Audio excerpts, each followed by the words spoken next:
Button Press presents Guarding Home Ice, book number 5 in the Canadian Played series, written and narrated by Cynthia Gunderson. Copyright 2024, Button Press.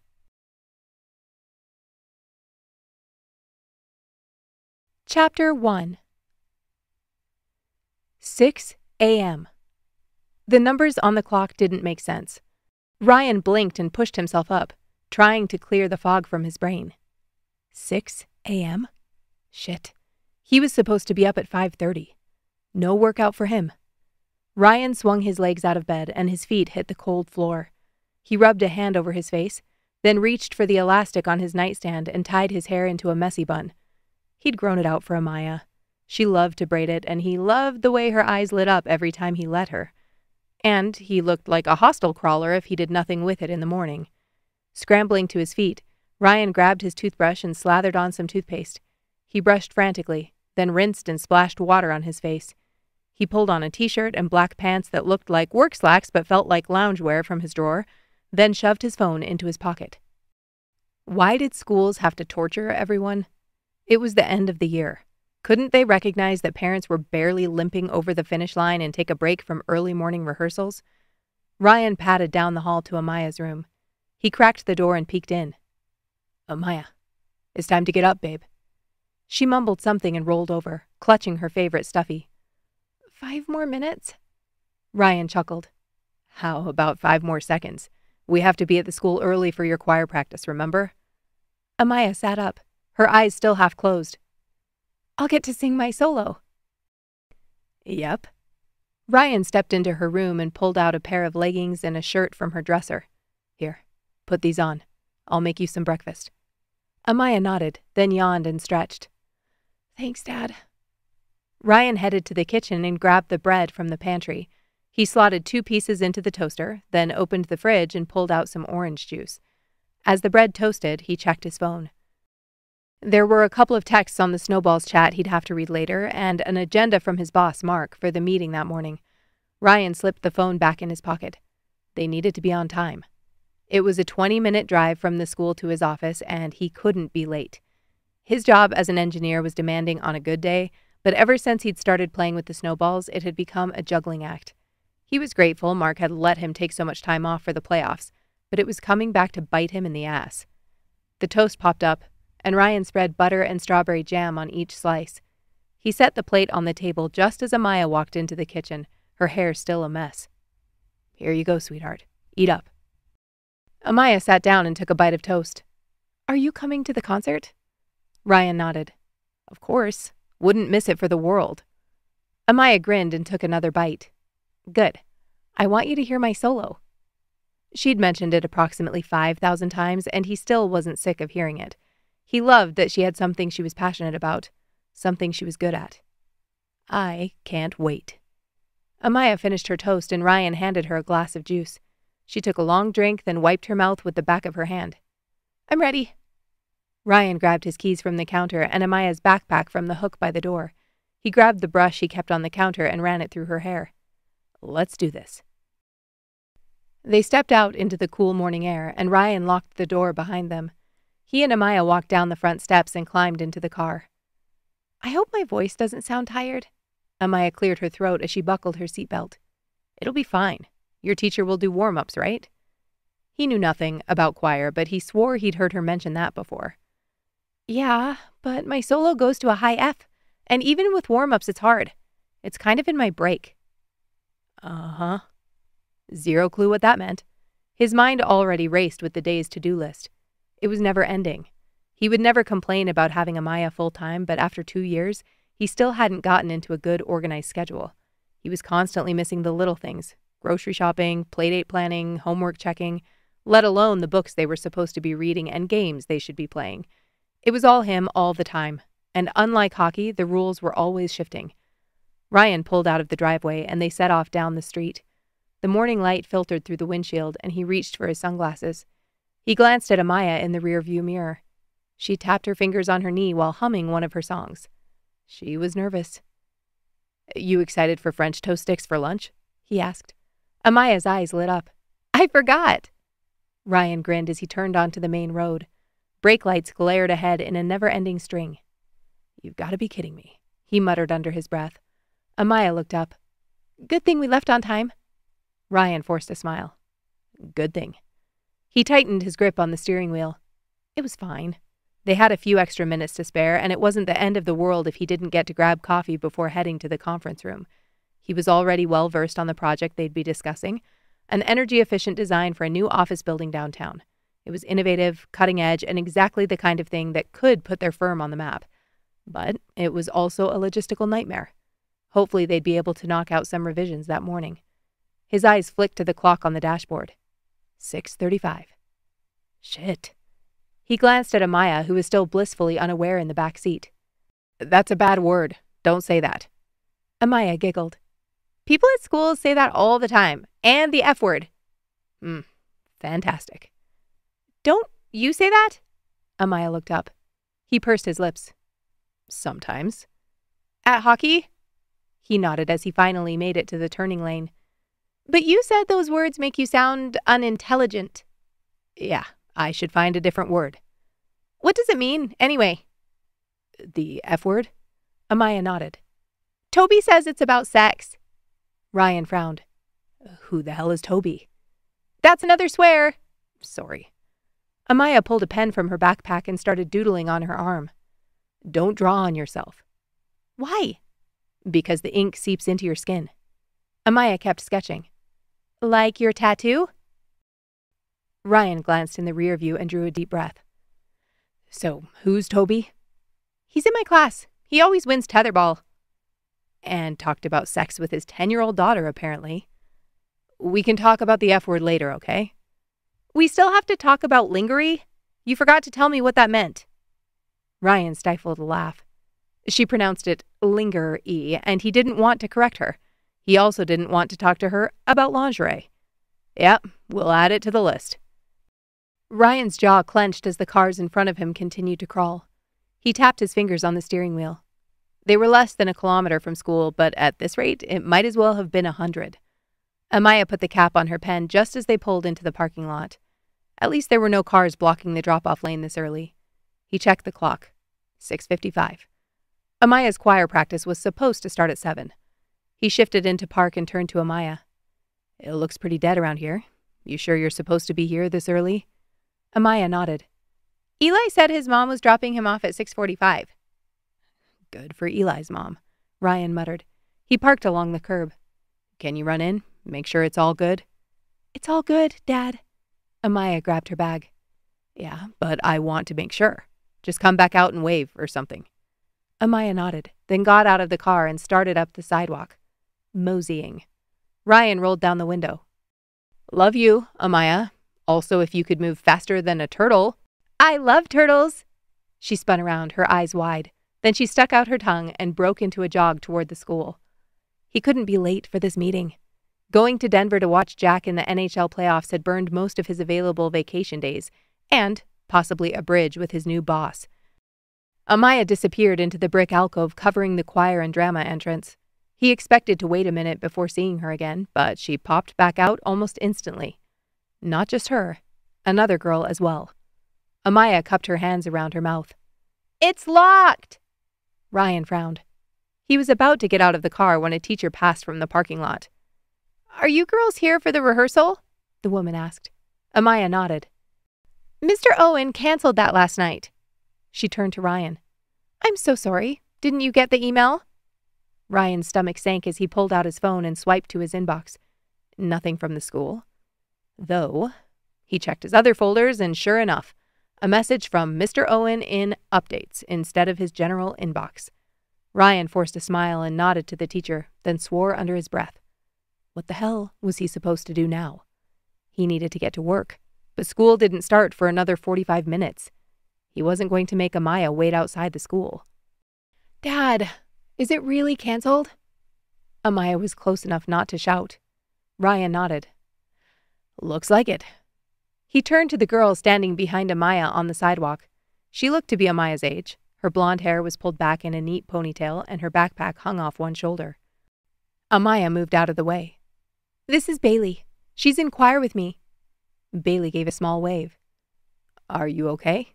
he asked. Bailey nodded. My mom must not have gotten the email either. She looked down at her hands. Ryan wasn't sure, but it looked like she may have been crying. She left you here? Ryan asked, his protective instincts flaring. What kind of mother would drop off their kid and dash, not checking whether they got in safely? Ryan looked at his watch. He was going to be late. There was no way around it.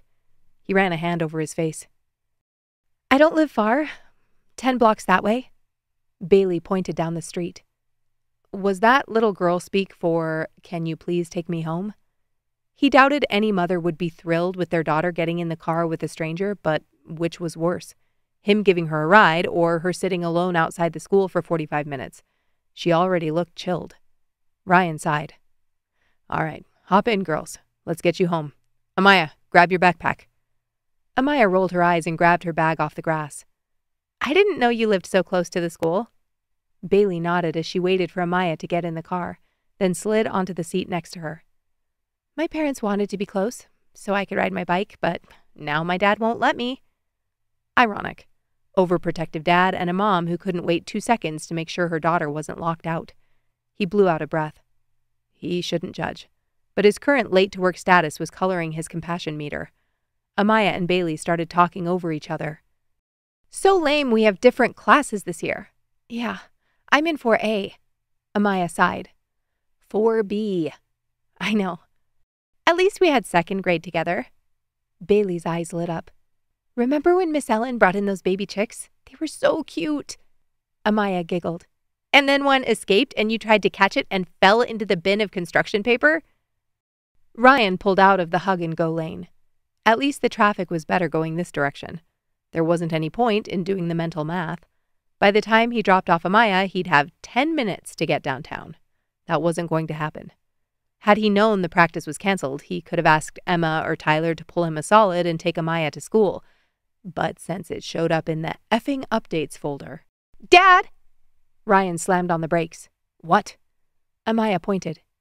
Bailey said to turn there. Ryan caught his breath, his heart racing. Maybe don't yell my name like that in the car, unless we're about to hit someone. Well, you were about to miss the turn.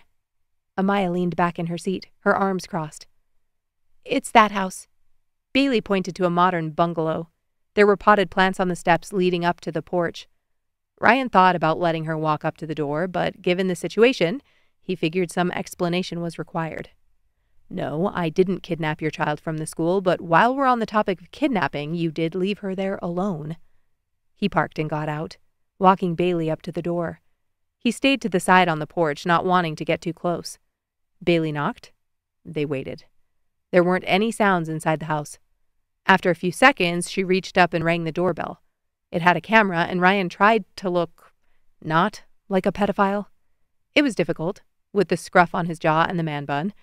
At least he was wearing a collared shirt. Do you want to call her? Ryan held out his phone. Bailey leaned closer to the door and shook her head. She's coming. I think she was just upstairs in the bathroom or something. Ryan slipped his phone back in his pocket as the door flung wide. Bailey, what the... The woman's eyes snapped up, then widened as she saw Ryan standing there. Ryan had planned on an explanation. He'd mentally prepared to tell Bailey's mother that he'd found her at the school, practice was canceled, and he was being a good Samaritan. But the words fizzled on his tongue. Bailey's mother was a tall, lean, athletic-looking woman with chestnut hair that was pulled up in a twist at the back of her head. There were water droplets on her shoulders and thighs, which he could clearly see, because she was standing in her doorway wearing only a towel. Chapter 2. Aylin clutched her towel tighter around her chest, cognizant of the dripping water pooling on the wood floor.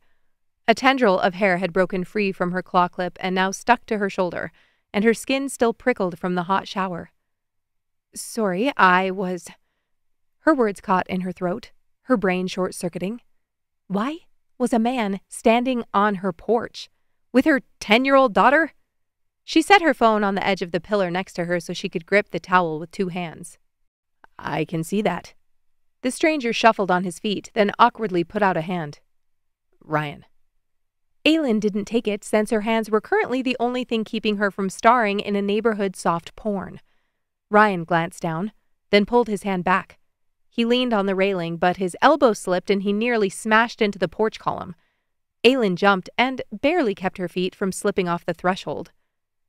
"I'm Aylin." She pursed her lips as he straightened and smoothed his shirt. Ryan gave that look that everyone gave her when they first learned her name, the one that said, "Are you Eastern European or do your parents speak Elvish?" "It's the second one," she said. Ryan blinked. "My parents were obsessed with The Lord of the Rings, so they gave me a name that sounded like I was an Elvish princess." "Oh." He frowned, then scrubbed his hand over the back of his neck. "Are you the nanny or—" "I'm the mother. Her mother, that's—" She pointed at Bailey standing in front of them like a child zombie. "Bailey is my daughter." "Did you leave her at the school this morning?" Aylin frowned, bristling, and yet it didn't keep her stomach from flipping. His dark eyes stared right at her, and with his dirty blonde hair tied up and his obvious musculature, she somehow felt even more naked than she was. She cleared her throat. "I dropped my daughter off at school this morning, if that's what you meant." "Choir was canceled," Bailey huffed and slid past her into the house, making her towel split, revealing her entire upper left thigh. "Canceled?" Aylin turned. "How do you know it was—" "The door was locked. She was sitting outside," Ryan recited, his tone cool. "Dad!" A little girl who looked to be the same age as Bailey leaned out the back window of the car. "Your work is calling!" Ryan pulled his phone from his pocket. "I have to go." Aylin's cheeks flushed. "She walked through the alcove and I was in a rush." "Yeah, well, maybe next time wait 2 seconds to make sure she actually got in." Ryan nodded once and headed for the steps. "I did wait," she snapped. Why was she trying to defend herself to this asshole? Who showed up on someone's porch first thing in the morning when there's been an obvious miscommunication and accuses them of being a terrible parent? "What a treat to meet the world's most perfect dad. Had I known you'd be on my doorstep, I would have dressed up for the occasion." Ryan stopped and glanced over his shoulder. His eyes dropped to her towel as if that was enough of a rebuttal, then continued toward the car. Before he passed the last lilac bush, a voice boomed from the speakers. "Meeting starts in less than 30 minutes, and I don't have those numbers in my inbox." Ryan started to jog. "Amaya, did you answer?" "I didn't mean to. It was ringing, and I tried to hit the red button." "Who the hell is that?" The voice snapped. Ryan yanked on the passenger door handle, then swore under his breath when it wouldn't open. He lunged to the back, throwing his head through his daughter's open window. "Mark, I'm here. Sorry, the phone picked up through my car's Bluetooth." "You're not in your car? You were supposed to be here." "Yeah, I know. Had a bit of a snafu this morning." Aylin smiled to herself. She didn't usually enjoy witnessing another person's pain, but in this instance, it filled her with warm fuzzies. "What, Ryan? Are you caught in an unexpected circumstance and can't control every second of your life because you have children?" She remembered that he'd been the one to pick up her daughter standing alone in front of the school and bring her home, and a bit of the self-righteousness drained out of her. But just a bit. "I need those numbers. Now." The voice barked from the window, and Ryan smacked the top of his car, exhaling an inventive string of curse words that would have made her football coach of a father blink. "Your daughter is right there," Aylin snarked, then realized she'd been standing on the porch in a towel for the past 5 minutes with her daughter very much not at school, and an appointment of her own that she was supposed to get to. What the hell was she going to do now? She had to leave for the lawyer's office at 7:45, the same time the doors opened at the school. The choir practice, as annoying as it was to wake up early, was why she'd scheduled this meeting today instead of last week. She turned to go back in the house when the little girl in the back of Ryan's car suddenly came bolting up the front steps. "Excuse me, can I show Bailey something?" She grinned up at Aylin, and before she could answer, pushed into the house to her dad growling, "Amaya!" after her. Ryan jogged up the path holding a laptop in his hands, the door to his car flung out into the street.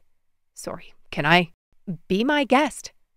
Aylin moved to the right so he could follow his daughter through the door. But Ryan went left, and before she could correct, his chest slammed into her. Ryan grunted, gripping her barely dry arm with one hand and saving his laptop with the other. His palm was warm and rough, and he smelled like like sea minerals and citron vibes, which she only had a name for because she'd purchased body spray for her nephew in May. You pass on the left. Aylin clutched her towel and steadied herself. What? You always go to your right and then I go to my right, which means you pass people on their left side. Okay, didn't realize there were rules. He dropped his hand and stepped into the entryway. Amaya. His daughter's voice floated down from the second floor. Just a second, No, just a second. I'm already late, he barked. You know, kids really respond better to calm, understanding voices. Ryan shot her a look. I hear they also respond well to not being abandoned before 7 in the morning. Aylin laughed out loud. You're one of those guys, aren't you? The ones whose wife always does drop off, but because there was a change in schedule, you decided to be nice and take the hit. Wake up early, and the second you get to the school, you decide you have all these opinions on things like, why does the drop-off lane run counterclockwise, and why did you tell me to park here? Because this spot is strategically better for getting back on the road and avoiding traffic. His wife can't do drop-off. Amaya came running down the stairs holding a tiny stuffed keychain penguin. My mom's in the hospital. Aylin's eyes widened. Oh, shit. My daughter's right there. Ryan shot her a look. Come on. He put an arm around Amaya's shoulder and led her back onto the porch. Dad, you're not going to make it to work in time for your meeting. It takes more than 30 minutes to get downtown, she chattered. I'm aware. Aylin watched them walk to the car. Ryan set his laptop on the hood, lifted the screen, and pulled out his phone. He was trying to hotspot so he could send whatever his boss had been asking for. That's not going to work. Aylin stepped out onto the mat. Ryan huffed a breath. Thanks. No, I meant... She drew a deep breath. There's not a great signal in this neighborhood. You can use my Wi-Fi if you want. It would be helpful. Ryan glanced up, considering. Finally, he nodded and picked up his computer. Amaya poked her head out the window. Are you going to be a minute? Can I go see Bailey? Ryan started to shake his head, but Aylin said, Sure, if it's okay with your dad. Amaya's eyes lit up. His jaw worked, but he nodded. She jumped out of the car and ran back into the house with a hurried, Thank you. Ryan ascended the steps, his brow drawn into a scowl. Aylin shifted on her feet and motioned to the porch swing. Sorry, I don't have another chair out here. Ryan sat, and the bench creaked. The network is... She paused, kicking herself for not changing it already. Daryl is a douchebag. Ryan glanced up. It's a long story. He clicked on the Wi-Fi network, then turned the screen toward her. Aylin started to drop into a crouch to type in the password, then realized her entire ass was dropping out of the bottom of the towel. She shot back up. Can you stand? You can just tell it to me. I'd rather not.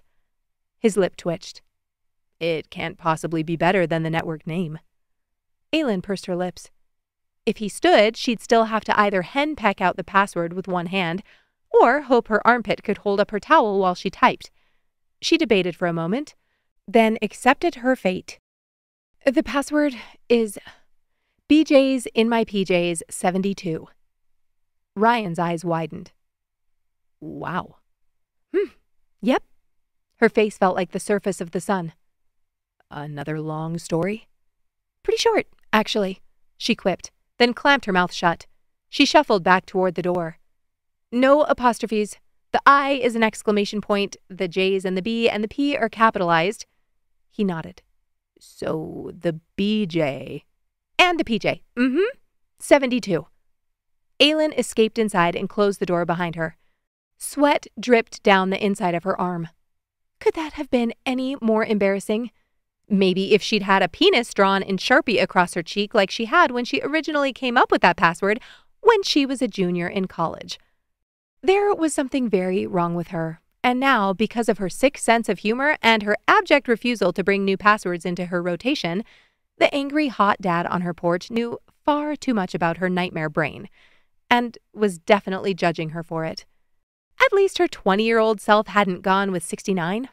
There was that. She glanced up at the clock. 7:10? Aylin's hands started to shake. She'd been dreading this morning for at least 3 weeks, and the stress of this situation was only making her anxiety worse. She took the stairs 2 at a time and heard the girls giggling in Bailey's room. "Bailey, you have 15 minutes." It would be fine to drop her off a little early, wouldn't it? There were other kids there. She wouldn't be outside of the school for long, and it wasn't like it was the middle of December. When she reached the landing, she sprinted down the hall to her bedroom, dropping the towel the second she got into the washroom and closed the door. She hopped back into the shower, did a quick rinse to wash away her stress sweat, then dried off and applied moisturizer and deodorant. She ran a brush through her hair, hung up her towel, then rushed into the bedroom and grabbed underwear from her dresser. She'd already laid out the outfit she was planning to wear that morning, something nondescript and comfortable, so she had one less thing to think about while her ex, Clark, was coming after her for everything else. Aylin fumbled with the clasp of her bra, her fingers slipping on the hook and loop, then finally got it on and pulled her blouse over her head. Aylin grabbed her jeans and pulled them on, zipping them up just as she turned to the mirror. Her hair hung in messy, damp tendrils around her face. She ran back into the washroom, snatched her hairdryer from the drawer and plugged it in, the roar of the motor filling the room. As she worked the dryer through her hair, her eyes ran over the message she'd written to herself in dry erase marker on the glass. "Bailey is number 1. Let everything else go." Aylin drew a deep breath and switched the dryer to her other side. It killed her to think about walking into that office and allowing Clark to get away with only claiming $100,000 in income the prior year. It felt like a succubus was draining her life force each time she imagined him driving home in his freaking Audi to his custom ranch in a brand new gated community, and then sitting there at mediation pretending he shouldn't have to increase his child support payments. She felt the familiar spiral begin to take hold. She needed to find a job for the summer, a good one. That meant she wouldn't be around for Bailey, and since Bailey wasn't old enough to be home on her own, she was going to have to find childcare, which meant her job needed to be even better. And she was a terrible mother for missing the entire summer with her daughter, and Aylin shuddered. Nope, she wasn't going to think about that. She'd been working with her therapist on not catastrophizing, and she was getting better at it. But it was proving more difficult when her worst-case scenarios were staring her in the face. Aylin turned off the hairdryer and swiped smoothing cream through her locks, tamping down the post-shower fluff. She grabbed her makeup bag and pulled out her concealer, dabbing it under her eyes and over the spot next to her nose that always seemed redder than the rest of her face. She swept bronzer over her cheekbones, then reached for her mascara. When she finished applying, she smoothed tinted lip balm over her lips and grabbed a hair clip just in case. Sometimes the feeling of her hair on her neck annoyed her, especially when Clark was around.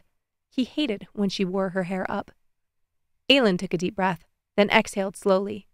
Breathe in for 4 counts. Hold for 4 counts. Breathe out for 4 counts. It was supposed to ground her. Right then, it was only pissing her off. Aylin rushed into the hall. "Bailey! We're downstairs. I'm giving Amaya some Fruity Pebbles." Fantastic. Sugar cereal for breakfast. Yet another thing Man Bun Ryan could judge her for. She glanced out the window when she reached the main floor and saw the back of Ryan's head. He was still on the porch swing, still staring at the screen of his laptop. Okay, looked like she was playing babysitter. She swept into the kitchen and found the girls sitting at the counter with their bowls of cereal. "Sorry to make you rush, babes, but we have to go now. I'm going to have to drop you off a little early. That's okay, right?" She cringed, realizing she wanted a 10-year-old to validate her life choices. The girls whispered to each other. Then Amaya slurped another mouthful of cereal and hopped off the stool. "Bailey!" "It's fine, Mom. Just a sec. She's going to ask her dad something." "Bailey, I don't have time for extras this morning." Aylin grabbed a protein shake from the fridge. The breakfast of champions / soon-to-be divorced moms who hope to someday focus on getting back into shape but were still in the trenches of their emotional trauma. "He said yes!" Amaya ran back into the kitchen, her eyes lit up like Christmas trees. Bailey spun on her stool. "Amaya and I want to walk to school." Aylin started to open her mouth, then froze as Ryan entered her field of view. He cleared his throat. "Sorry, she left the door open." Aylin turned back to Bailey. "I love this idea, but Bales, you know your dad won't. He's not even here anymore. Why does he get to say when I only go to his house after school?" Aylin's cheeks flushed. Perfect. More of their dirty laundry just flung around for Ryan to inspect. She grabbed her keys from the bowl on the counter. I can explain all of that later, but if we don't leave now, he said I couldn't bike to school. He never said I couldn't walk. Plus, I'll have a friend with me. She threw her arm around Amaya, who was drinking from her bowl, and pink cereal milk sloshed onto the counter. Then you wouldn't have to drop me off early, and you'd still be on time to the lawyer's office. Wow, Bailey, we're just throwing it all out there, Aylin snapped, snatching the dishcloth from the sink and wiping up the mess. I can take them. Ryan leaned against the wall, and when Aylin looked up, she felt a little like a bird who'd just run headfirst into a sparkling glass window. There was a man in her kitchen, a man with gray eyes and an impressive jawline wearing a colored shirt and pants that looked like they had to be Lululemon athletic fit. Dad, you have a meeting, Amaya whined. They sent me a Zoom link. I can turn it on in the car. Aylin exhaled, grabbing her purse from the counter on the other side of the fridge. No service, remember? Ryan opened his mouth, then closed it. Aylin put her hands on her hips. You're okay with them walking together? He shrugged. It's what, a 10-minute walk? Something like that. Aylin ignored the girls squeezing their arms around each other and crossing their fingers. I could take the meeting here. Amaya has a watch. If something happens, I'll be just a few seconds away, he said. Amaya held up her wrist, showing off her device. Aylin had thought about getting one of those for Bailey for Christmas, but it required an extra data plan. Aylin nodded.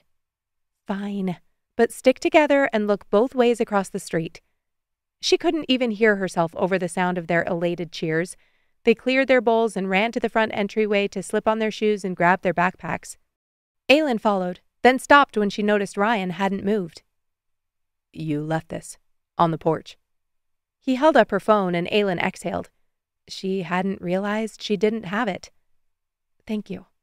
She took it from him and glanced at the screen. 3 new messages. Her heart punched through her chest at the preview glaring at her from Clark Moses. This would all be a lot simpler if you weren't so difficult and exhausting to love. Aylin blinked, her eyes suddenly swimming. She needed to say something to act normal, but her throat felt like it was clamped with a chip clip. I'll be right here on the porch. Ryan's voice floated down the hall. Thank heavens he wasn't still standing in front of her. Aylin grabbed a tissue and pressed it to the corner of her eyes. A second later, Bailey rounded the corner and threw her arms around Aylin's waist. Love you, Mom. Love you. Her words were more of a breath than a whisper as she clutched her daughter to her chest. Have a great day at school. Bailey ran back to the front door, and Aylin didn't say a word about her running through the house with her shoes on. She strode directly to the back door and opened the garage. She did not pass go. She did not collect $200. Chapter 3. This would all be a lot simpler if you weren't so difficult and exhausting to love. Ryan chewed on the text message he'd seen pop up on Aylin's phone. He hadn't meant to look, but it was hard not to with a message like that. With Bailey mentioning going to her dad's house and Aylin on her way to the lawyer's, it didn't take a genius to figure out Aylin had to be going through a divorce. Still, what an asshole. Aylin had disappeared through the garage before he had a chance to ask her about locking up. He left the door open for the time being just so he could use the washroom if he needed. He wasn't going to go tromping through a stranger's house, though he had to admit, this stranger had piqued his curiosity. The Wi-Fi password alone. And the towel. He felt like an idiot for spouting off about her parenting and asking if she was the damn nanny. Clearly the universe had decided he was worthy of falling into one of his teenage fantasies, and it had taken him all of 5 seconds to screw it up. Ryan sat back down on the porch swing and clicked the Zoom link. His screen populated with a message telling him to wait for the host to start the meeting. Tom Beach. He worked out of the head office in Vancouver. This parking garage was a massive project, made more difficult with the ribbons of clay that ran through Calgary soil. Not a surprise that he wanted to be updated. He leaned back and checked the time on his watch. 5 more minutes. He picked up his phone and swiped to his messages. There were 17 notifications from his brother, his mother-in-law, and Tyler's girlfriend's sister, who he'd been invited to double date with the week before. He ignored them and started with the team chat, scrolling to the last message he sent. I need to get back to the rink on start times. Thoughts? Brett.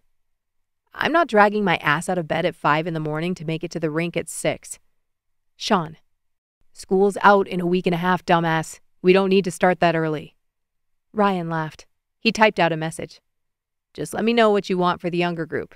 8 to 12-year-olds will be from 3:30 to 6. Tyler. That works. Starting July 2nd? That's the plan. We're already full that first week. He set his phone down. They'd been trying to start up a hockey camp for kids for the past 2 years, but getting ice time between pee-wee practices, figure skating, and general skates was like trying to get a parking spot at Lake Louise. Now things were finally lining up. Brett and Sean were taking the younger group since their work was more flexible. He and Tyler were taking the older kids. All the other guys on the team were filling in where they could. He'd already arranged with work to come in early for the 3 weeks they were offering the camp. Then the last week of July, he'd booked off to spend with Amaya. It had been over a year since they'd last gone on a trip that wasn't visiting family. Ryan's laptop dinged, and 2 faces popped into view on the screen. At least he wasn't the only one. He adjusted his laptop and pressed mute as Tom welcomed them. The rest of his team was in person, and the camera showed them sitting around the conference table. His boss, Mark, who'd been asking the entire neighborhood for numbers through his Bluetooth earlier, gave a nod to the camera. Chris immediately sent him a private chat. On location? Ryan sent him a middle finger emoji, then tried not to grin and give himself away as a smile crept onto Chris's face on camera. They'd both worked for Apex for the past 2 years, and he played hockey. It hadn't taken more than that for them to become buds and start giving each other shit during meetings. Tom started. We need to make sure the load distribution is balanced. We can't afford any more delays, especially with the subcontractors ready to roll. Ryan nodded along. Load distribution, structural integrity, cost overruns. He unmuted his mic. I'll be running a few more simulations to see if there's a way to optimize the beam placement. Mark nodded. Ryan had sent him the cost analysis and initial load calculations. It was already on his list to dial in. Ryan muted himself again as the others chimed in with their updates. He noted the tasks for his team and tried to knock off a few graphs Chris needed for a different project. His phone buzzed on the bench, and his heart jumped, thinking it may have been Amaya. Ryan glanced down. It was a message from Brett outside of their group chat, and he realized school had started over 15 minutes ago.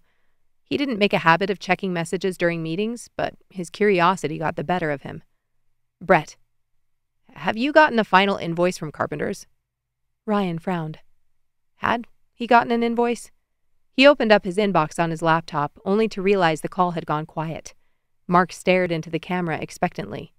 Shit. Sorry, it stalled out there for a second. Could you repeat the question? Mark nodded. I was asking if you thought the revised calculations would change our timeline. Ryan nodded. I don't think so, but I'll let you know if anything comes up. I should have them done by the end of the day. The conversation moved on to material costs and supply chain issues. When the meeting ended, Ryan felt oddly not annoyed. Sitting outside in the shade and listening to birds chirp probably had something to do with that. He hadn't found an invoice from Carpenter's Ice Center, which wasn't overly concerning.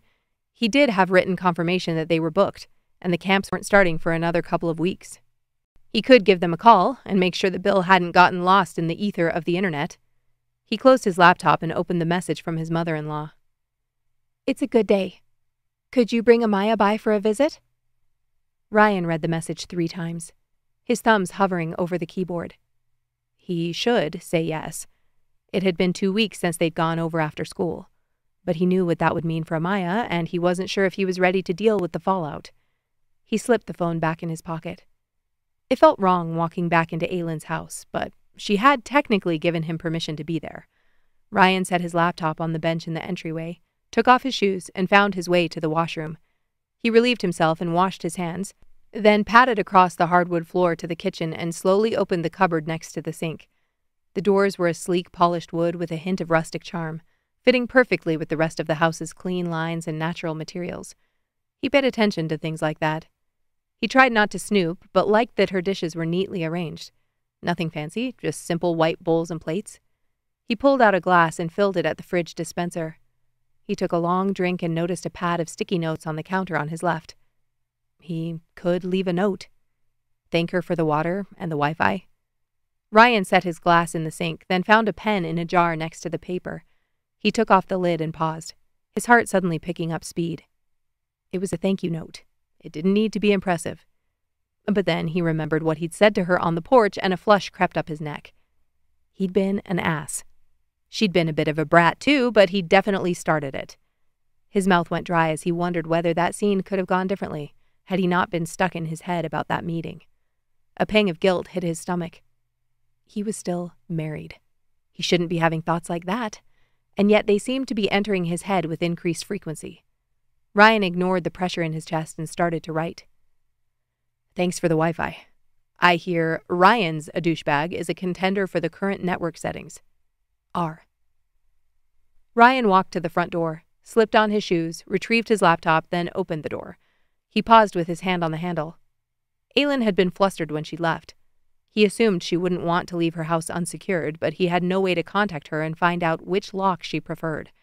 Since he didn't know the garage code, he flicked the lock on the handle and exited to the porch. He drove to work and missed morning traffic, had a working lunch with his favorite Cobb salad from Sam's in the basement of his building, and finished up in time to pick up Amaya from her after-school program at 5.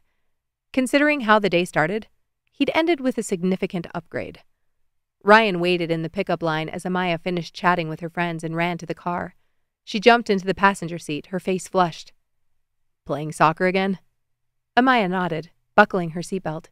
I scored on Kenny twice. Ryan made his best mew face that Amaya had made him practice for hours over spring break and put all his energy into the word slay. Amaya scoffed. Please don't ever say that again, Dad. She tried to hide it, but she was grinning. He pulled to the edge of the parking lot, already thinking ahead to what options he had for dinner. There was leftover pizza from Saturday night, but Amaya thought the sauce was too spicy. He needed to sit down and make a menu for the week. Anything else happen today? Amaya shrugged. I got 100% on my math quiz. Fantastic. Those practice problems must have helped. She nodded, then put her hands on the dash as her eyes lit up. Ooh, guess what? Bailey's mom got locked out of their house. Can you believe that? We were just there. Chapter 4. Okay, your turn. Aylin shifted on the grass, staring at her cards laid out on the paving stone. If they had to be locked out, today wasn't the worst day for it to happen. They didn't have any plans that night, and being outside forced Bailey to hang out with her instead of instantly jumping on her tablet and talking with her friends after school. They had food and drink, courtesy of Wendy's, and she wasn't staring at Clark Moses's smug grin. That was a win. Bailey bit her lip as she deliberated over her next move. She reached out a tentative hand, her fingers hovering before seizing a card, then groaning when she saw the picture. It has a bent corner. I thought it was the Queen of Hearts. Aylin laughed. I saw you scoping that out. Did you bend the corner on the Cookie Queen? Bailey looked scandalized. It was too obvious otherwise. Mom! Aylin played a 4, a 2, and a 6, then picked up 3 new cards. Her phone buzzed and she glanced at the screen, hoping it was an update on the spare key. When she saw Megan Moses's face on the screen, she asked Bailey to pause and answered. Hey, any luck? Megan paused. Yep. Key's on the way. Her voice was a little too chipper. Megan? Ugh, Aylin, I tried. I told him I was going to pop by after work, and he did that thing he does where he makes you feel like an idiot. He was like, that makes no sense. We're all adults here, and I'm already home. Plus, I need to pick up my camping mats. He does not need to pick up his camping mats. I told him he's not getting those until he brings back my mother's table runner. Aylin's jaw ticked. Megan sighed. Yeah, well, he's on his way. Aylin turned to face the side yard and squeezed her eyes shut. What was wrong with him? Why couldn't he just leave her alone? Why did he insist on digging in his claws at every damn opportunity? And why didn't she leave a spare key under the mat like a normal person? Mom, it's your turn. Aylin sniffed. Yeah, I know, baby. I'm sorry, Megan groaned. She nodded. No, it's not your fault. Thank you. Drinks next weekend. Yeah, I'll be there. Megan exhaled. Okay, stay strong. Call me after if you need to vent. Thanks, Meg. Aylin dropped the phone from her ear. So much for not seeing Clark's smug face. She turned just in time to see a gray sedan turning onto the block. Speak of the devil. "Hey, Bales, good news. Your dad—" Aylin froze. That wasn't Clark's car. Bailey turned to the street and jumped up from the grass, grinning from ear to ear when she saw Amaya in the passenger seat window. "Did you call them, Mom?" "No, I didn't call them. I don't have her dad's phone number." She didn't know why that felt important to explain, but it did. Possibly because Ryan's face, and body, had popped into her head multiple times during mediation. It had just been such a shock, seeing him there in her kitchen. Her house had been man-free, besides the guy checking their internet connection, for the past 14 months. That was why the image of him leaning against the wall had branded itself in her brain, and her stomach did a little flip when he stepped out of the car. It was a good thing. A gift, really. Since Clark had moved out, she wondered if she'd ever find another man attractive again. With Clark, the option had been to wear her emotions on her sleeve and get burned, or shove them all down deep. No expectations meant no disappointment. Burying was better than hurting. But after all this time, it was kind of comforting to know she was still capable of feeling something. Ryan closed the door and rounded the hood. He wore the same clothes he had on that morning, but they looked different in the afternoon. The top button of his shirt was undone, and he'd rolled up his sleeves. Not to mention that his bun was decidedly messier. Bailey abandoned the card game and ran with Amaya into the backyard. Aylin shoved her hands in the back pockets of her jeans. "Let me have it. How did I fail as a parent this time?" Ryan stopped partway up the paving stone path and glanced down at the card game. "Amaya told me that you were locked out." Aylin drew a breath. "It wasn't your fault, if that's why you're here." He glanced up at the front door. "It wasn't because I locked the door handle when I left this morning?" "Well, yeah, but I didn't give you any instructions. It was a little chaotic." She rocked on her feet. "I don't blame you. I took the wrong set of keys and the garage pad thingy is busted." Ryan frowned and turned to scan the side of the house. "What's wrong with it?" She shrugged, following him as he walked over to inspect it. "I don't know. It hasn't worked for the last 6 months, which hasn't been an issue because the opener in my car works." Ryan glanced at her car in the driveway. "Bailey took it out of my car yesterday because she went to a friend's house 3 doors down and didn't want to knock when she came home. It's sitting inside on the counter." Ryan gave a soft, then lifted the cover on the pad. He pressed the buttons and when they didn't light up, dropped the cover. "Does the other electrical work out here?" He pointed to the 2 covered outlets on the porch. "Not sure. I didn't put Christmas lights up last season, so they haven't been used in over a year." He nodded once. "Do you have a bobby pin?" Aylin blinked. "If you're going to shove a piece of metal in the outlets, I can think of an easier way to pay penance." "I thought it wasn't my fault." She shot him a look. "Why do you need a bobby pin?" "To unlock your door." Aylin blinked. "Ryan, I appreciate you coming back, but you really don't owe me anything. Our spare key should be here any second, and—" She trailed off, remembering who was bringing said spare key. Clark was going to be pulling up in front of her house and witness her talking with another man. An attractive, athletic man who possibly knew how to break into houses. "You know what? I'm intrigued." Aylin turned back to her purse still sitting in the grass. "How many bobby pins do you need?" "Just one." She dug in the zipper compartment, moving aside the lip balm, Neosporin, Band-Aids, and the Bluetooth headphones for her phone. "Got it." She dug a bobby pin out of the crease at the bottom of the pocket and straightened, then crossed the yard and handed it to him. Ryan took it and started to straighten it out. "This isn't going to ruin the lock?" He shook his head and climbed the porch steps, then dropped to one knee in front of the door. He moved closer to the handle, slipping the pin into the key slot. Aylin leaned against the porch railing, glancing back at the street. If Clark could show up right about now...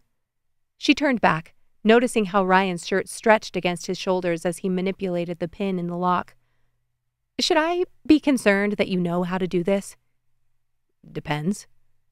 "You know where I live. You could break in whenever you wanted to." Ryan pulled the pin out a few millimeters and reinserted it. "I guess I could." There was a soft click, and he slipped the pin free, then lowered the handle and the door swung open. Seriously, where did you learn to do that? Ryan turned and handed the splayed-out bobby pin back to her. His thumb brushed hers and she shivered. My parents used to lock the door at midnight. If I got home late, I had the option of staying with a friend, sleeping in the garage, or...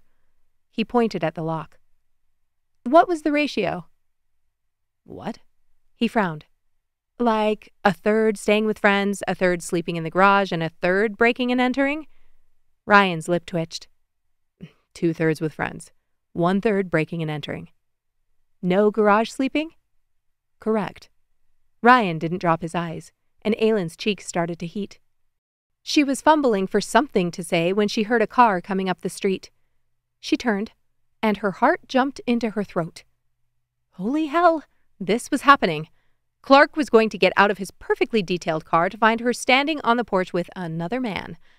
Aylin felt like she was standing on a bridge about to bungee jump.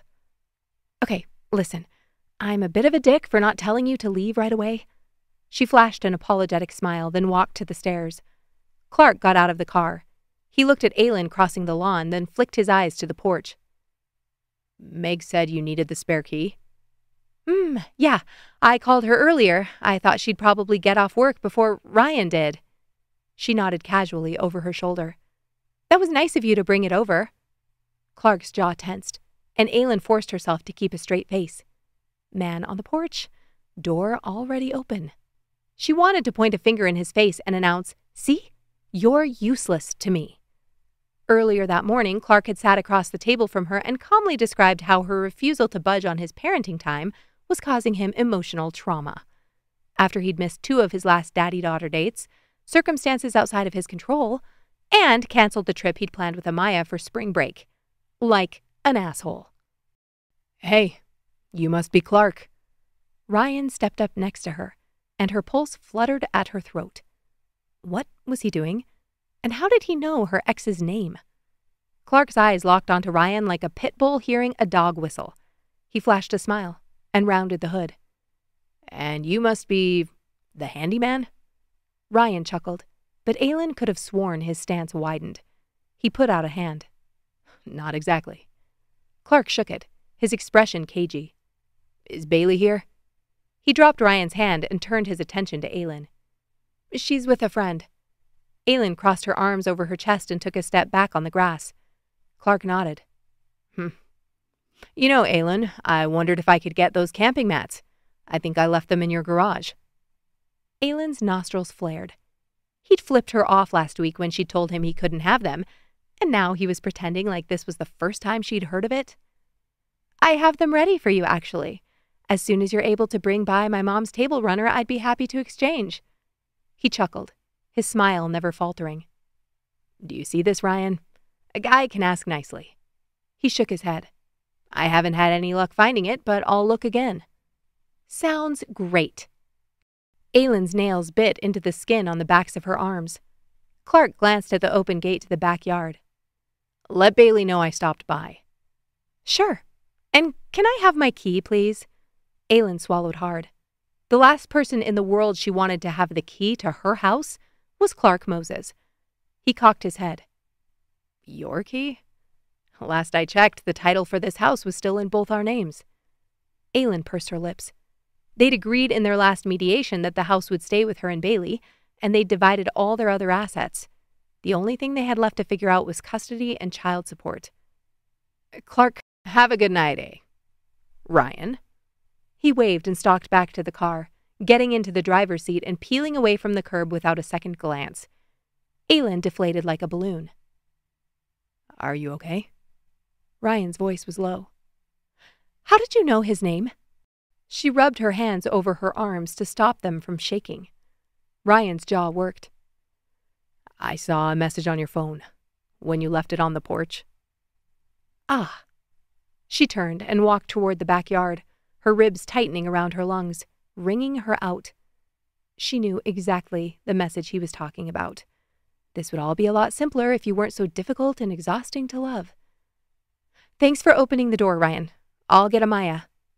She worked to draw a full breath as her shoes crunched over the gravel in the side yard. He was gone. It didn't matter if he had a spare key. He wasn't allowed to enter the premises without her permission, per their mediation. If he did, she'd have grounds for a restraining order, and Clark was far too proud to be a partner at Nilsson and Sons to risk getting arrested. He wouldn't do it. She was safe here. "Hey, girls," she called out. Amaya and Bailey were up in the treehouse. "Amaya, your dad is waiting for you out front. Bailey, time to get dinner ready." "Is the house open?" Bailey popped her head out the open window. Aylin smiled. "Yep, you can pee in a real toilet." Bailey rolled her eyes. "Gross, Mom. I don't even have to go that bad." Aylin waited for the girls to climb down the ladder, then walked with them back to the front. Ryan leaned against his car looking at his phone. Amaya gave Bailey a hug, then jogged across the grass. Ryan looked up. "Can we get food before we go see Mom?" Amaya asked, and Aylin's stomach twisted. Ryan had come here to pick her lock when he was supposed to be visiting his wife in the hospital? Ryan nodded. "Sure." He opened the door for her, then closed it and turned back to Aylin. Before he could say anything, Amaya was pushing her door open again. "Can Bailey play on Saturday?" She poked her head out, kneeling on the seat. Bailey ran up next to Aylin, pulling on her arm. "Please." "Since when are you two best friends?" Aylin asked. She could count the number of times Bailey asked for a playdate on one hand since the holidays. Bailey gave her a look that said, "Do not embarrass me, Mom." "Sorry. Okay. Your dad is picking you up at noon for his date, so I don't know if that works great." "I don't sleep in on Saturdays. We always make pancakes, but we don't have to make those, so I could come early," Amaya said. Aylin was about to say that Bailey never woke up before 10 when her daughter blurted, "Me too! Mom, can Amaya come over at 9? Her pupils dilated until she resembled an anime cat. Aylin looked up at Ryan. I don't even know what to do with this." Ryan shoved his phone back into his pocket. "I can bring Amaya over Saturday at 9. I can pick her up at 11:30, or right at noon, if that's helpful." He raised an eyebrow, and Aylin's mouth suddenly felt like it had been swabbed with gauze. She straightened. 11:30 would be great." Ryan nodded. "Okay then. Saturday." Bailey jumped up and down, pulling on Aylin's arm and dragging her into the house. "We have to clean up the cards," Aylin laughed, pulling her hand free and crouching to pick up their game. Bailey helped, and by the time they walked inside, Ryan's car was gone from the street. "This only happens Saturday if you do your chores." "I know!" Bailey ran up the stairs, her hair flying behind her. "I'm talking washroom, bedroom, everything." "I know, Mom." Aylin shook her head and retrieved Bailey's backpack from the porch. She set it on the bench in the entryway, then tidied their shoes and walked into the kitchen. It wasn't until she pulled out the shredded chicken and cilantro from the fridge that she noticed the sticky note on the counter. Chapter 5. Ryan sat on the couch with his mother-in-law Laura, the fabric soft against his palms. The facility his wife Kara lived in now was a clash of worlds. One side of the building sterile and clinical, her personal space a shrine to a life that felt increasingly distant. They'd tried to soften the edges with family photos and Kara's favorite books, but the hospital smell seemed to be rubbed into the carpet. At least there were a couple of Amaya's drawings taped to the side of the dresser, and a comforter and throw pillows that had come straight from their bedroom. The sound of a nurse's footsteps echoed down the hall, and he gripped the armrest. He shouldn't hate coming here. He should be glad to see his wife, to see Kara interacting with Amaya. But ever since his mother-in-law Laura texted, his stomach had been churning. He was a husband, a father. This should be him caring for her, not a rotation of strangers in scrubs. Kara needed professional care, round-the-clock attention, and they'd all agreed it wasn't possible for him to provide that. Not with work, not with Amaya. All of that was true, and yet every time he saw her here, it felt like abandonment. Kara and Amaya sat at a small table, a checkers board between them. Kara's brow furrowed as she concentrated on the game, her fingers hovering over a piece. Amaya grinned and made her move, hopping one of Kara's pieces to the side of the board. Kara's eyes flicked over the board and Ryan tensed. He knew the signs by heart. How her face would go blank, how she'd blink too many times. He moved to the edge of his seat. Kara's movements became more agitated. her fingers twitching as she tried to figure out her next move. "That's not fair," she muttered. Amaya looked up, her eyes flicking to Ryan's. "What's not fair?" Ryan felt like a belt was being cinched around his ribs. "Hey, why don't we—" "You skipped over my checker. You can't do that." Kara's hand hovered over one of her pieces. Amaya frowned. "I didn't skip it, I jumped it. That's how you play the game." Ryan stood, and Laura moved to put her hands on Kara's shoulders. "No, it's not." Kara pushed her mother's hands away as her voice went up an octave. "You're cheating!" Ryan pulled Amaya to his side. "It's okay, babe," he whispered. "Just an episode." Amaya nodded. "Did I do something wrong?" Ryan shook his head as Laura moved to stand between them. "Kara, sweetheart, it's just a game. Take a deep breath." Laura was there with Kara more often than he could be. She was a retired teacher, and she'd done all the training to be able to de-escalate situations like these. Ryan had learned just by watching her, but Kara always seemed to respond better to her mother than to him. Kara's hands balled into fists. "It's not fair, Mom! She can't cheat and then act like she didn't." Laura reached out and put a hand on Kara's back. "I know, love. It's frustrating, isn't it?" "Validate. Don't try to correct." "But remember what we talked about? Breathing in and out when we're feeling overwhelmed?" Laura rubbed slow circles over Kara's back. Just watching it made his throat constrict. After Kara got out of the hospital, he'd tried having her live at home. Thought he could handle it. It had been an unmitigated disaster. It only took 2 hours of her being back for them to experience an episode. The doctors had encouraged him to keep it simple, so he'd picked up pizza and they were sitting on the couch, watching a movie. Kara asked for a blanket and Ryan got her one. But she wanted a specific throw he hadn't seen in months. He looked in the chest, then went down to the basement, but when he came back empty-handed, that was it. The spark that lit the powder keg. "Where the hell is it?" Kara's voice had been a whip crack, slicing through the air. "I don't know, babe. Maybe it's in the laundry." "It should be right here." She stood, her eyes wild as she started tearing apart the cushions. "We always keep it here, Ryan." He tried to calm her just like Laura was doing then, consoling her, reminding her to use her skills. But she was already in motion, knocking over a vase on the end table. She swore at him in front of Amaya, then bolted past him to the front door. "Kara, it's freezing outside. You can't go out without a coat." She turned on him, her breath coming in ragged gasps. "Don't tell me what I can and can't do." He had to drive behind her on the street until the police arrived.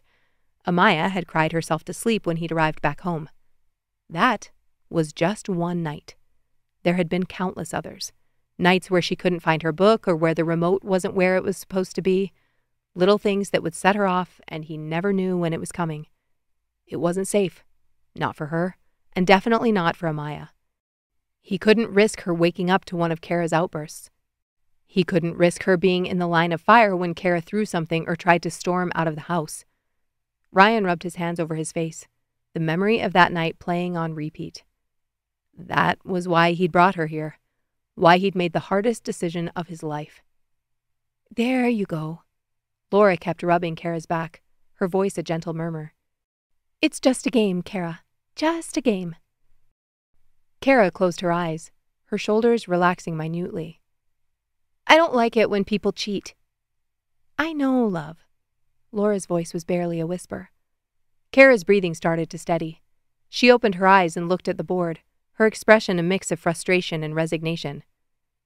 "I just wanted to win for once." Laura leaned in and kissed her on the temple. "I know, sweetheart. Next time, okay?" They stopped by the restaurant on the way out to the parking lot. Amaya loved the chocolate cake there, and the kitchen staff always seemed to have a piece on hand when they visited, even when it was off hours. Ryan was positive Laura had something to do with that. Laura brought a fork and gave Amaya a big hug before sitting down next to them. "So, how's the hockey camp of yours going?" Ryan turned, trying to muster a smile as Amaya dug into the cake. "It's good. Really good, actually. We've got a solid group of kids coming in this summer." Laura clasped her hands on the table. "That's wonderful. You must be thrilled to share your love for the sport with the next generation." I get to go, Amaya said with her mouth full. Laura's jaw dropped. No way. Your dad's letting you get on the ice? About damn time. Ryan grinned, and Amaya beamed at him. He chuckled, scrubbing a hand over his jaw. Tell her about the poetry contest. Amaya didn't need much prompting. She dove into the story of her submitting a poem to the teacher and it getting lost and not being entered, so they had to do the judging all over again. I came in second place in the whole school. Amaya licked frosting off her fork. Laura clapped her hands. Well, of course you did. You know English was my favorite subject to teach, right? Amaya nodded and took one last bite before pushing her plate away from her. Ryan raised an eyebrow, then stole her fork and finished the last strip of barely any cake with mostly frosting. Not the worst. When he finished, Amaya took the plate and fork to the trash and walked to the water dispenser. Laura shifted, her eyes flicking to his. And what are you doing for yourself these days? Ryan shrugged. Prepping for the camp keeps me pretty busy. Laura shook her head. You know that's not what I'm asking. Ryan opened his mouth to respond, but the words caught in his throat. His days were a blur of work, taking care of Amaya, running the house, and trying to be there for Kara as much as he could. I'm still playing hockey. He thought about quitting the snowballs, but sometimes getting out on the ice was the one thing keeping him going. Summers were the hardest, with no games and only one practice a week. You remember we're taking Amaya next Saturday night? Ryan nodded. He loved that they wanted time with her, even if he suspected they specifically planned sleepovers for Saturdays so they could take her to church in the morning. Laura's eyes softened, and she reached out a hand. Ryan, it's been 2 years. I know you're dedicated to Amaya and Kara, but... She hesitated, choosing her words carefully. You're still a young man. You can't be expected to live your whole life. I'm not looking for anyone else, Laura. Laura sighed. I know, and I'm not suggesting that you should. But Ryan, we love you. When you married Kara, you became like a son to us. I would never... Her voice caught, her throat working. You're allowed to want more for yourself. You're allowed to have a life, too. Ryan's jaw clenched. He stared out the window, watching an ambulance pull into the parking lot below. In sickness and health, I'm not going to abandon her. Laura pulled out a manila folder from her purse. I expected as much, and I love you so much for loving her. She set it on the table between them, her eyes glassy. I prepared everything. You've lived apart for over a year. The lawyer says it should only take 2 to 4 months to be approved. Laura. Don't decide right now. She caught his hand, placing it on the envelope. I want you to seriously consider this, Ryan. She glanced up at Amaya walking their way with a cup of water. Kara is only 1 out of 3. Chapter 6. Saturday morning, Ryan sat at the kitchen table in his sweats and t-shirt, his hair still wet from the shower. He stared at the paperwork in front of him. Even though they were entering the last week and a half of school, Amaya's school counselor had recommended an assessment for ADHD and dyslexia. He'd already entered in her personal history, and now the cursor hovered over the first box of the questionnaire. Provokes others. Frequently, somewhat often, sometimes, never, or not at all. How was he supposed to know the difference between sometimes and somewhat often? Fails to follow instructions. Excessive use of video games or TV.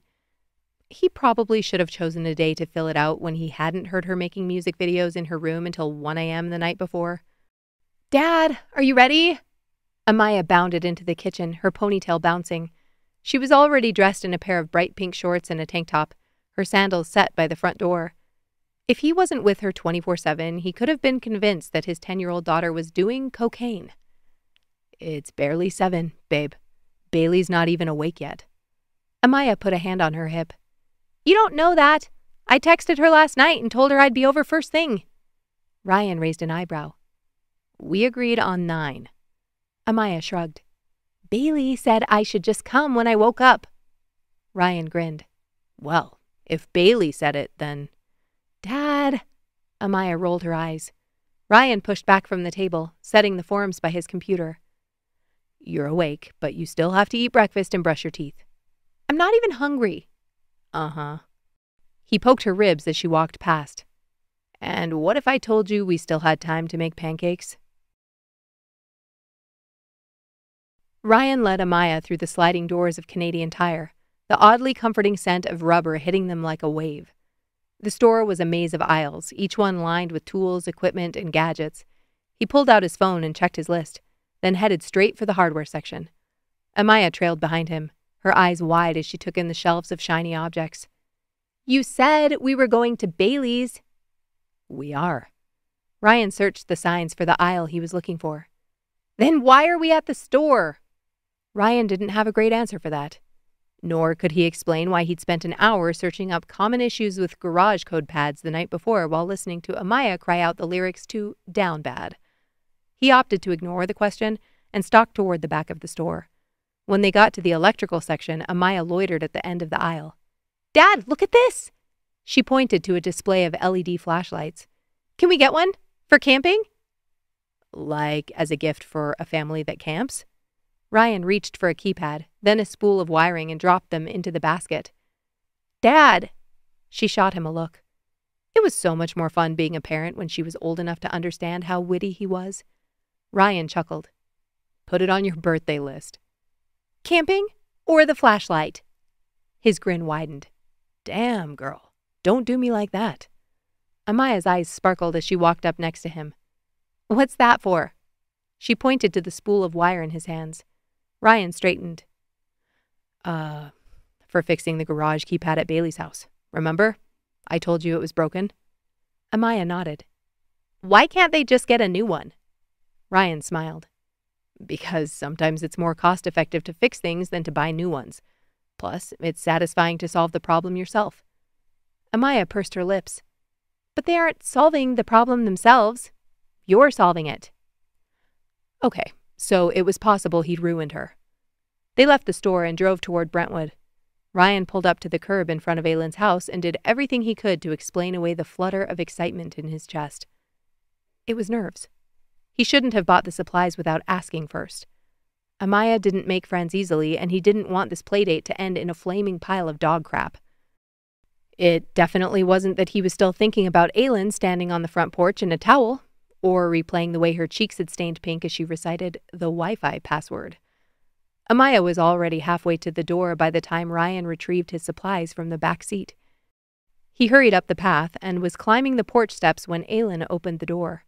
Her hair was swept back into a clip, and she wore soft cotton pants that were cropped at the ankles with an oversized sweater.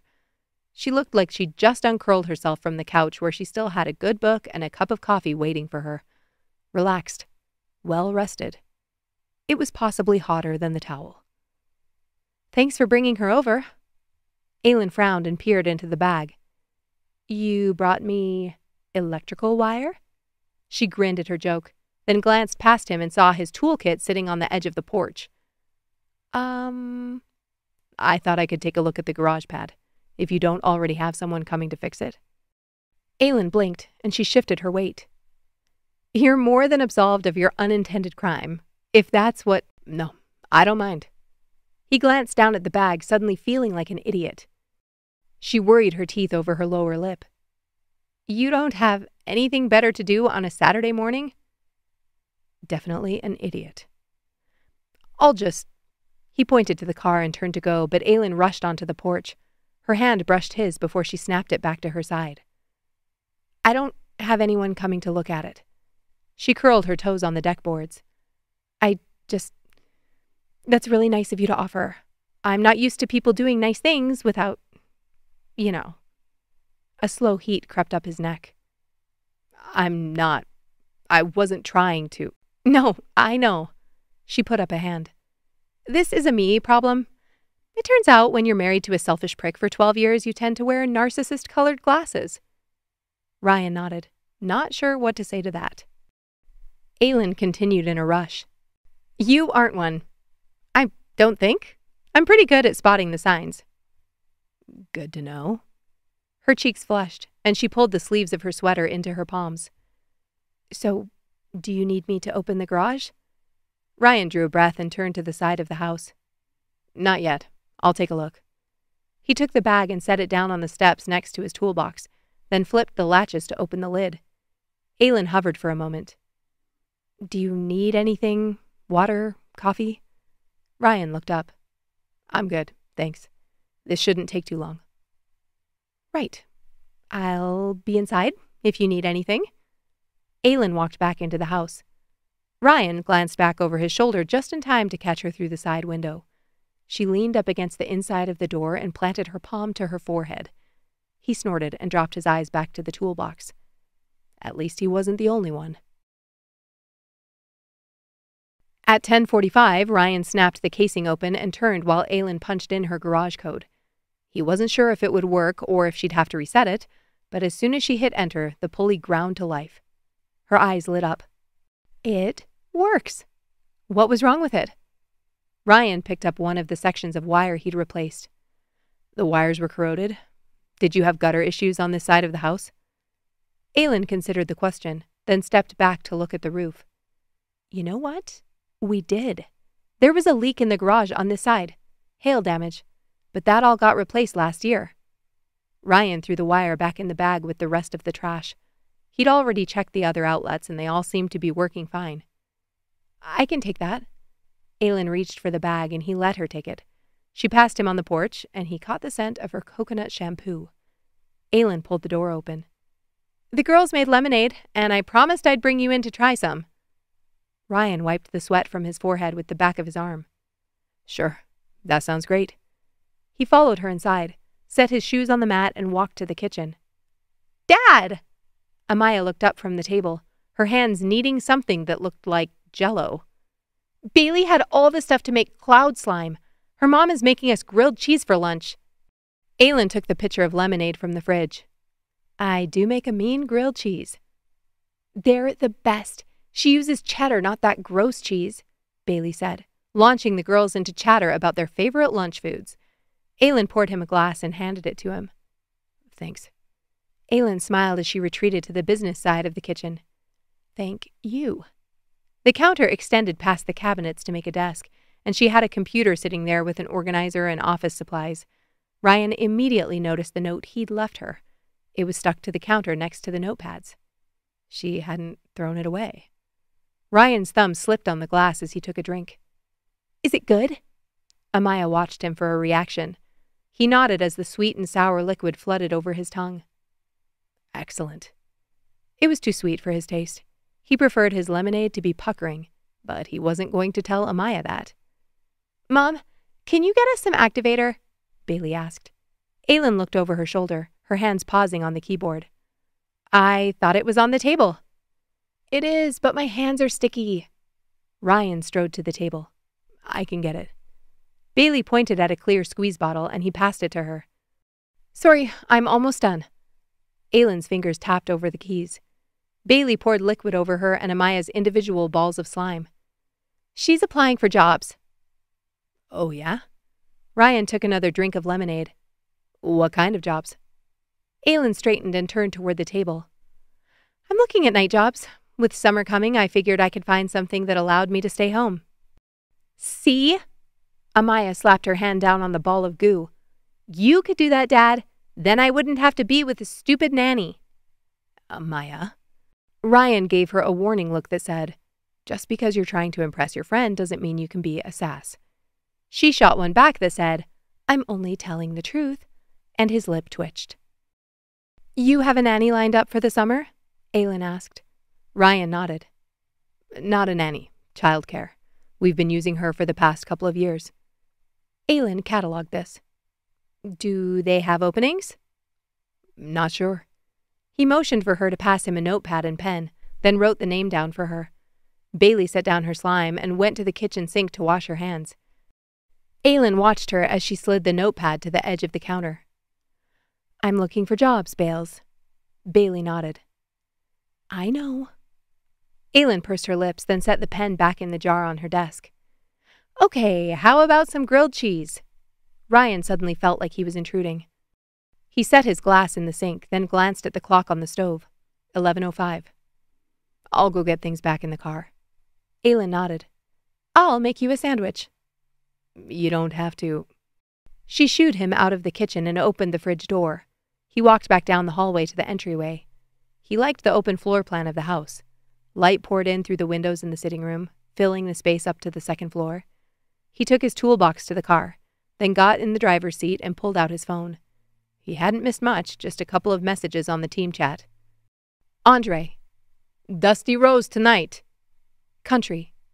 Jenna and I are out. She's not feeling great. Brett. So Jenna's pregnant? Country. Still practicing. Sean. Kelty says I have to go. Ryan laughed, then typed out a text. I have Amaya this weekend. Next Saturday? He didn't want to go, but when Laura and Russ had Amaya, he didn't have a choice. The one time he admitted he'd stayed home and cleaned, Laura had clipped him on the ear. Going out with his team was the least terrible option. Ryan looked up as Amaya ran out onto the porch, waving his grilled cheese sandwich like a surrender flag. He set his phone on the console and got out. Have fun? Amaya nodded. Aylin stepped out the front door and cupped her hand around her mouth. Thank you! He waved, got in the car, and took the grilled cheese from Amaya. It was steaming hot, wrapped in a paper towel. Dad, can we go to that new trampoline place tomorrow? She contorted in the seat to press in her seatbelt. The one over by Grandma's church? Amaya nodded. Yeah, I didn't realize you were into that. He pulled up to the stop sign, then turned left and drove past the school. I want to go at 11 o'clock. He glanced over at her, but she was staring straight out the front windshield. Any reason for that? 11 is the perfect time. I can sleep in and then have plenty of time to get ready. He nodded. All right then. 11 it is. Chapter 7. Saturday night, Aylin sat at the kitchen table staring at the empty fields of the childcare application for the place Ryan had recommended on her computer screen. She ran a finger along the rim of her coffee mug. Just do it. She'd received 2 interview requests after submitting a slew of applications, but neither of them was for a night shift. It was like bait fishing in the middle of the afternoon. She was getting no bites.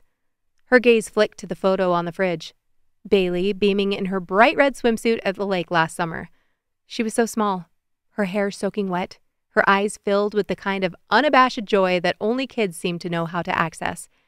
She clicked back through the 4 open tabs with job listings, scrolling for any new options that had posted during the night. The idea of telling Bailey that they were not going to be having an adventure summer like last year made her want to jab a hot poker into her eye. But she didn't see another option. Getting a night job would suck balls, but at least she could sleep for a few hours, go out and do something fun, and then nap in the afternoon. Movie time or play dates. She could make it work. It was moments like these she desperately missed being in California. Her parents and sister were there. She could easily ask Mariah to adopt Bailey during work hours, and it would be the best of both worlds. She could have normal hours, and Bailey would be surrounded by cousins and plenty of sand and sun. She'd brought up the idea of spending time there, but Clark had shut it down with 0 consideration.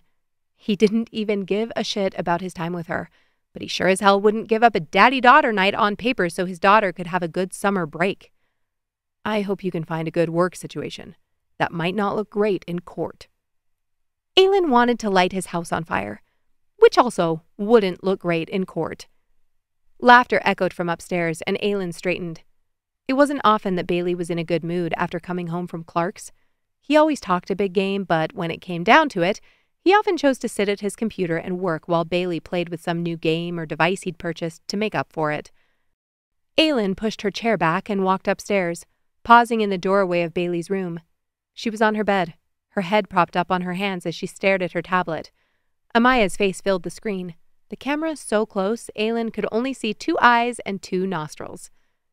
You guys exchanged numbers? Aylin picked up the dirty socks on the floor and threw them in Bailey's laundry bin. Her heart did a little happy dance that Bailey was giggling with a friend in her bedroom. She'd spent hours on the phone with her friends growing up, and it felt like a lost art.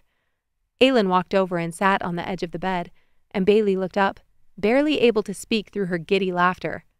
Mom, look at this meme Amaya just sent me. She turned the screen, and Aylin squinted to make out the words. How do you find a cat? Look behind the couch. She raised an eyebrow. That's it? Bailey giggled. No, Mom, you have to see the picture. She clicked the meme and it expanded, showing a picture of a cat and the caption, Look, it's the same cat. Aylin had never felt more like a 38-year-old than in that moment. She smiled, even though she 0% understood what the hell it was saying or why the girls thought it was funny. A perfect metaphor for her parenting at the moment. It's almost time for bed. Aylin stood and walked back to the door. Are you staying on while we do your nighttime routine? Bailey nodded. Is that okay? Yes, but you have to say goodnight once your teeth are brushed. Got it. Bailey and Amaya talked about a YouTube video they'd both watched about a family who did a 24-hour challenge in their trampoline room. What the actual? And Aylin pretended she wasn't eavesdropping on every single word. I think Daryl likes you. He was staring at you in choir yesterday. Bailey washed her face with a microfiber cloth she'd purchased with her allowance money. Girl, he just doesn't know the words. Amaya laughed. The whole interaction suddenly made Aylin feel like she was breathing through a drinking straw. Skincare routine? Boys? How were these girls not talking about friendship bracelets and Polly Pockets or something? All right, tablet away. Time to brush teeth. Bailey nodded and ran the tablet into Aylin's room, then padded back to the washroom to brush. She changed into pajamas, and that only made Aylin think of standing on the front porch giving Ryan her Wi-Fi password. A zing flashed through her at the image of him sitting on her porch swing, his eyebrows raised as he clarified whether BJ was capitalized. She should change it. But Clark had hated that password. Since she'd come up with it before they'd gotten together, he was immediately jealous of whoever had inspired the phrase. Now that she was finally free of him, she kind of wanted to keep it, even if it was awkward. A spite password sounded delightful. She would change the network name to Clark is a douchebag if she thought he'd ever see it instead of his phone automatically connecting. Bailey picked up Island of the Blue Dolphins, and they continued where they'd left off. After a few chapters, Bailey's eyes drooped. Aylin pulled the comforter up over her shoulders, then stood and flipped off the light. Aylin slipped out of Bailey's room and left a small crack in the door, just how she liked it. She went downstairs and finished loading the dishwasher, then locked up and climbed the stairs to her bedroom. When she walked in, she saw Bailey's tablet propped up on her nightstand, the screen still bright. Aylin walked over to turn it off and frowned. There was something on the... Her eyes widened, and she nearly dropped the tablet on the floor. Amaya's screen was pointed directly at the couch where Ryan relaxed with a book, shirtless. He was a reader? She could count on one hand the number of men she knew who read actual paperbacks and didn't listen to podcasts or audiobooks. His hair was down. It came just past his shoulders. Her eyes traced the lines of his bare chest and the dark trail of hair that started at his navel and disappeared into the waistband of his fitted sweatpants. Aylin's mouth went dry, which was when she realized she was spying on him in his own house. What the hell was wrong with her? She hit the red button to end the video call, and then the blood rushed from her face when she thought about what that had sounded like on his end. Was the tablet silenced? Or had it made a weird, "this call has ended" noise? She fell back on the bed, dropping the tablet onto the mattress. He was going to know. He would be able to look and see when the call had ended. She groaned and forced herself back up to sitting. Maybe he would think it had timed out, ended on its own. He didn't know that she'd been looking, but she sure as hell did. The next morning, Aylin stood in the kitchen watching as Bailey cracked eggs into a pan. You sure you don't want me to do that? Bailey shook her head, chewing on her bottom lip as she focused on the hot burner. I've got it, Mom. Aylin smiled. She leaned against the counter and sipped her coffee. It was Sunday, and they had big plans. 2 more weeks. What do you want to do after the trampoline place? Bailey gave her a sly grin. I don't know. Maybe brunch? Aylin laughed. Are you going to pay for that? Bailey dropped her eyes and Aylin drew a deep breath. Kidding? Of course we can do brunch. Then maybe the park? Bailey's eyes lit up and she nodded. When the eggs were finished, they ate breakfast together and talked about the only 2 things that seemed to be on Bailey's mind at the moment: the end-of-the-year choir concert on Tuesday night and the sky-high list of things she wanted to do over the summer. Bailey talked about the books she wanted to read and the craft projects she wanted to try, parks, playgrounds, friends, movies. Aylin took a large gulp of her coffee. After they finished eating, Bailey ran to her room to grab her things. Aylin packed a bag with snacks, and then they were out the door. The drive was quick, and as they walked in, Bailey's eyes lit up at the rows of trampolines and massive slides stretching out before them. "Mom, look at that one! It has a basketball hoop!" Bailey pointed, but Aylin didn't hear her, since her eyes had snagged on the guy filling out waivers at the counter. He was tall, with broad shoulders and a strong build. His hair was tied up in a bun. She pulled Bailey close. "Did you tell Amaya we were coming here today?" Bailey grinned and scanned the room, then launched forward when she caught sight of her friend at the counter. Aylin didn't know what to do with her hands as Ryan put the pen down and turned. Their eyes locked, and Aylin gave a half wave, immediately imagining him lounging on a couch half-dressed. Damn him and his broad shoulders for fixing her garage code pad. Her antiquated ovaries were not equipped to handle that. "Hey." Ryan's voice was low and smooth as he walked past the stanchion and ropes that, along with the neon colors and the smell of foam pits, decidedly gave the place a wax museum vibe. Aylin's stomach flipped. Married. She could not give in to having dirty thoughts about the married dad of her daughter's friend. And what kind of person was she to do so when his wife was in the hospital? She was a very broken person. That's what she was.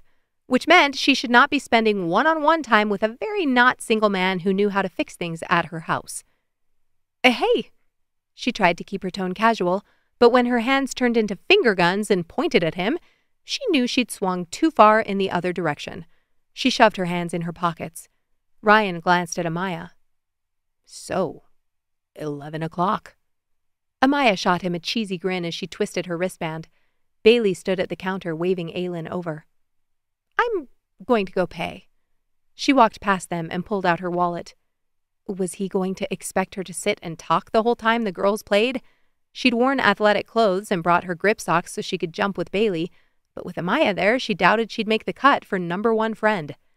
But Aylin didn't know what was worse, sitting and talking to Ryan for 2 hours or jumping in front of Ryan for 2 hours. She was probably going to pee a little. As they walked to the cubbies to store their shoes, Bailey turned to her. "You're going to jump, right?" Her heart swelled. "Yeah, baby, of course." They put on their grip socks and walked out to the trampoline area. Ryan wore brand new grip socks, and Amaya was already asking him to bring her the zipline rope. He jogged over to it and stretched his arms above his head to grab it, and his shirt rode up, revealing a strip of what she already knew existed under there. Aylin turned and pretended to be very interested in the mechanics of the obstacle course. "Mom, show Amaya your double backflip." Aylin turned and found Bailey on the trampoline next to the zipline. Ryan was waiting to retrieve the rope again if needed. He was staring at her. She waved her daughter off. "Maybe later." Bailey scoffed. "Do it now. I told her you could teach her how to do a single." Aylin gritted her teeth, then padded over to the tramp. She never thought twice about doing her old gymnastics tricks, but she didn't usually have an audience. She jumped on and double-bounced Bailey, sending her into a fit of giggles. Bailey rolled to the edge and motioned for Amaya to come watch. Aylin kept her back turned to where she knew Ryan was still standing, and pushed off. That familiar swoop of exhilaration hit her gut. She bounced twice, then flipped, landing easily on her feet and slowing her momentum. Amaya gaped at her. Then she nudged Bailey's shoulder. "I thought you were lying." Bailey beamed. "She can do way more tricks than that. She was a gymnast when she was a teenager." "A long time ago," Aylin pointed out. "My dad only knows how to do a front flip." Amaya bounced over to her. "Not true."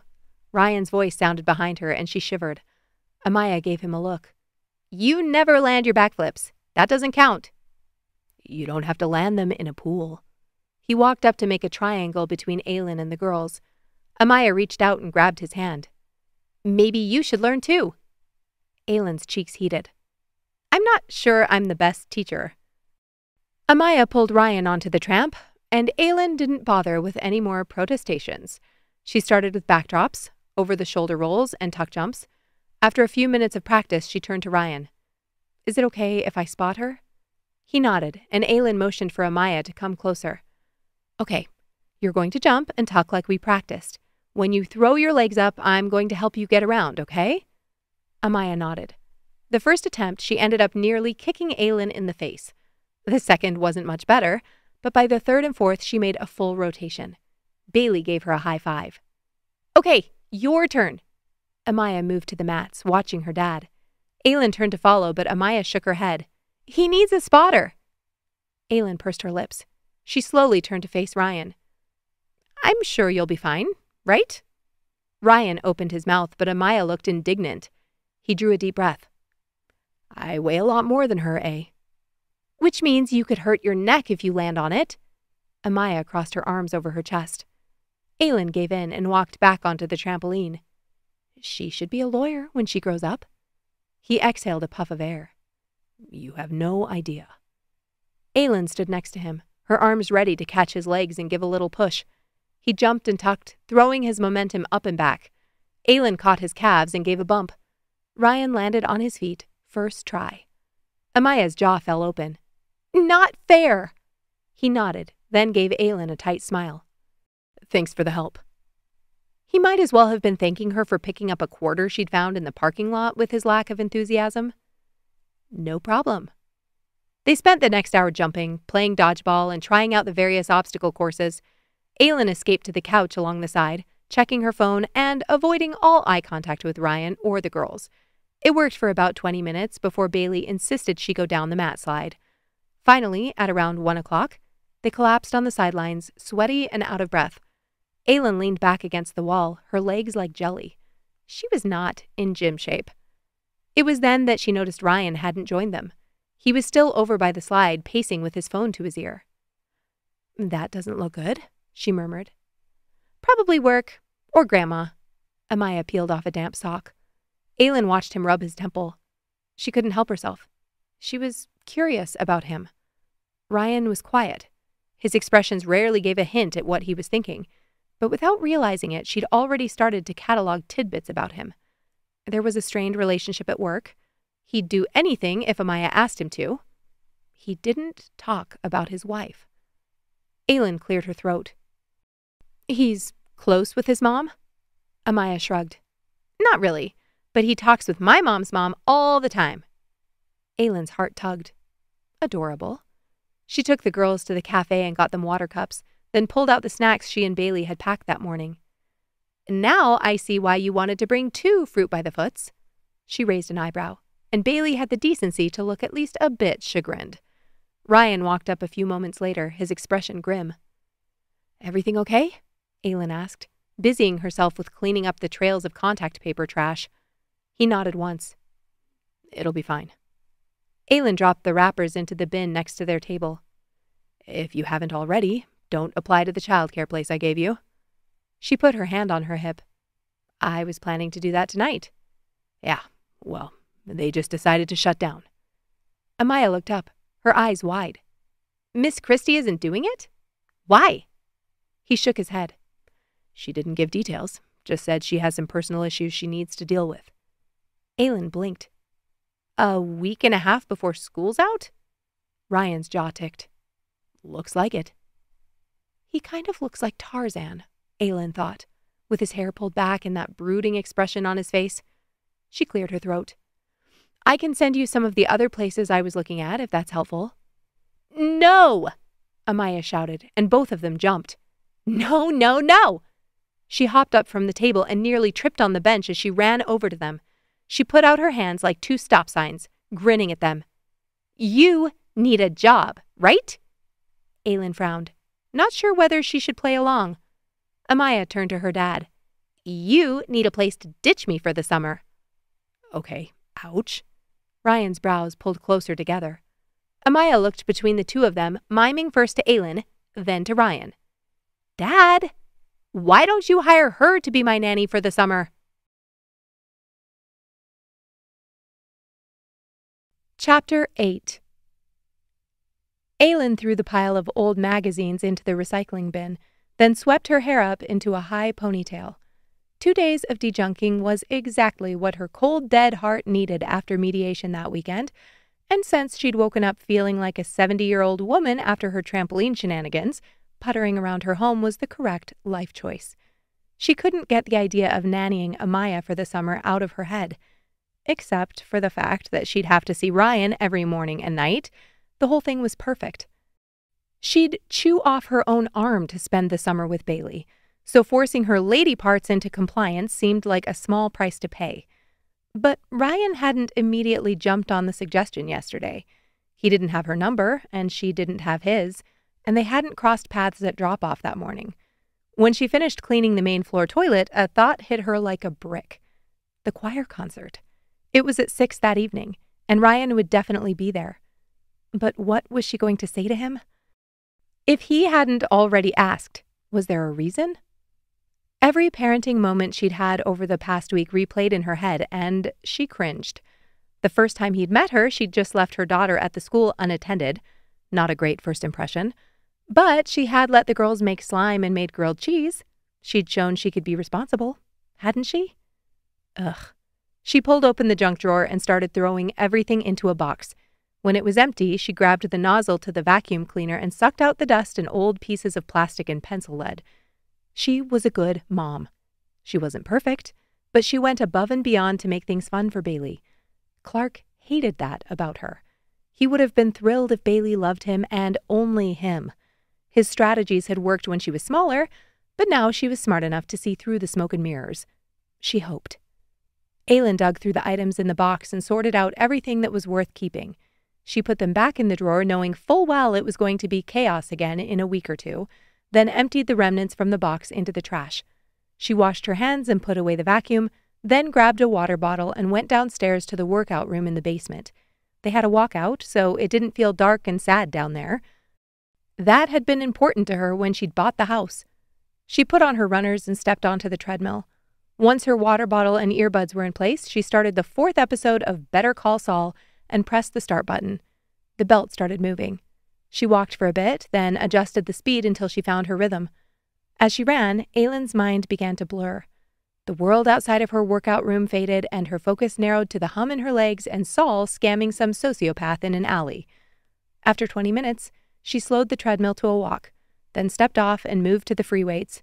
She lifted, stretched, and did a core workout on her yoga mat, then put her shoes back in place next to the treadmill and headed back upstairs for a shower. Her mind slowly drifted back to reality as she stepped into her ensuite and turned on the shower. She peeled off her sweaty clothes and draped them over the laundry basket.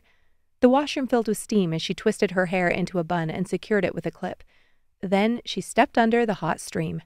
She closed her eyes and let the water cascade over her shoulders. Okay. She needed a plan. She'd set up interviews for Thursday, but she could easily cancel them if Ryan was, in fact, open to the idea of her watching Amaya for the summer. But how much would he be willing to pay? The place Ryan had planned to use wasn't traditional. It was a small program that seemed to be a blend between an arts and crafts summer camp and paid field trips. The price had been $550 a week. She assumed that was lower because there were 12 spots available, which meant the woman running it was making a fantastic weekly rate. But if Ryan only wanted to pay $550, there was no way she could survive making that little. She had credit card debt she was trying to pay off thanks to Clark deciding it would be best to buy their flights to Europe in 2023 on her card, since it had a better percentage back. 3 weeks before the trip, she found out he was sleeping with his personal assistant, which betrayal was just 2 years after he cheated on her the first time. She believed him when he pleaded for her to forgive him. She wouldn't ever make that mistake again. She had lawyer fees, the mortgage. It all added up to an insurmountable burden without full-time work. All in all, it wasn't a compelling sell. Hey, do you want to pay me twice as much as you were planning on for childcare this summer so I can spend my time with my daughter and keep my house? Aylin grabbed a bottle of body wash and poured a dollop into her palm. She lathered it over her skin, inhaling the scent of eucalyptus and mint as she worked through a potential approach. She would be with the girls full-time. It was 1 adult to 2 kids, so the level of care and attention would be astronomically higher. She could show him the list Bailey had made for all the things she wanted to do over the summer and throw in... She scrambled. Some overnights? Time for him to go and be with his wife while she was recovering? She rinsed off and turned off the water, then stepped out and wrapped herself in a towel. As she dried off, her mind flitted through Ryan's potential responses. Would he tell her he'd already found something else?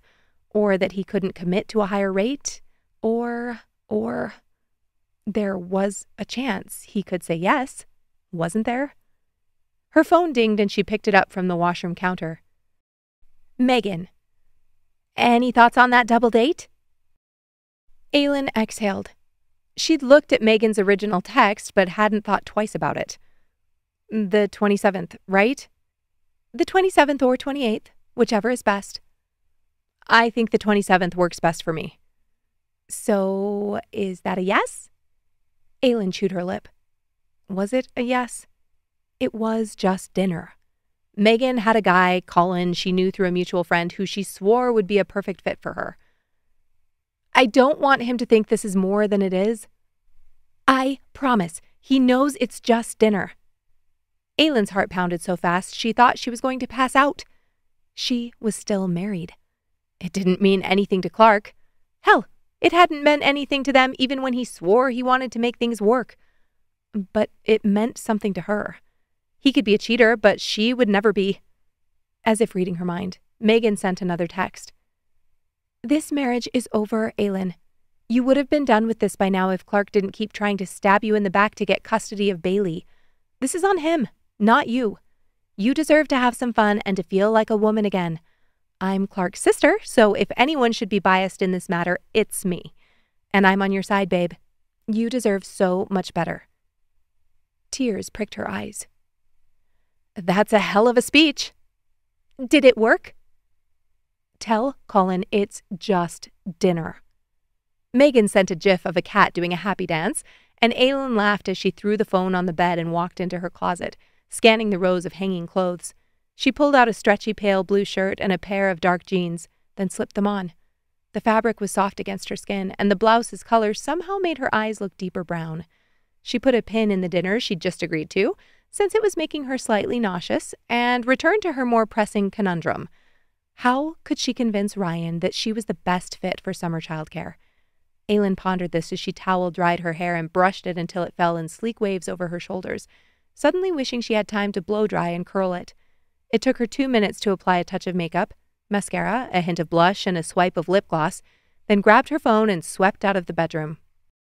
Aylin walked into the kitchen, opened the fridge, and pulled out the container of leftover pasta from last night. She dumped it onto a plate and stuck it in the microwave. She knew what would be most important to her as a parent, so maybe she only needed to make it clear what she could offer. When the microwave dinged, she retrieved her plate, grabbed a fork, and leaned over the counter. The noodles were still a bit cold in the center, but she didn't care. She needed fuel, not a Michelin star experience. When she was finished, she rinsed her plate, then put it in the dishwasher and strode to her desk. She didn't have his email or phone number, so she'd have to do this old school.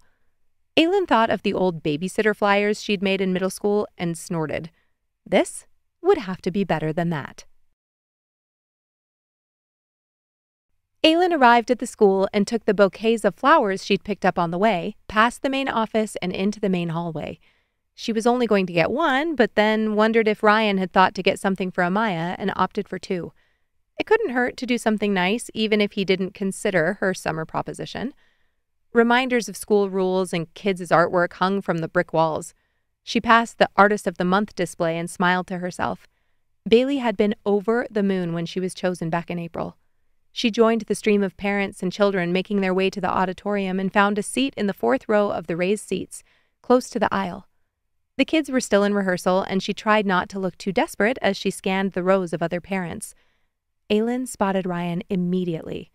His hair was tied up in his usual messy bun, and he was dressed similarly to the first time she'd seen him. Collared shirt, nice slacks.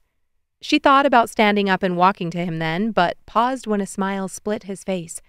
The sight of it made something squeeze inside her. Had she seen him smile like that before? He was always so serious. She dropped her eyes to her phone, then glanced back to figure out who he was talking to. There were 2 men on either side of him, both athletic-looking, one with a worn ball cap turned around backward and the other in a t-shirt and jeans. Did Ryan only hang out with other men who looked like they could be in a fireman's calendar? Married, married, married, she reminded herself. His eyes flicked up and caught hers. Aylin turned her head to stare at the empty stage. Shit. He'd absolutely just caught her looking at him. If she would have waved or something, it would have looked more accidental and not like she was trying to figure out why his eyes always looked a little sad. The last thing she wanted to seem was desperate, even if it was the truth. Her phone buzzed and she glanced down to see Clark's name on the screen. Her stomach tightened. Clark. I was thinking I'd take Bailey to Edmonton next month. Aylin's stomach dropped. Clark only went to Edmonton for work, and that last word required air quotes. Won't you be in meetings? Taking Bailey somewhere fun on his weekend was not the norm. Clark taking her anywhere that required effort or advanced planning sent off all the alarm bells. Clark. Going to take her to the mall. I was thinking I'd take Bailey to Edmonton next month. She tried to parse out the meaning because with Clark, she could never take anything at face value. He didn't say a work thing, which meant he was either trying to make her think it was personal or it actually was personal. Clark only went out of his way for two things, money or sex. She was guessing it was the latter. If you're meeting with someone, I don't think that's the best situation for our 10-year-old daughter, and you'd be violating our separation agreement. The three dots appeared, then retreated. The doors to the stage opened and a couple of teachers filed in, leading the kids to their row on the risers. Clark. Classic. I try to do something nice and it's still not good enough for you. Aylin bit down hard and flinched when she caught the inside of her cheek. She flipped her phone over and set it in her lap. It was his weekend. He had Bailey from Friday after school until Sunday night, and taking her to Edmonton didn't break any of their mediation rules. There was nothing she could do about this. Aylin tried to draw a full breath as she found Bailey in the second row. The kids were dressed in white shirts and black pants or skirts, each sporting a colorful sash or tie. Bailey had been insistent that she needed red, and she'd gone to Walmart late the night before to pick up a scarf. The kids fidgeted, whispering to each other and adjusting their outfits. One boy with a cowlick was trying to smooth down his hair, while a girl next to him giggled and pointed at her little sister in the crowd. There were two people between Bailey and Amaya, but they leaned forward, talking to each other anyway. Aylin couldn't help but grin at that. All she wanted in the world was for people to love Bailey as much as she did. A few minutes later, the music started, a blend of classic choir pieces and a few contemporary songs. The children's voices filled the room. Not entirely on key or rhythm, but all she could see was the joy on their faces as their mouths rounded into tall O's. Between songs, she glanced over at Ryan. His attention was fixed on Amaya, a contented smile still hanging on his lips. He looked nice, sitting like that. Like a nice man, a nice dad. Someone who wouldn't take his daughter to a hotel so he could hook up with some woman he met on Hinge. Aylin sighed and settled in for the final number. She perked up when she saw Amaya step down from her riser and walk across the stage to the microphone. She waited for her choir teacher to adjust it, then stood straight, her hands at her sides. The music swelled and she sang the opening stanzas, her voice clear and strong. When she finished her part, she retreated back to stand with the rest of the choir, grinning from ear to ear at her dad in the crowd. Aylin didn't know whether she wanted to rage text Clark or start crying. Would Bailey ever have an experience like that? If Clark had deigned to show up for this, he sure as hell wouldn't have been looking at his daughter like that, unless he knew someone was watching. When the applause died down and the lights went up, Aylin wound her way through the crowd and into the hall. She spotted Bailey and Amaya lined up a few feet ahead, hugging their friends and glowing with post-performance adrenaline. She stepped up to them, flowers in hand, realizing she hadn't paid attention to whether Ryan had flowers already. Bailey's eyes lit up. She took one of the bouquets and handed it to Amaya, somehow understanding exactly why she'd brought them. "You girls sounded amazing up there," she said. Bailey beamed at her. "And Amaya, your solo? Perfect."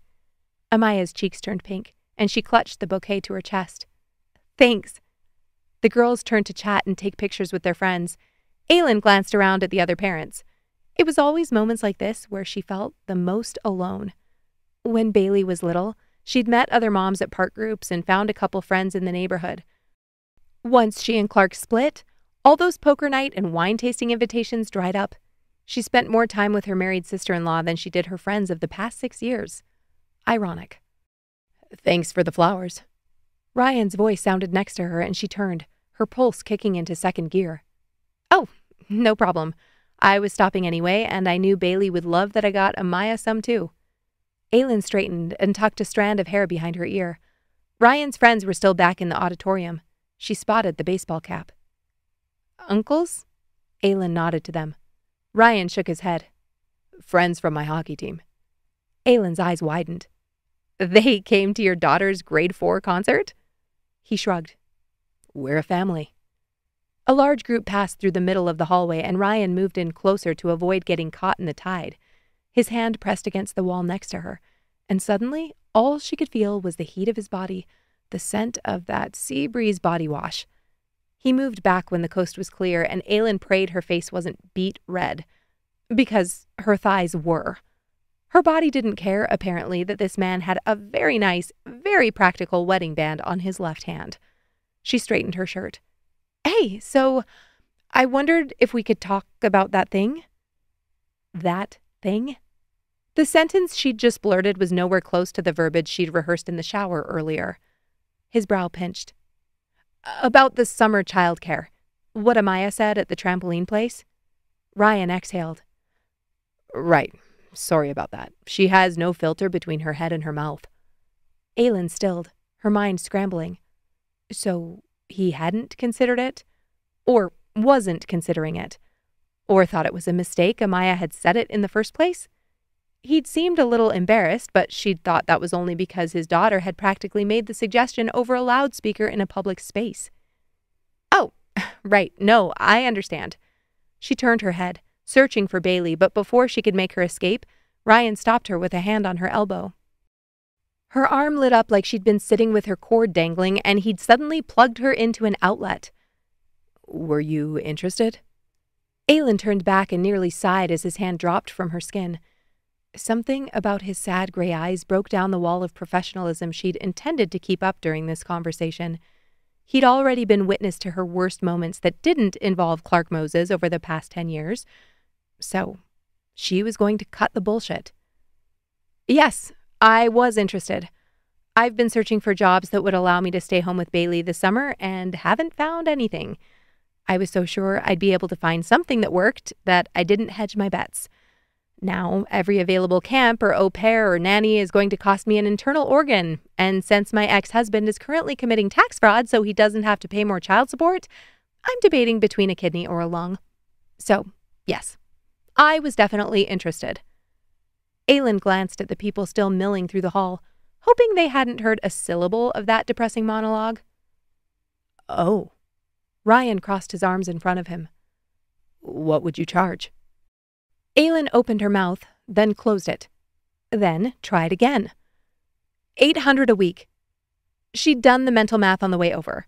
If she got a full-time job and had to put Bailey in a summer camp, that was about what it would even out to. She didn't want to ream him, and that amount was completely manageable. She continued, I would be giving undivided attention to the girls. We'll do at least 3 field trips a week, and on the 2 days we're home, we'll do baking and crafts and projects in the backyard. I grew up an athlete, so physical activity is important to me. I'll make sure they eat healthy, but not so healthy that they hate me. I can offer 1 overnight a week so you can have time off and be with your wife. Her throat felt like it was going to swell closed, and Bailey's choir director was going to have to trach her with a ballpoint pen. When Ryan didn't respond immediately, she somehow defied biology and kept talking. I can do a background check if you want.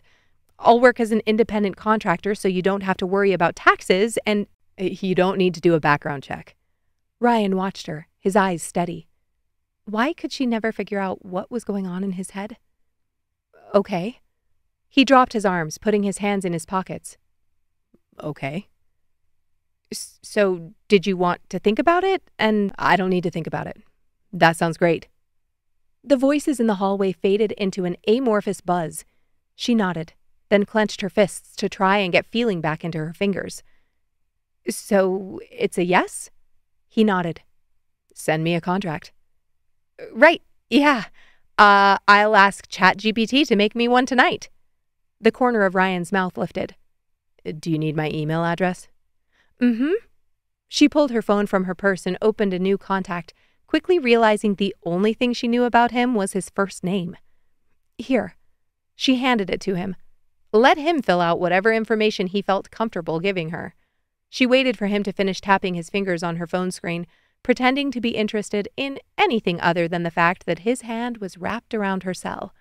When he handed it back, she scanned the contact page. Ryan Vargo. He left his phone, email, and address along with a note. Amaya's dad. She had a feeling she'd never need to search for his daughter's name to remember where to find him. I'll be in touch.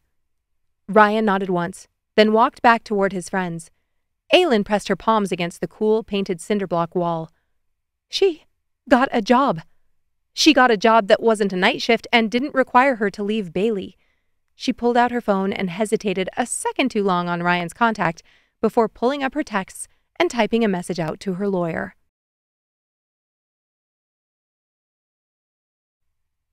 Ryan pulled up to the house and killed the engine. Amaya was already unbuckled and halfway out the door before he had a chance to say anything. He stepped out and grabbed her overnight bag from the back seat, then walked it up to the front porch of his in-laws' home. Laura opened the door, her face lighting up the way it always did when she saw Amaya. "There's my girl!" She pushed the screen door to the side and Amaya bolted into her arms. Ryan waited for them to move past the threshold, then set the bag on the tile floor just inside the entry. "Thanks for watching her, Laura." "Of course! We love having her here. I just finished up some banana bread and Russ is home from the garden center, so we have plenty of time to devote to this precious one." She pressed a kiss to Amaya's head. Russ joined them from the back porch, wiping his hands on a cloth. "Ryan, good to see you." "You too, Russ." Ryan extended a hand and Russ gave it a firm shake. Laura smiled. "Do you want some bread?" Ryan shook his head. "I appreciate it, but I should get going." Laura's eyes brightened. "Any fun plans?" He shoved a hand in his pocket. "I'm picking up some friends from the team. Going out for a bit." Russ gave him a pat on the back. "Don't get home before midnight." He turned to Amaya. "Ready to help me with the garden? The tomatoes are getting big." Amaya's eyes lit up. "Can we pick some?" Russ chuckled. "Not quite yet, but I'll show you how to prune the vines." Ryan gave Amaya a hug, then went back out to the car and drove down the winding country road with the window down. The air smelled of fresh hay. He turned off onto a gravel road and Country's ranch came into view. He turned onto the driveway of the first house on the road with Country's truck out in front of the garage. He walked up the steps and found Jenna already opening the door for him. "Glad you could make it," Country called out from the kitchen. He leaned out and waved. In a flannel shirt and jeans, he looked every bit the cowboy he was, complete with a 10-gallon hat. Jenna, on the other hand, looked like she'd stepped out of a magazine, her blonde hair pulled back in a loose bun and a strappy dress flowing around her legs. Ryan gave Jenna a quick hug. She grinned. "You ready to get your dance on?" Yeah, I'm not dancing." She rolled her eyes. "Country, he says he's not dancing." "He's dancing," Country yelled back, then walked into the front room. "You know she only agreed to come because you and Polk were going to be there, right?" Ryan smirked. "And here I thought it was because she loved you sloppy drunk." Jenna snorted. Yes, give me more groping, please." Country scoffed. "Maybe I'm playing hard to get tonight." "You'll definitely be playing hard." Jenna gave him a look, then seemed to remember Ryan was still standing there. Ryan chuckled, but the sight of them together hit him in the gut. He'd accepted that his marriage and the relationship he'd had with Kara died the night she collapsed on the living room floor, but sometimes a kernel of grief popped out of nowhere. He cleared his throat. "Wedding plans coming along?" Jenna twisted the ring on her finger. "Not much to plan since Polk has taken it over." Ryan raised an eyebrow. "He's planning things?" Country slung an arm over Jenna's shoulder. "I asked him to take over building a dance floor, and that's extended into patio lighting, a new arbor, seating, and menu planning. He says they all contribute to the ambiance, and the floor won't work unless they're right." Ryan laughed. "He realizes he only has a month, right?" "August 20th, the shotgun wedding we always dreamed about." Country grabbed his keys off the coffee table, and Jenna snatched them from his hand. "If I'm the DD, I get to drive both ways. So you have to endure me driving your truck sober." She grinned. Country ground his teeth and Jenna's smile grew wider. Ryan followed them down the steps, his mind drifting back to his wedding. Or lack thereof. He'd been the one pushing to elope, and Kara had been only too happy to go along with it. Would he have done it differently if he'd known they'd only get 11 years? Polk appeared through the back gate just as Jenna opened the truck doors. "Ryan?" Polk tipped his hat, and Ryan saluted him. They all piled into the truck, Ryan and Polk taking the back seat. "Careful back there. Polk's in a dry spell." Country waggled an eyebrow. Polk leaned back. "That's all changing tonight." Jenna rolled her eyes. "You know we're going to Dusty Rose, right?" The conversation shifted to replacing the shingles on the barn and the accidental double bookings in the VRBO in the back. Ryan learned they were almost done with retrofitting the second silo, and they already had a month-long stay booked in September. He was happy to sit back and listen, since the only thing interesting to talk about in his life left him feeling unsettled. In just under 2 weeks, he'd locked a woman out of her house, done voluntary electrical work at her house, and hired her to be his nanny for the summer. He'd seen Aylin Tomlinson more than anyone else in his life, and had an email from her in his inbox. The offer at the choir concert earlier that week had been unexpected, but a massive relief. Aylin had looked like she might be sick at Amaya's bold declaration at the trampoline place, so it hadn't occurred to him that she'd been considering it. He couldn't decide if she was hard to read or if he was rusty after living as a bachelor for the past 3 years. If Polk was having a dry spell, he was living in a desert. Jenna parked the truck, and they walked into the Dusty Rose, the scent of stale beer and wood smoke hitting him like a pressure wave. The place was already packed. Country music pulsed through the air, and the bass reached through his chest and buzzed along his spine. "There they are." Country nodded toward a set of round tables near the edge of the dance floor where Andre, Boyd, Sean, and Kelty already settled in. "About damn time." Boyd grinned, his hockey mullet swaying as he leaned back in his chair. "It's 7:30, bud." Country clapped him on the shoulder. "Has your bedtime moved to 10 o'clock? "Only if she's setting it." Boyd pointed to a pretty blonde in Daisy Dukes. "Show her your flipper. That'll seal the deal." Kelty winked, and Boyd flipped out his front right tooth, giving a goofy smile. Rhonda and Anne walked over from the bar, setting their beers next to Jenna. "Boys, you better be on your best behavior tonight." Rhonda gave a meaningful look at Boyd and Andre. "Always." Andre narrowed his eyes and ran a hand through his hair. "Who am I working to impress?" "Nobody. My friend Megan is bringing her sister-in-law tonight, and she hasn't been out in a hot minute, so don't scare her off." "Single?" Rhonda scoffed. "She wishes." Then took a long drink from her glass. Country nudged Ryan, and they went to the bar.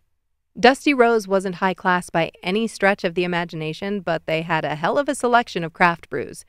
They both ordered a Village Blonde and walked back to the tables. "And it's such bullshit.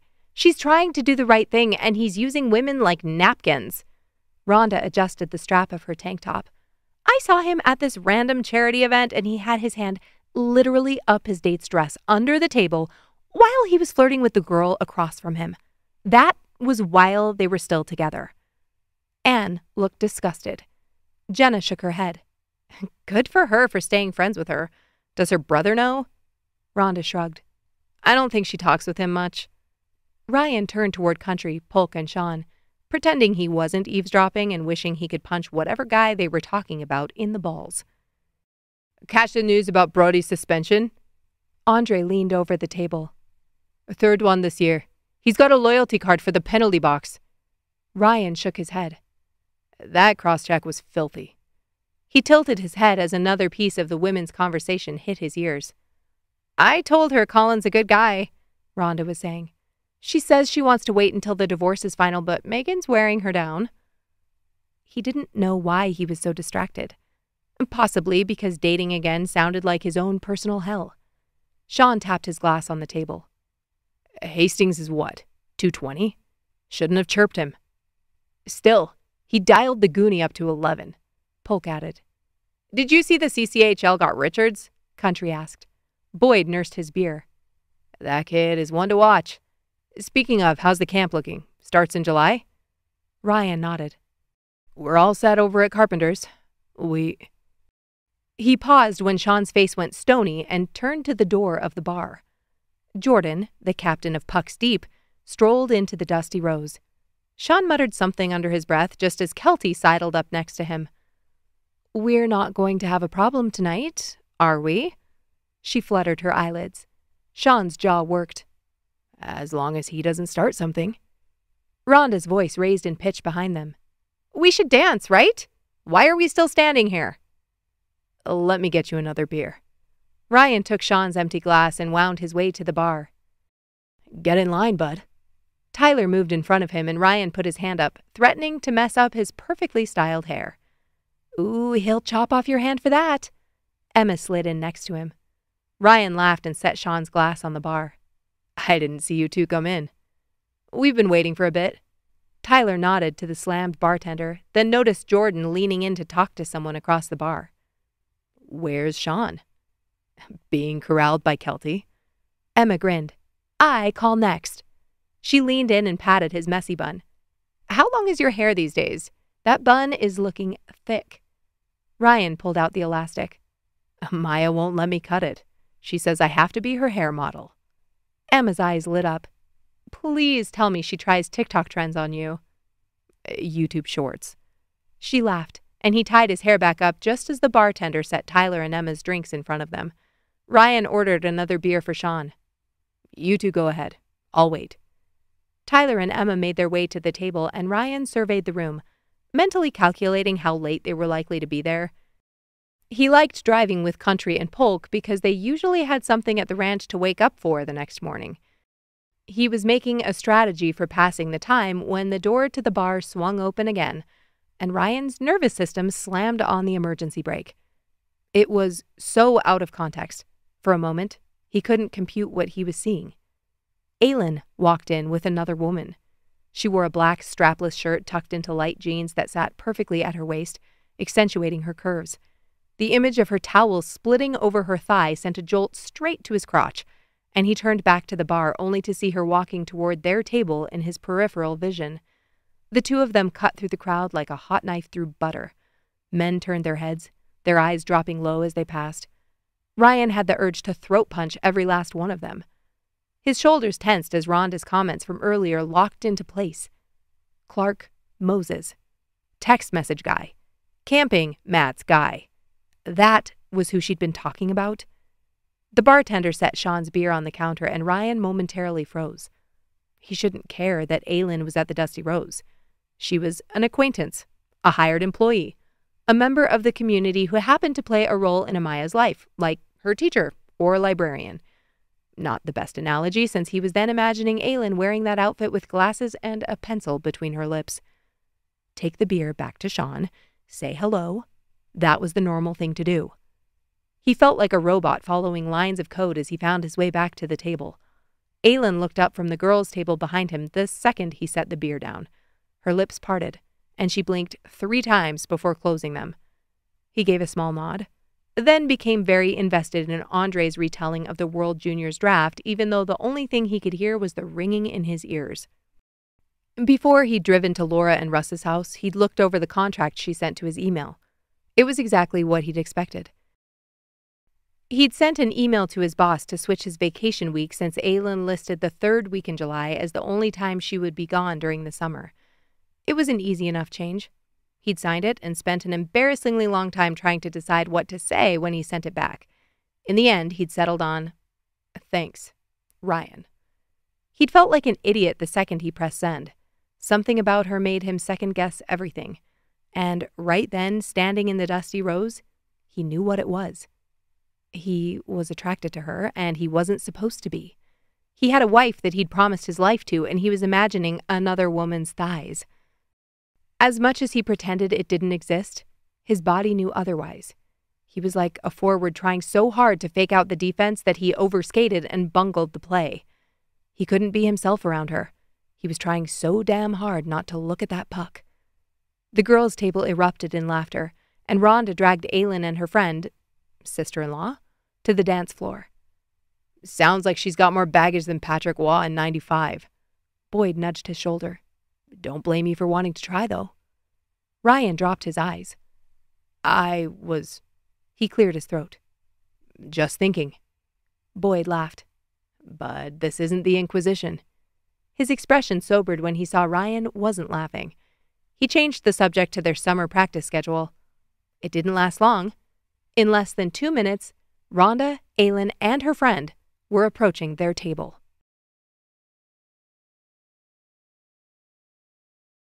Chapter 10. Ryan looked up as the 3 women stopped in front of him, and Boyd stepped back to make room, his eyebrows raised. "You know Aylin," Rhonda stated. Sean and Country's conversation fizzled faster than wet pop rocks. Ryan straightened, his hand still on his glass. "I do. Hello." He needed to just look at the puck. It wasn't a crime to notice, and if he was going to survive the summer, he needed to stop acting like a deer in headlights every time she entered his field of view. Aylin nodded. "Hello." Her cheeks were rosy, but she'd just been on the dance floor. Ryan stopped letting his eyes slide past her. When she lifted her chin, he met her gaze, head on. A soft puff of air left her lips. "Your kids go to school together?" Rhonda prodded. Ryan cleared his throat. Might as well get it out in the open. Right. They're both in grade 4 at Meadowbrook. My plan for childcare this summer fell through. She's nannying Amaya this summer." Boyd coughed as if he'd just choked on his beer. When he finally composed himself, he shot a look across the table that Ryan ignored. That's in my spank bank." Andre took a long swig and finished his glass. "Your what?" The woman next to Aylin frowned. Andre leaned over the table, but Kelty cut him off. "He's saying it's his secret fantasy to sleep with his nanny, which he doesn't have because he's not in a relationship and doesn't have kids." Andre looked wounded. "I have a dog. They have dog nannies." Boyd laughed. "Not as hot. She has to be at your house late at night like, 'Oh, I just put the kids to bed. I didn't know you were back from that meeting.'" Rhonda smacked his shoulder. "This is their real life. You realize that, right?" Boyd scoffed. "I was kidding." Andre leaned in to Aylin. "Serious question. Did you have a third party conduct background checks, or did you check each other's backgrounds?" Rhonda let out an exasperated sigh. "This is your best behavior? So disappointing." She motioned for Aylin and her friend to go back to the dance floor. As soon as they were gone, Country grinned like a Cheshire cat. "Not sure how you forgot to mention that on the entire drive over." Ryan shrugged. "It didn't seem notable." Country shook his head, seeing right through his bullshit. "Okay, not notable. Got it." Ryan tapped his fingers on the table. "We only finalized things earlier this morning." "In person?" Andre asked matter-of-factly. "Over email." Andre nodded. "So are you going to sit here the rest of the night and pretend your new nanny isn't a total smoke show? That it never once occurred to you? I'm not blind." Ryan tipped his glass and sipped the dregs. Andre let out a relieved sigh, putting a hand on his heart. "You worried me for a second. I thought we weren't going to be able to talk about it." Ryan held out his hands. "There's nothing to talk about." Polk snickered. "Right. You, the guy who hasn't gone on a date in 3 years, is spending the entire summer with a Jennifer Aniston doppelganger, and there's nothing to talk about?" Ryan shot him a look. "Can you not?" Polk held up his hands. "Hey, I'm just saying if I had a nanny like that, I'd be working from home a hell of a lot more often." Country laughed. "You already do work from home." "It's a euphemism." Andre grinned. "He has to bale hay and chill." Ryan raised a hand to the server making rounds and ordered another beer. "How long do you think till this is out of your systems?" Sean grunted. "This one's going to have a long half-life. Settle in." Ryan's fingers tightened around his empty glass, the condensation slicking his palm. He glanced over to the dance floor to see Jenna and Kelty had joined the others. They laughed and danced, carefully staying in their group so there wasn't room for the men who circled them like piranhas to cut in. The Dusty Rose was packed, and yet he had zero problem finding Aylin in the crowd. She spun, her hair fanning out around her, and Ryan swallowed hard. Andre forced him out to the floor to line dance. He normally would have put up more of a fuss. Kara always wanted to go dancing, and he'd never made the time. It felt wrong to do it now without her. But this was a matter of survival. The momentary guilt was easier to handle than the looks he got anytime Aylin raised her arms over her head and shook her hips. When he got back to the tables, the girls were doing a second round of shots. He tried to notice anything other than the way Aylin's lips glistened in the lights or how her skin was dewy from dancing. He successfully avoided her until an hour later when he walked out of the washroom. "Ryan!" He turned and found Aylin resting against the rail next to the bar. She waved, and the alcohol in his system convinced him he didn't want to be rude. He walked over to her. "Having a good night?" She nodded, her smile loose and relaxed as she leaned in to make her voice heard over the music. "Just waiting for Rhonda and Megan." "In the washroom?" "Yep. Wardrobe malfunction." He wasn't totally sure what that meant, but he smiled. "I'm surprised you haven't been accosted yet." She gave an amused grin. "By who?"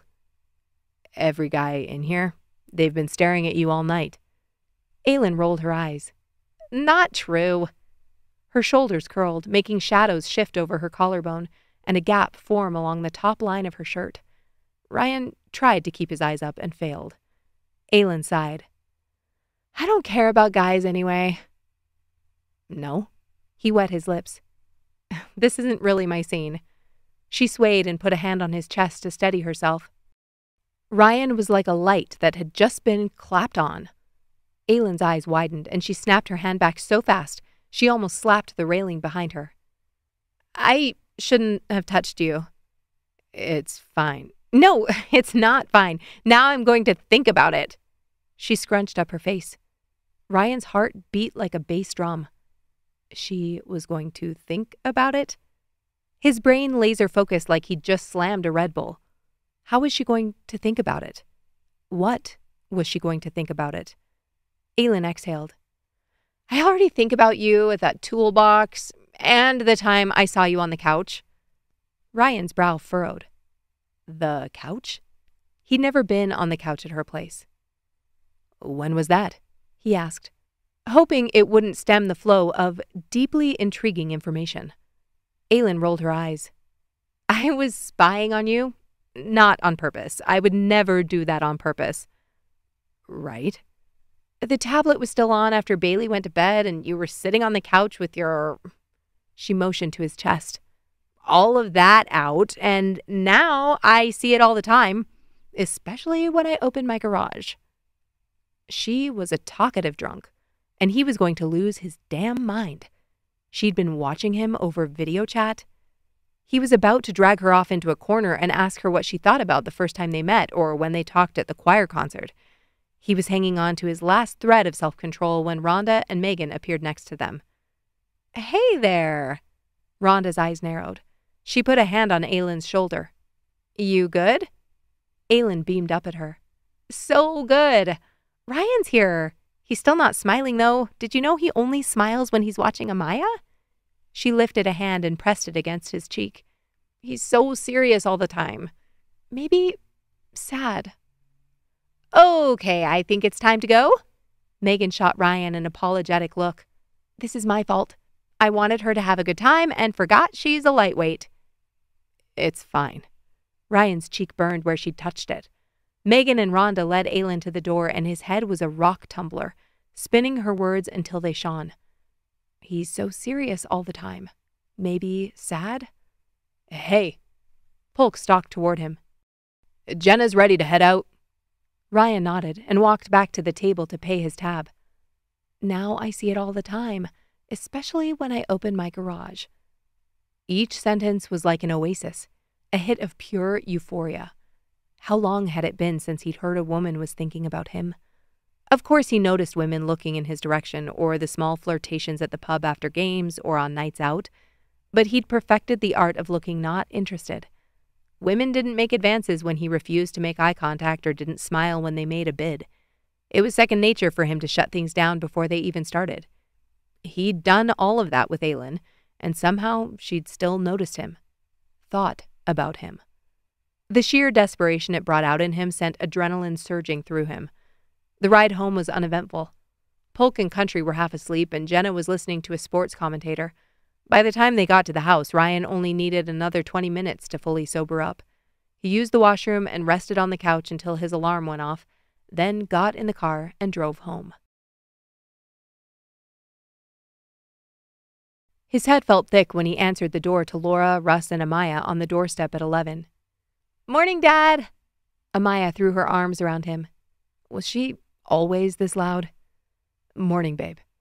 Amaya dropped her bag on the floor, slipped off her shoes, and ran into the house, probably straight for her tablet. He ignored the thought that he should check if Aylin was somewhere behind the camera. "How did it go?" he asked. Laura beamed at him. "We all had a lovely time. She's such an amazing girl. You're doing a great job, Ryan." The compliment settled into him in layers, and he read the subtext. "We see you're doing this by yourself. We were afraid not having Kara would ruin her. We lost our daughter, but at least we have her." Laura glanced over at the manila envelope sitting on the counter. Ryan pulled the door a little closer to his shoulder. "Did you have a good time last night?" Russ asked, noting his sweatpants and t-shirt. Ryan nodded. "Yep, great." He gave an approving smile. 2 weeks? He stepped closer and put out a hand. Ryan shook it, then gave Laura a hug. "See you soon. Love you." "Love you." Laura waved, and the two of them walked back to the car. Ryan had barely closed the door when Amaya burst into the hall. "Dad, can Bailey and I have a sleepover tonight?" He blinked. "You're going to her house first thing in the morning. Tomorrow's the first day of summer break." Now I see it all the time, especially when I open my garage. Ryan dragged a hand through his hair. Amaya's shoulders slumped. "I know, but if I went over there, you wouldn't have to get up so early. And then the start of summer would be really special." Her eyes grew to the size of an anime kitten. "I thought we were going to watch a movie." His phone buzzed on the kitchen table and he reached for it. "Bailey's mom says it's okay with her if it's okay with you." She bounced on her toes. Ryan read Mark's message on the screen. "Emergency. Look at the soil contamination report ASAP." Ryan swore under his breath and opened his email. Soil contamination? What were the chances? "Dad," Amaya whined. He scanned the beginning of the report. Incident summary. On June 22, 2024, during the early excavation phase of the downtown parking garage project, the construction crew encountered unexpected environmental contamination in the form of chemically contaminated soil. The soil appeared discolored, emitted a strong chemical odor, and preliminary on-site tests revealed elevated levels of hydrocarbons and heavy metals, indicating potential contamination from previous industrial activity on the site. Details of discovery. Time of discovery: 10:45 a.m., June 22, 2024. Excavation depth: 6 feet below ground surface. Area affected: approximately 50 square meters in the northeast quadrant of the project site. Initial testing was conducted using a portable gas analyzer, and soil samples were sent to a laboratory for further testing. Results confirmed that the contamination consists of the following: hydrocarbons, example benzene, toluene, ethylbenzene; heavy metals, example lead, arsenic; volatile organic compounds, VOCs, at levels exceeding threshold limits. Well, shit. That was going to set back their timeline. "Okay." He nodded at Amaya and she jumped up and down. Ryan flipped to his phone contacts. He found Aylin's number and dialed. He opted not to explain the entire situation and instead just let the girls do the work. Bailey was working on her mom just as hard, and it didn't take much convincing. Unfortunately, hearing Aylin's voice brought back every minute of their time at the Dusty Rose. Was she thinking about him with his shirt off right then? Without the alcohol clouding his head and rerouting his blood south, the idea of her looking at him, wanting him even a little bit, made him feel like he'd just been hit with a taser. He couldn't allow his head to take off in that direction. It wasn't fair to Kara or Amaya, and he was going to be seeing Aylin all summer. He needed to backpedal whatever had happened that weekend to the safety of a professional relationship. She was his employee. "Dad, I'm getting in the car!" The door slammed as Amaya disappeared into the garage. Countdown to trial run: 14 minutes. Chapter 11. Aylin fidgeted with her shirt as Ryan walked up the path with Amaya.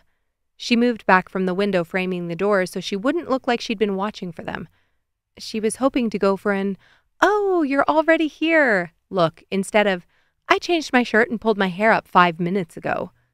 She'd been thinking about the Dusty Rose non-stop.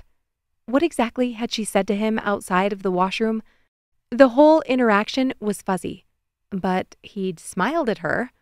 She'd told him about seeing him over video chat, and the moment she'd remembered that tidbit, she'd wanted to crawl into a hole and die. Hopefully he'd been too far gone to remember. It was stupid how nervous he made her, especially since there was no way she was going to do anything about it. He was married, full stop, but she couldn't kick the compulsion to want to impress him anyway. Ryan knocked, and she waited a few seconds before swinging the door wide. He wore joggers and a t-shirt, and his hair was deliciously mussed. Aylin smiled stiffly. "Hey!" Ryan fidgeted with his keys. "Hey." Amaya ducked under her arm, dropped her bag and pillow, and called for Bailey. When Ryan didn't move to come in, Aylin stepped out onto the porch. Ryan took a step back. "Thanks for doing this. I wasn't going to ask, but something came up at work." "Oh? Not good?" Ryan rubbed the back of his neck, and the flush on his skin made her hands start to sweat. "Not great, no." "Sorry to hear that." Aylin crossed her arms in front of her. He wasn't meeting her eyes. He normally looked at her, didn't he? What had she said at the bar? He exhaled, his lips pressing into a thin line. Maya will be safe here, right?" Aylin frowned. What kind of question was that? "My top priority is always safety." Ryan glanced up at her tone. "I didn't mean it like that." "How did you mean it then?" Their first encounter on the porch came swinging back into focus. Was she not allowed to ever be human? She got drunk at the bar and now he was judging her parenting? "If this is about the other night, it's about your ex." He looked up, finally meeting her gaze. "I didn't think to ask about it, but then I was driving over here and I got nervous." Aylin's hands started to tingle. "Right, yeah, that makes sense." "Does he come over here?" "No, hell no." She stepped forward to the railing and leaned against the porch rail. "He only came the other day because his sister told him I was locked out." Ryan nodded. "He has a key to the house?" "Mm-hmm. The house is technically in his name, but our contract states he's not allowed to come here without asking me first. The other day was an anomaly. He took advantage of it." Ryan exhaled, turning and dropping his hands onto the rail. "What's to stop him from taking advantage again?" Aylin's thoughts splintered just like they did every night when she was crawling into bed. What if Clark had a bad night? What if he got a crazy idea in his head and drove over in the middle of the night? He'd never been violent, but he'd come close. 2 weeks before he moved out, he'd cussed her out and turned so red in the face she shook for an hour after he left. But he hadn't broken the terms of their agreement, and there was only one reason why. "I don't think he will. His strategy is to make my home life look unstable so he can upend the custody arrangement. He only had every other weekend through the school year, but now it's summer, and next year will be Bailey's last year at this school." She blew out a breath and turned toward him. "I don't think he'll do anything that could look terrible for him in court." Ryan clicked his tongue. "At least he has one priority straight." She scoffed. "Not even close. He doesn't give a shit about custody. He only wants me to lose." Aylin thought back to Clark sitting across the table from her at the last mediation. "Wouldn't it be best for us to share the same home? It would give her more stability." Clark was fighting for her to move out every other week and live where? With what money? Aylin rubbed her arms, the cool night air making her shiver. "He's a narcissist. It's not about Bailey. It's never been about Bailey. It's about him looking good and me looking bad. He wants control. But at least for now, that's working in my favor." She'd been doing nothing but gathering evidence about Clark's lack of involvement in their daughter's life and his manipulative and abusive behavior. She had records showing when and where he cheated, and she was working on getting his tax records. Ryan nodded, his expression unreadable. "Right. Well, I hope it all works out." "Thanks." She forced a smile. "I'm sorry my personal situation isn't ideal." Ryan huffed a laugh. "Whose is?" Something flickered behind his eyes, and Aylin had so many questions she wanted to ask him. Besides hearing his wife was in the hospital, she knew nothing about his life. Just as she was mustering the courage to open the topic, Ryan gave a polite smile and stepped back. Thanks again. I'll get here around 5:30 tomorrow. She should have everything she needs. He paused at the steps. Right. Sounds good. We're going to a park tomorrow. Ryan nodded once, then turned and walked to his car. The girls stayed up too late that night watching a movie and painting their nails, and Aylin didn't regret the mess for a second. She'd always felt a bit guilty for not giving Bailey a sibling, especially since her own siblings were her best friends. She'd always held out hope that Clark would change, that it was just a stage. He'd been so sorry. Now she was beyond grateful she hadn't gotten pregnant when they briefly tried 5 years ago. Monday morning, they grabbed muffins at a cafe in the Beltline and went to a brand new playground with a splash pad. Since it was only the end of June, it wasn't hot enough to get soaking wet, but the girls loved the misters and tempting fate by daring each other to stand over the intermittent fountains. For a moment, Aylin let herself forget about the mediation, forget about Clark, and just enjoy a few hours together. She timed them on the monkey bars, walking down to the pond to admire the gaggle of baby ducklings and push the girls on the swings. Not one moment passed without her remembering that she was so damn lucky to be doing this, to not be working a night shift so she could bring energy to her time with Bailey. It was a gift. They made sandwiches at home for lunch, and the girls spent hours making a stop-motion animation movie with Bailey's dolls. Aylin cleaned the basement and prepped vegetables in the fridge for the week. It was so close to the perfect day, it physically ached. By the time Ryan showed up at 5:30 to pick up Amaya, Aylin's heart felt like it was going to burst at the seams. Ryan gave her a look as she opened the door, her face splitting into a smile. "Can I just say thank you?" she gushed. Ryan blinked, and she knew she was probably coming off like a crazy person, which was the last thing she wanted, considering she was in charge of his only child. But she couldn't help herself. "Today was incredible. My dream, really, and you made that possible. And I'm just so grateful." Holy hell, she was crying. Was she crying? Aylin sniffed and clenched her jaw, trying to will the tears back into her ducts. Today was good." Ryan looked alarmed. "So good," Aylin squeaked. Amaya ran down the stairs behind her. "Dad!" Aylin moved to the side so Amaya could get through the door. Amaya threw her arms around her dad's waist and he grunted. "Hey, baby," he murmured, cupping a hand around her head and hugging her close. There it was again, the softening of his face, the sadness in his eyes dissolving into warmth like he'd just dropped onto the couch after a long day of work. She was his safe place. Something inside of Aylin twinged. "Do you have your things?" he asked. Amaya pulled back. "Just a second." She ran back inside the house. Aylin felt like she'd just stumbled into a chapel in street clothes. She sniffed. "Good day at work?" "Decent." With every one-word answer, the screw labeled Dusty Rose twisted tighter. "Ryan, did I—" Amaya burst back out onto the porch with her overnight bag and pillow. Ryan's eyes flicked from Amaya to Aylin.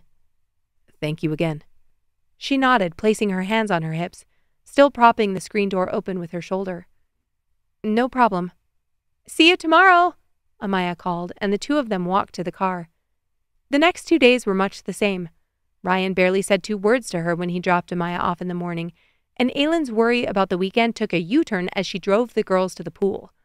They were grown-ass adults, and he couldn't even have a conversation with her about what she'd done to make him so uncomfortable. The only thing she could think of was that she'd alluded to being attracted to him. That wasn't a secret nearly deep and dark enough to elicit the silent treatment, especially not for someone like Ryan. He had to have women noticing him constantly, with or without his wedding ring. Aylin hadn't flirted with him. She'd spent the whole night with Megan and her friends. She'd danced with other people. She'd barely seen Ryan, besides saying hi at the beginning of the night and then talking to him that one time. His behavior was juvenile. Aylin imagined all the ways she could tell him so as they went down the water slides and played keep-away in the pool. Eventually, the anger burned down to a low simmer, replaced only with the anxiety of her double date that night with Megan, her husband Tag, and their friend Colin.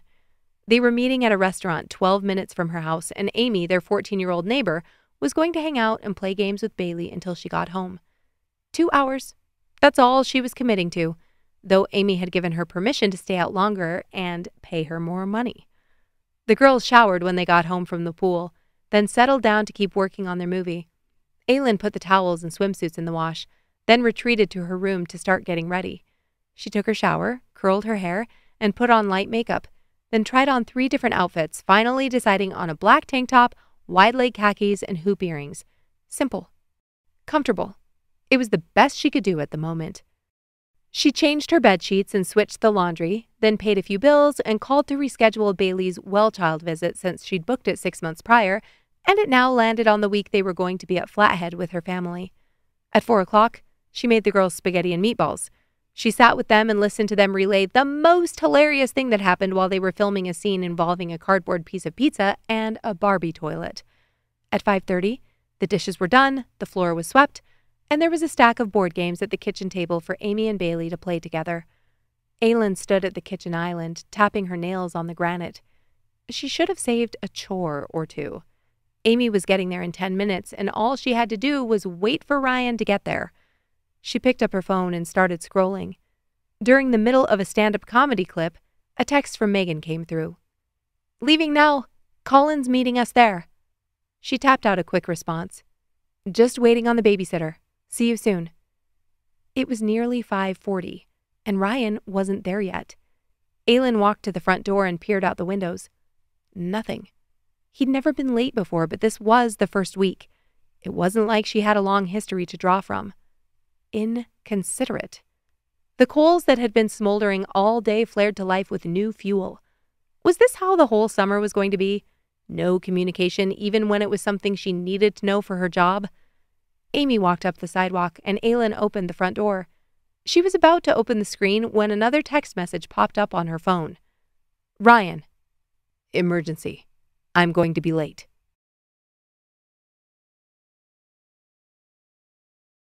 Chapter 12. Ryan pulled up to Aylin's house just as the clock in his dashboard clicked to 7. He sat there for a moment, his hands glued to the steering wheel. He couldn't get the image of Kara writhing on the floor out of his head. He'd been exiting the elevator to the main floor of the building when the call had come through. Kara's caregivers had already tried Laura, but it was Thursday night. She was with Russ at a charity event in Canmore, so they'd called him next. It wasn't optional. He had to drive there immediately. Every seizure she experienced had the potential to be life-ending, or at least to require medical power of attorney. He and Laura were both listed on all Kara's medical forms. Laura was listed on his, too. Thankfully, they'd had the foresight to complete their wills after Amaya was born. It hadn't made navigating the endless string of advice from doctors and specialists easy, but it had made the legal side easier. Tonight, they'd been able to stabilize her. By the time he'd arrived, she was already halfway gone from the sedation they'd resorted to after she'd nearly bit the face of one of the nurses. Ryan dropped his head on the wheel and gasped for air. It felt like his insides were being sucked through his midsection. And in minutes, he'd be an empty carcass, like the molted cicada skins he found glued to the cinder blocks of his front garden bed. When he was finally able to draw a full breath, he forced himself out of the car and walked up the path to Aylin's. The idea of seeing her and needing to explain why he was an hour and a half late picking up Amaya felt like a Swiss Army knife to the ribs, but he gritted his teeth and stopped in front of the door. The muffled sound of a movie filtered through the door, and a warm glow seeped through the curtains. He raised his fist to knock, but the door opened before he could make contact. Aylin stood there, her arms crossed over her chest. Ryan's stomach dropped. "Hey." He paused, noting the glint in her eyes and considering his next words carefully. "I'm sorry I'm late." Aylin's eyes flicked back down the hall before she stepped out onto the porch. "I tried to call you. I left a message." Ryan nodded, his pulse quickening. "I know. I saw it. I'm sorry I didn't call you back." "I know it probably doesn't seem like it, but I do have a life." His mouth went dry. "I didn't think—" "I had a date tonight, Ryan. A first date. I had to cancel when my friends were already at the restaurant and send a babysitter home who was counting on earning money tonight." Guilt and annoyance flashed hot through his chest. Got it. Next time I'll ask my wife to put off her seizure by a couple of hours. Aylin reeled back like he'd slapped her, and he wanted to reach out and grab his words and cram them back down his throat. He wanted to apologize, but he couldn't do that either. If he opened his mouth, the dam he'd barely managed to build around the chaos swirling inside him was going to crumble, and he had no idea what would flood out first. She swallowed hard. I don't know what to say. He turned, running a hand over his face. You don't have to say anything. He stared at the sprinklers turning on 1 yard over. The hiss of water overpowered the sound of voices up the street, the misting droplets glittering in the softening sunlight. I'm sorry I ruined your date. Aylin stepped up to stand next to him. I don't understand what the situation is. It might be good for me to know, since Amaya is going to be here all summer. Ryan's jaw worked. It was a fair statement. He'd told the story 100 times at that point, but the words didn't seem to want to roll off his tongue. My wife, Kara, is in assisted living. Amaya calls it a hospital, and they do offer medical care there, but it's a long-term solution. She had an aneurysm a few years ago and has permanent brain damage. Aylin didn't turn to look at him. How bad is it? He sucked in a breath. It's not definable. She doesn't regulate emotions well. That's why we couldn't keep her home with us or with her parents. She gets violent. She knows who we are, but doesn't have the ability to build or understand relationships. Aylin leaned on the porch rail, blowing out a breath. Ryan, I'm so sorry. He let out a soft, then shoved his hands in his pockets. His head felt thick. My mother-in-law, Laura, is there every day. She's the first emergency contact. They're at an event out of town tonight, so I don't anticipate this happening again.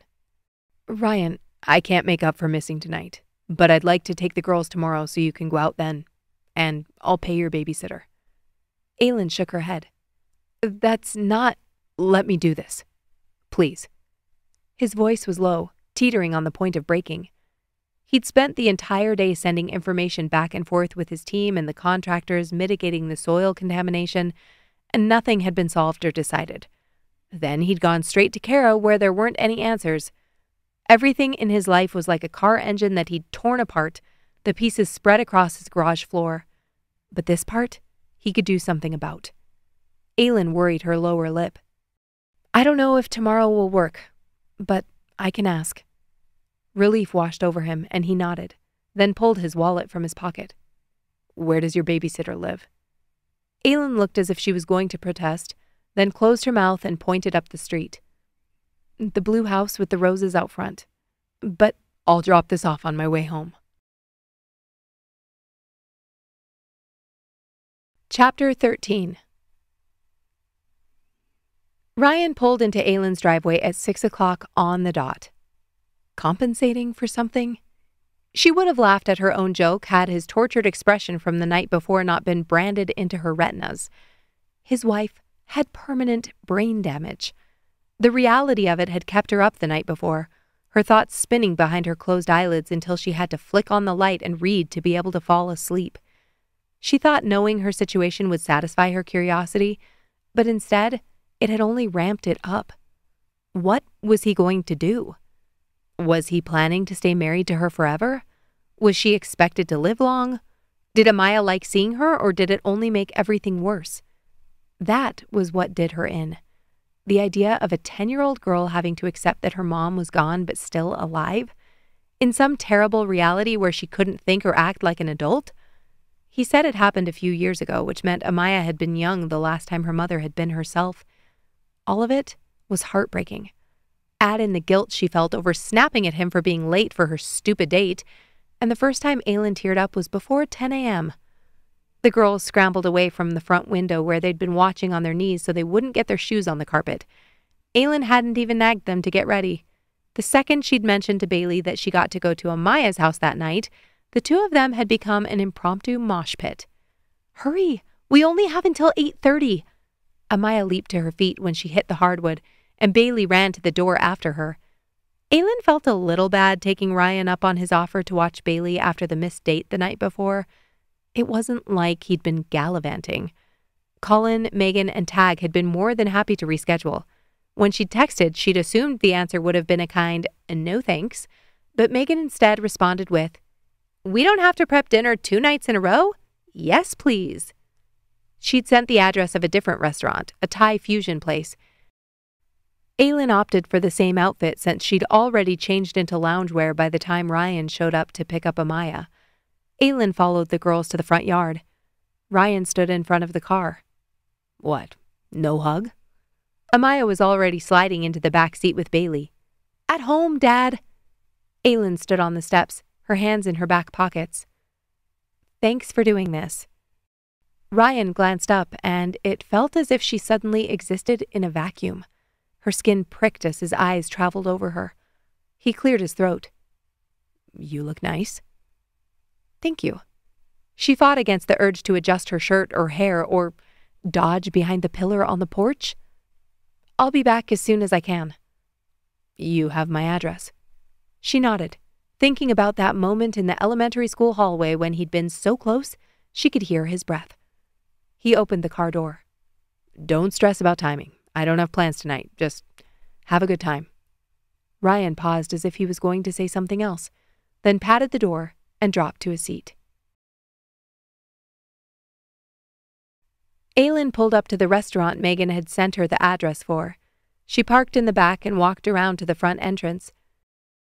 As soon as she stepped through the doors, she was greeted by wooden furnishings, colorful upholstery, and flickering lanterns.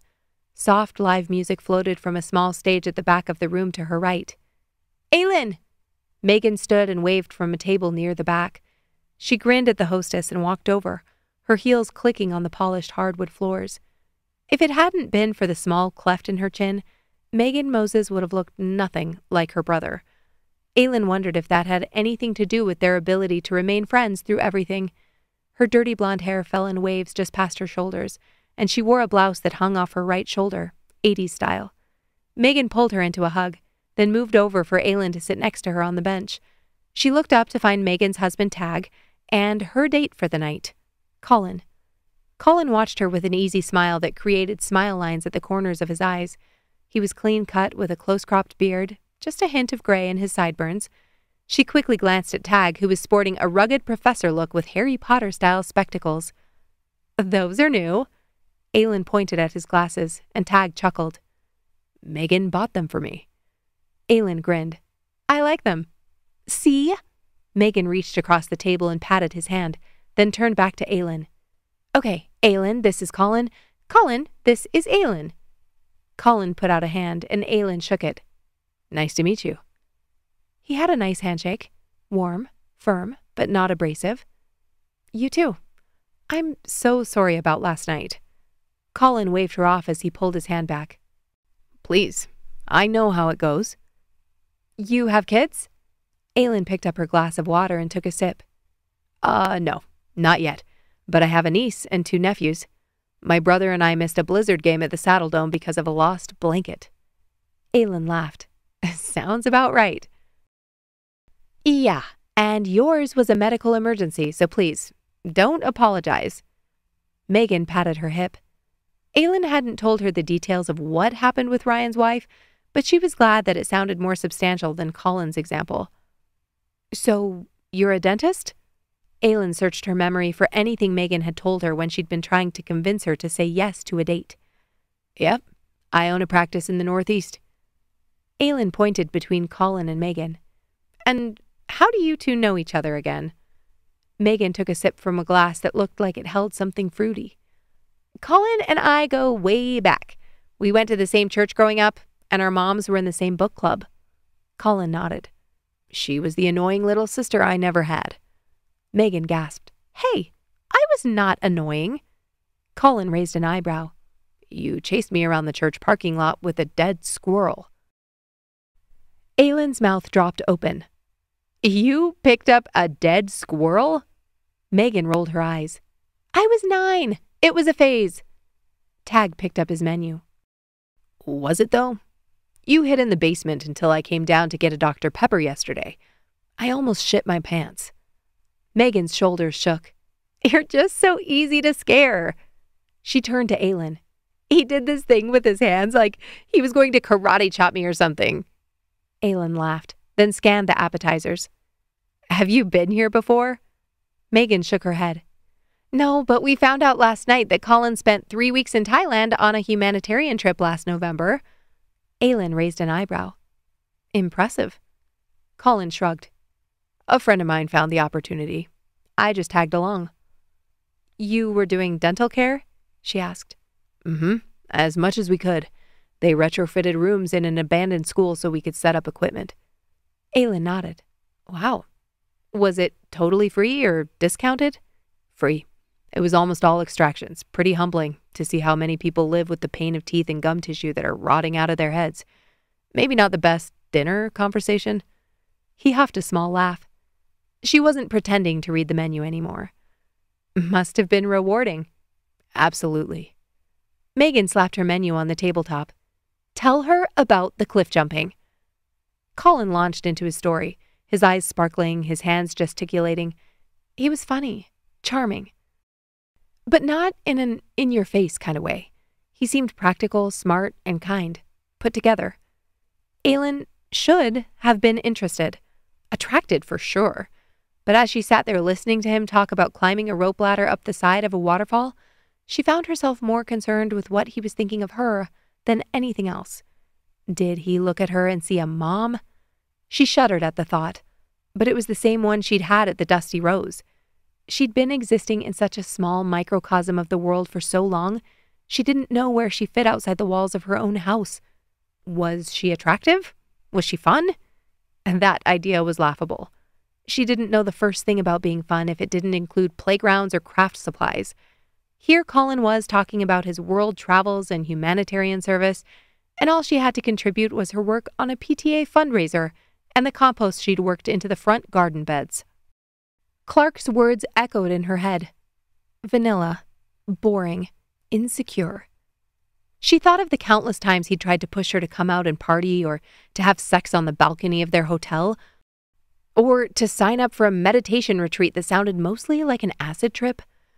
All of it disgusted her. He disgusted her. She didn't know what she liked or what she wanted because the last 12 years of her life had been swaddled in him. Did she like spicy food?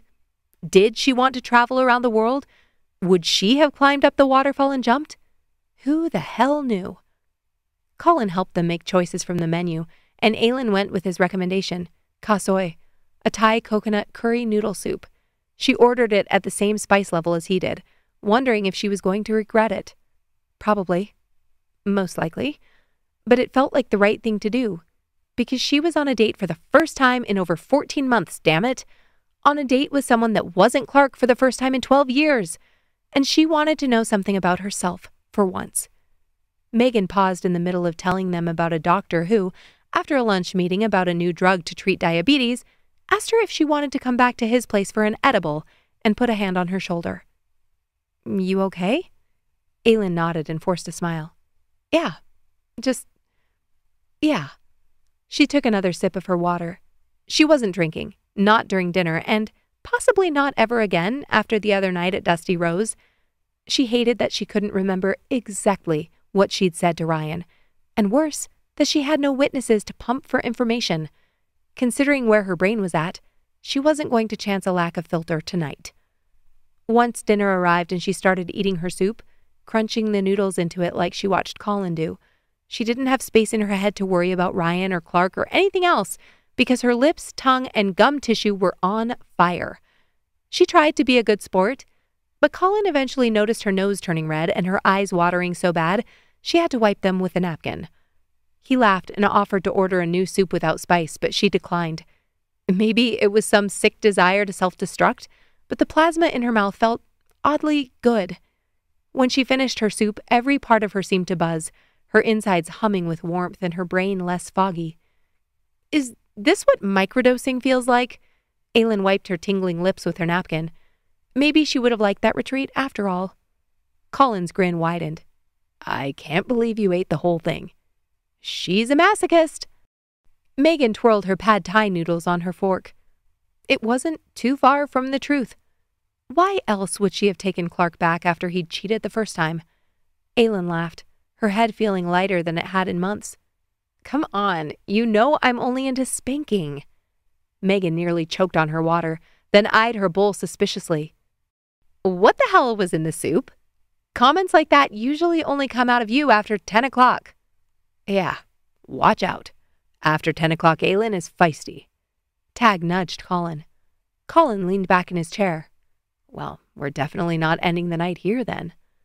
Aylin's pulse quickened as his eyes tracked over her face, dropping just below her jaw, then lifting to her eyes. He was handsome. She placed her napkin in her lap. 10 o'clock Aylin doesn't come out much anymore, I'm afraid. She has an early bedtime now. Megan scoffed. You have a babysitter, right?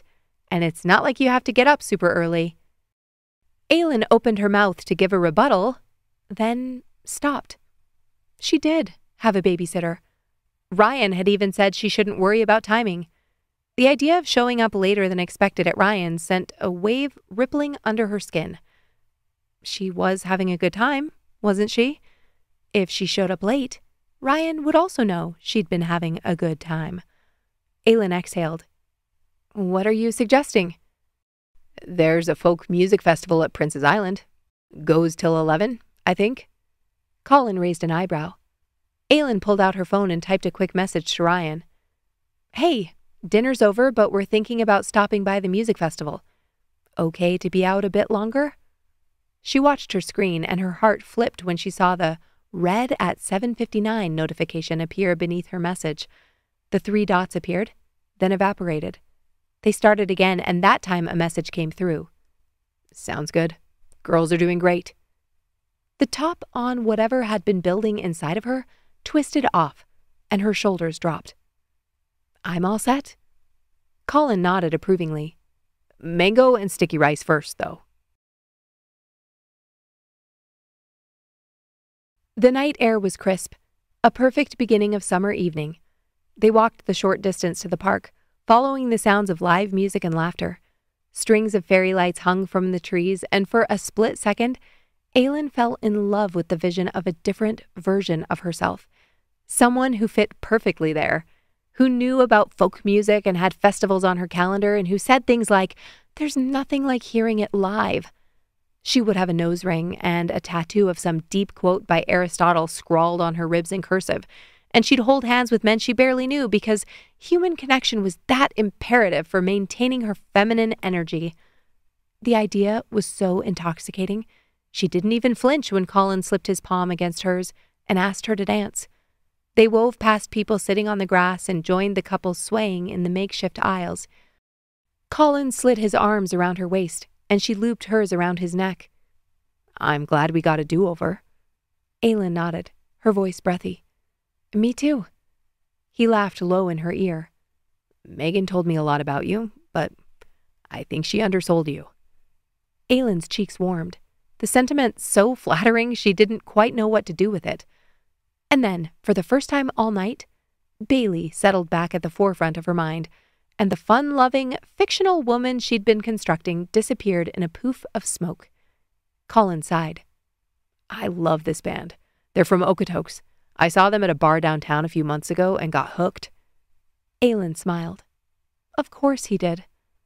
They danced and chatted for a few more songs, and she held his hand as they walked along the booths next to the river. At 10 o'clock, they all walked back to their cars and said their goodbyes.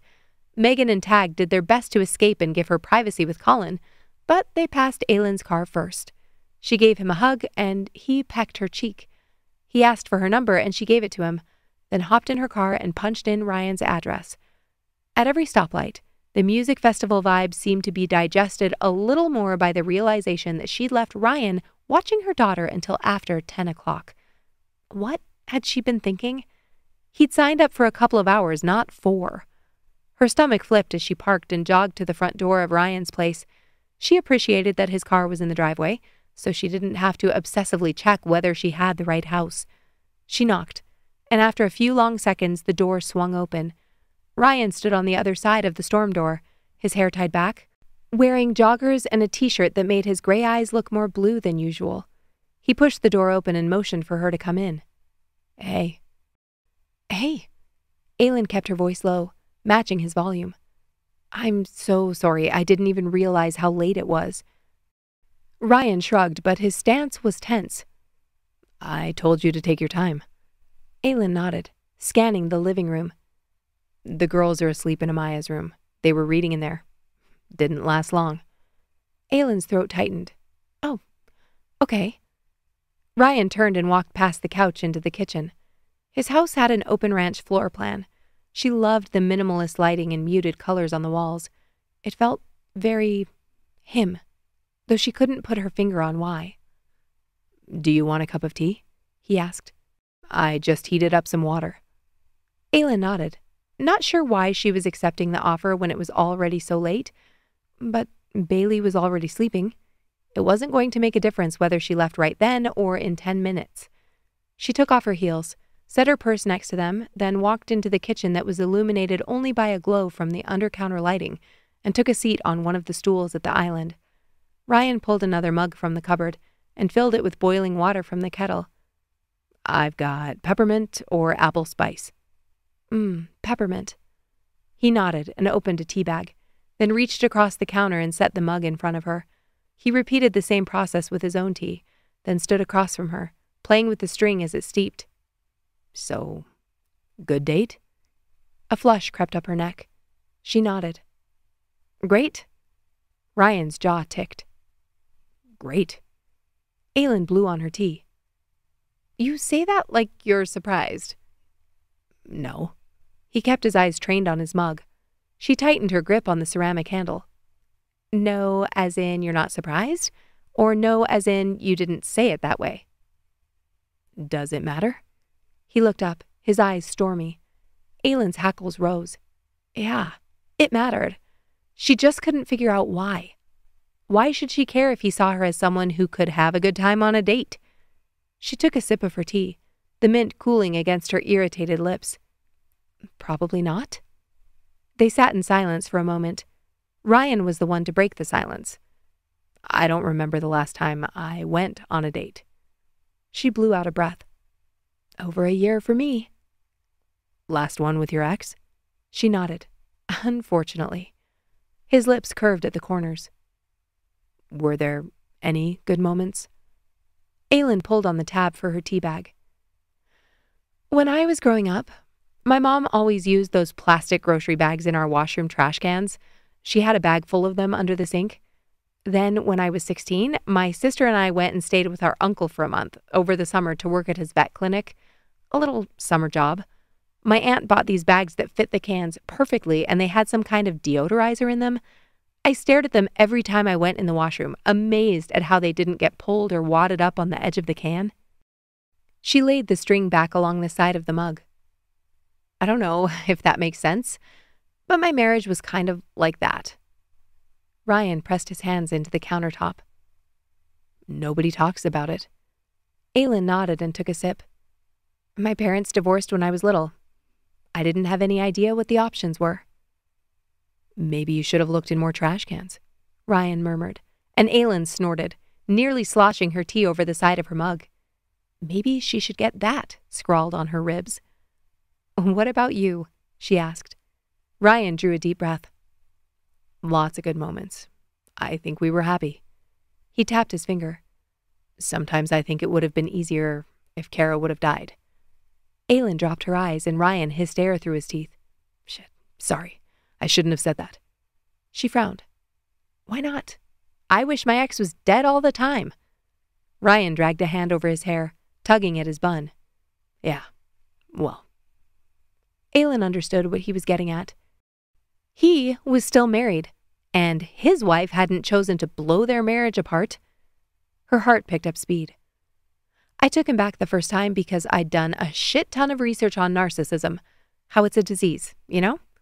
I told myself he was sick, and I'd promised to stick by him in sickness and in health. Ryan stilled, his mug halfway to his lips. Aylin continued. Then, one day when I had a panic attack in the shower, I realized that staying in the marriage would make it impossible for me to support anyone in sickness or health. I couldn't take care of myself, let alone get Bailey chicken noodle soup when she stayed home from school with the flu. Ryan watched her, unblinking. Anyway, you didn't sign up for the after 10 o'clock version of me. She took a long drink from her mug and set it on the counter. I should grab Bailey and get going. He gave a tight nod, then left his tea and led her down the hall. A nightlight on the dresser gave off a soft pink glow, making the girls look like cherubs. Aylin knelt down next to Bailey, trying to figure out the best way to hoist her into her arms. Here, I can do it, Ryan whispered. Aylin stood and moved to the side as Ryan dropped into a crouch and pulled Bailey into his arms like she was a rag doll, cradling her head against his chest. He kept the blanket wrapped over her as he stood and turned toward her. Holy hell. The sleeves of his t-shirt stretched across his biceps as he smoothed Bailey's hair from her cheek with his thumb. She didn't realize she was staring until Ryan glanced between her and the door. Right. She spun and exited, nearly smashing her shin against the doorframe. She worked to swallow the lump that was suddenly clogging her throat as she strode to the front and slipped her shoes back on. She opened the door, walked straight to her car, and did not look back. Chapter 14. Aylin and Bailey stood on the crowded sidewalk, the morning sun already beating down on their shoulders. Bailey tugged on her shirt, eyes wide as the band marched down the street at the start of the Canada Day parade. Floats adorned in red and white crept down the street. People waved Canadian flags, and children darted past the curb to collect the candy that was most certainly cracked and crumbled inside the wrappers. Aylin leaned down to Bailey. Remember when we went to the Rose Parade with Grandma and Grandpa? Bailey nodded. Yeah, there weren't any bagpipes. Aylin laughed. True. Definitely lacking in bagpipes. She looked back at the procession of men in kilts. I want to be in a parade. Bailey grabbed a sucker that landed next to her shoe. Aylin smiled, ruffling her daughter's hair. Ooh, you guys should do it as a choir next year. Bailey beamed at her. Do you think they'd let us? Aylin shrugged. Wouldn't hurt to ask. After they were hot and sweaty from walking through the Indigenous Artisans Market and watching a few performances on the main stage, they made their way to Megan's house. The backyard was a welcome haven from the crowds at the confluence and the parking lot on all the streets leading from the East Village. Tag stood in front of the grill manning the burgers, and Aylin took her dill pickle salad to join the rest of the sides on the picnic table. Glad you made it! Megan greeted them with a bright smile and a wave. Her hair was pulled back into a ponytail, and she wore a sleeveless blouse and denim shorts that showed off her somehow already tan legs. Aylin gave her a hug, and Tag waved from the grill. Hope you're hungry. I put on extra burgers. Aylin nodded. Starving. Thanks for having us. She followed Megan into the kitchen and helped transport paper products outside as neighbors and friends began arriving, then set up camping chairs and jumped into small talk with some of the people she'd met last year. Bailey disappeared after only eating half her burger and some chips and spent the rest of the afternoon playing dodgeball on the neighbor's trampoline.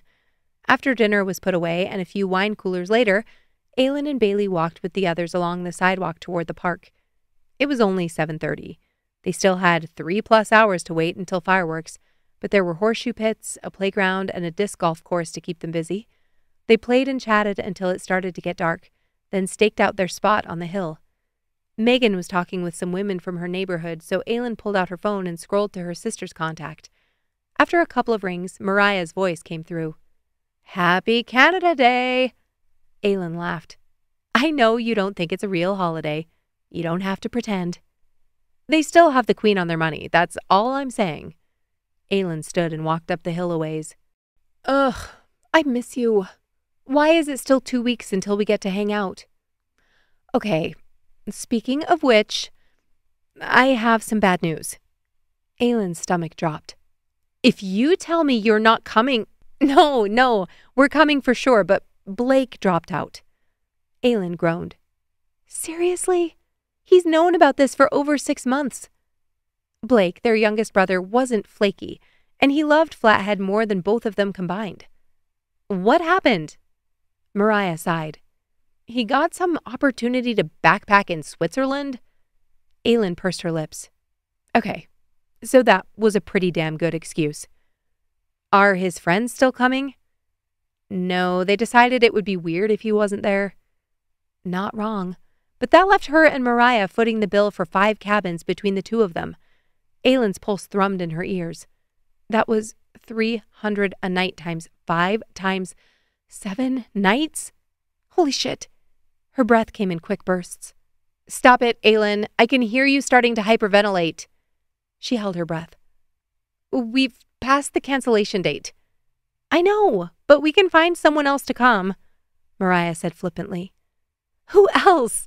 We've already asked everyone we know. Mariah sighed. Not everyone. Okay, everyone we like. She'd asked Megan and Tag, some of her friends from college, and even a friend of one of her roommates who she'd met once last spring who seemed fairly not annoying. We couldn't fill the last cabin, and now we have to fill 3? I know, but I'm going to work on this, I promise. Mom and Dad said... Aylin groaned. The last thing she wanted was her parents' friends to stay next to them and judge her obvious single status. But she couldn't afford this. There was no way in hell she could pay half that bill if they didn't get someone in there. She ran a hand through her hair, the perfect summer lake week slipping through her fingers in exchange for a geriatric couples retreat. Don't worry. We'll have the boat and tubes, and Leo even bought new kids' skis. It's going to be amazing. I'll work on some friends here. We'll fill them. Or at least the 2 that Blake was supposed to take. Aylin nodded. Could they make Blake pay his share if they couldn't cover it? He had committed, but it wasn't like they'd gotten it in writing. They'd gone to Flathead every summer for the past 4 years and never had a problem. I'm sorry to stress you out. I know Clark's being an asshat about child support. Aylin scoffed. Understatement of the year. She drew a deep breath and exhaled. How are the kids? They're good. A month into summer and I don't want to kill them yet. Something clattered and Mariah cursed under her breath. I can't believe they've already been out a month. When you only have to learn about American history, it saves a lot of time. Aylin laughed, then saw Bailey running up the hill toward her. I've got to run. Almost time for fireworks. Love you. Love you most. Aylin dropped the phone and walked back to her seat. You going to call Amaya? Aylin asked as Bailey reached for the backpack. She nodded and pulled out the tablet. I don't know where she's watching the show. Aylin sat in her chair just as Megan and Tag sat down next to her. Megan sighed. This is the perfect night. I haven't even seen a mosquito. Because they're all attacking me. Tag grunted and slapped at his leg. Megan leaned in. He eats more sugar. I'm pretty sure that's why. Tag let out an exasperated sigh. That's not why. That doesn't make any sense. Aylin reached out and smoothed Bailey's hair as she clicked the button to join the call with Amaya. The call connected, and Amaya's face popped up on the screen, her eyes sparkling with excitement. Girl, happy Canada Day! Look at this sunset! Bailey turned the screen around to show Amaya the pink clouds above the trees. Aylin's heart twinged. They sounded so grown up.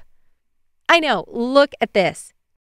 Amaya turned her screen and Aylin glanced over to see the sky over the confluence stage where they'd been that morning. We were there earlier, Bailey announced excitedly. My dad and I found a perfect spot. It's packed, but we have a perfect view of the stage. Amaya settled the tablet in front of her, and Aylin's eyes snagged on the left side of the screen. Ryan was there on the quilt. He wore a red polo shirt and a backward hat, his hands on the grass, propping him up as he leaned back. Aylin, did you hear me? Megan's voice cut through her thoughts, and Aylin blinked, tearing her eyes away from the screen. Sorry, what? I was saying that Tag's brother is trying to set their sister up with this guy who used to do adult review shows in Vegas. Aylin blinked. I've never known anyone who did adult reviews in general. Megan laughed. I keep begging him to send me pictures. Shirt on or off? Aylin blushed when she realized Bailey wasn't on mute, and she was in the frame. Ryan glanced up at the camera. Had he heard that? Megan kept talking, but Aylin's eyes drifted back to the screen. Ryan was in a new position, sitting cross-legged. The screen tipped and angled so she could only see the middle of him, his legs and part of his torso. He reached over and grabbed his water bottle, lifted it out of the frame, then set it back on the ground. Aylin pretended to be watching something in the distance, realizing this wasn't an I can't see his face so he can't see me situation. could absolutely be watching the screen, even though his face was higher than the camera. Aylin wanted to interrupt Megan and tell her everything about Ryan and his wife Kara, but she couldn't ask Bailey to mute her tablet in the middle of her conversation with Amaya. She couldn't wrap her mind around what she would do if she were in his shoes. Looking at Ryan, she wanted to tell him to move on with his life. But she knew it wasn't that simple. If she'd been married to someone she loved, that idea was equally ludicrous. She didn't even know what that would look like. And even being married to someone like Clark, she hadn't been able to turn off the idea of love or the commitments she'd made like a faucet. It had to be killed. Slowly. She knew exactly what he meant the other night in his kitchen. Death would have been difficult, but at least he would have had closure. If there was no way she was getting better, her diagnosis put them both in the worst kind of limbo. Still, it didn't seem right that he should have to give up his entire life, that he should deny himself the possibility of starting over. Something fluttered in her chest. If he did start over, what kind of woman would he want to start over with? Something shifted in her field of vision and she glanced up. Her whole body went rigid as Clark set up a chair next to Megan and Tag. "You didn't invite me this year." He smirked. Megan's eyes flicked to Bailey sitting a few feet away and smiled tightly. "I didn't know you'd be around." He laughed. "Because you asked?" Megan folded her arms over her chest and shot Aylin an apologetic glance. Aylin's heart beat like a rabbit. This was her mistake. She shouldn't have come here with Bailey, knowing they'd come here the past couple of years with Clark. "I'm so glad this worked out, though, because I needed to give you information for our daddy-daughter date next time. I need you to pick up Amaya after." Aylin ground her teeth. Of course he did. That Saturday was the day before they were leaving town, which meant she couldn't say a damn word about his request. He was being generous and letting her take Amaya for the week, missing his normal weekend with her. So now she had to do whatever he wanted. "Just text me the address," she said. Clark reached out a hand. "Here, I'll type in the time and place on your calendar." She frowned. You can just..." "Aylin, please, don't be difficult about this. It'll be easier to type it in for you. There are some instructions for finding the place." Clark's tone made her want to strangle him. Bailey looked up from her tablet and Aylin smiled tightly. "Sure, makes sense." She swiped open her calendar and clicked on a new event, then handed it to him. Her heart jammed into her throat as she watched his fingers on her screen. It looked like he was typing. Was he swiping or entering information? Aylin started to sweat. Damn it. I accidentally deleted it." He looked up at her and smiled. "Can I make a new one quickly?" "Why don't I..." He waved her off. "Already done. It'll be quick." Aylin's hands were shaking by the time he handed her phone back. She inspected the entry. It showed 9 o'clock at some address in the southwest. "Clark, that's a long drive." He shrugged. "We're going to ride horses." Bailey gasped and turned her head. "Horses? Really?" Clark grinned at her, then stood and picked up his chair. "I'm going to move a little closer up." He shot Aylin a look before taking his chair down the hill and disappearing into the moving shadows. Glittering light shot into the sky ahead of them. "They're starting!" Bailey lifted up her tablet and flipped the camera view around for Amaya. Aylin dragged in a breath as Megan's hand landed on her shoulder. "Such an asshole," she whispered, and Aylin let out a ragged laugh. Bailey smiled back at her and she snapped a few pictures, then scooted down to sit next to her and take a selfie together. She slipped her arm around Bailey and watched the show, listening to the synced music on Tag's radio behind them. Bailey stared in awe at the finale. "Are you cold, Mom?" Aylin nodded and gave a small smile. Not cold. The shaking happened any time Clark was around. She couldn't stop it, but knew from past experience that it would fade in another hour or so. She was so weak. The thought pounded through her like a gavel. Cheers rang up around the park, and she stood to pick up her chair. As she went to put her phone in her purse, she saw a message on her screen from her lawyer, Jules. "Check your email ASAP." The blood rushed from her face as she stopped and scrolled to her inbox. She clicked on the message from Julie. Subject: Urgent update. RE Division of Assets Property Settlement. She scanned the message, bile rising in her throat. Requesting the sale of property as part of Division of Assets. Spouse unable to financially maintain. Option to buy out partner's share in property. August 10th. Her vision began to blur. Clark was trying to force her to sell the house or buy him out. He knew she couldn't do either, and she knew exactly how he planned to use that to his advantage. Chapter 15. Ryan parked in Aylin's driveway and turned to Amaya. Okay, you good? Amaya yawned and unbuckled her seatbelt. Ryan had felt guilty waking her up at 6, but she knew it was only 2 weeks of this. He needed to be at the rink at 3, which meant he had to start work at 7 instead of 9. He left the engine idling and got out to walk her to the front door. Remember to be respectful and listen to Aylin, okay? Amaya rolled her eyes. I'm not 5, Dad. Ryan let out a puff of air. Right. They walked up the steps to the front door, and Ryan texted instead of knocking since Bailey was most likely still asleep. It only took a few seconds for Aylin to open the door. She gave a small wave and moved to the side so Amaya could walk into the hall. Ryan blinked. He'd seen her at all times of day and night, and not that he was an expert or anything. Something looked off. She was in cotton shorts and thick socks, a robe tied around her middle. It wasn't that. Was she trying to hide her face? She moved to close the door, but he put out a hand. Hey. Aylin's lips pinched. She didn't turn to face him, instead messing with the side of her welcome mat with her socked foot. Have a great day.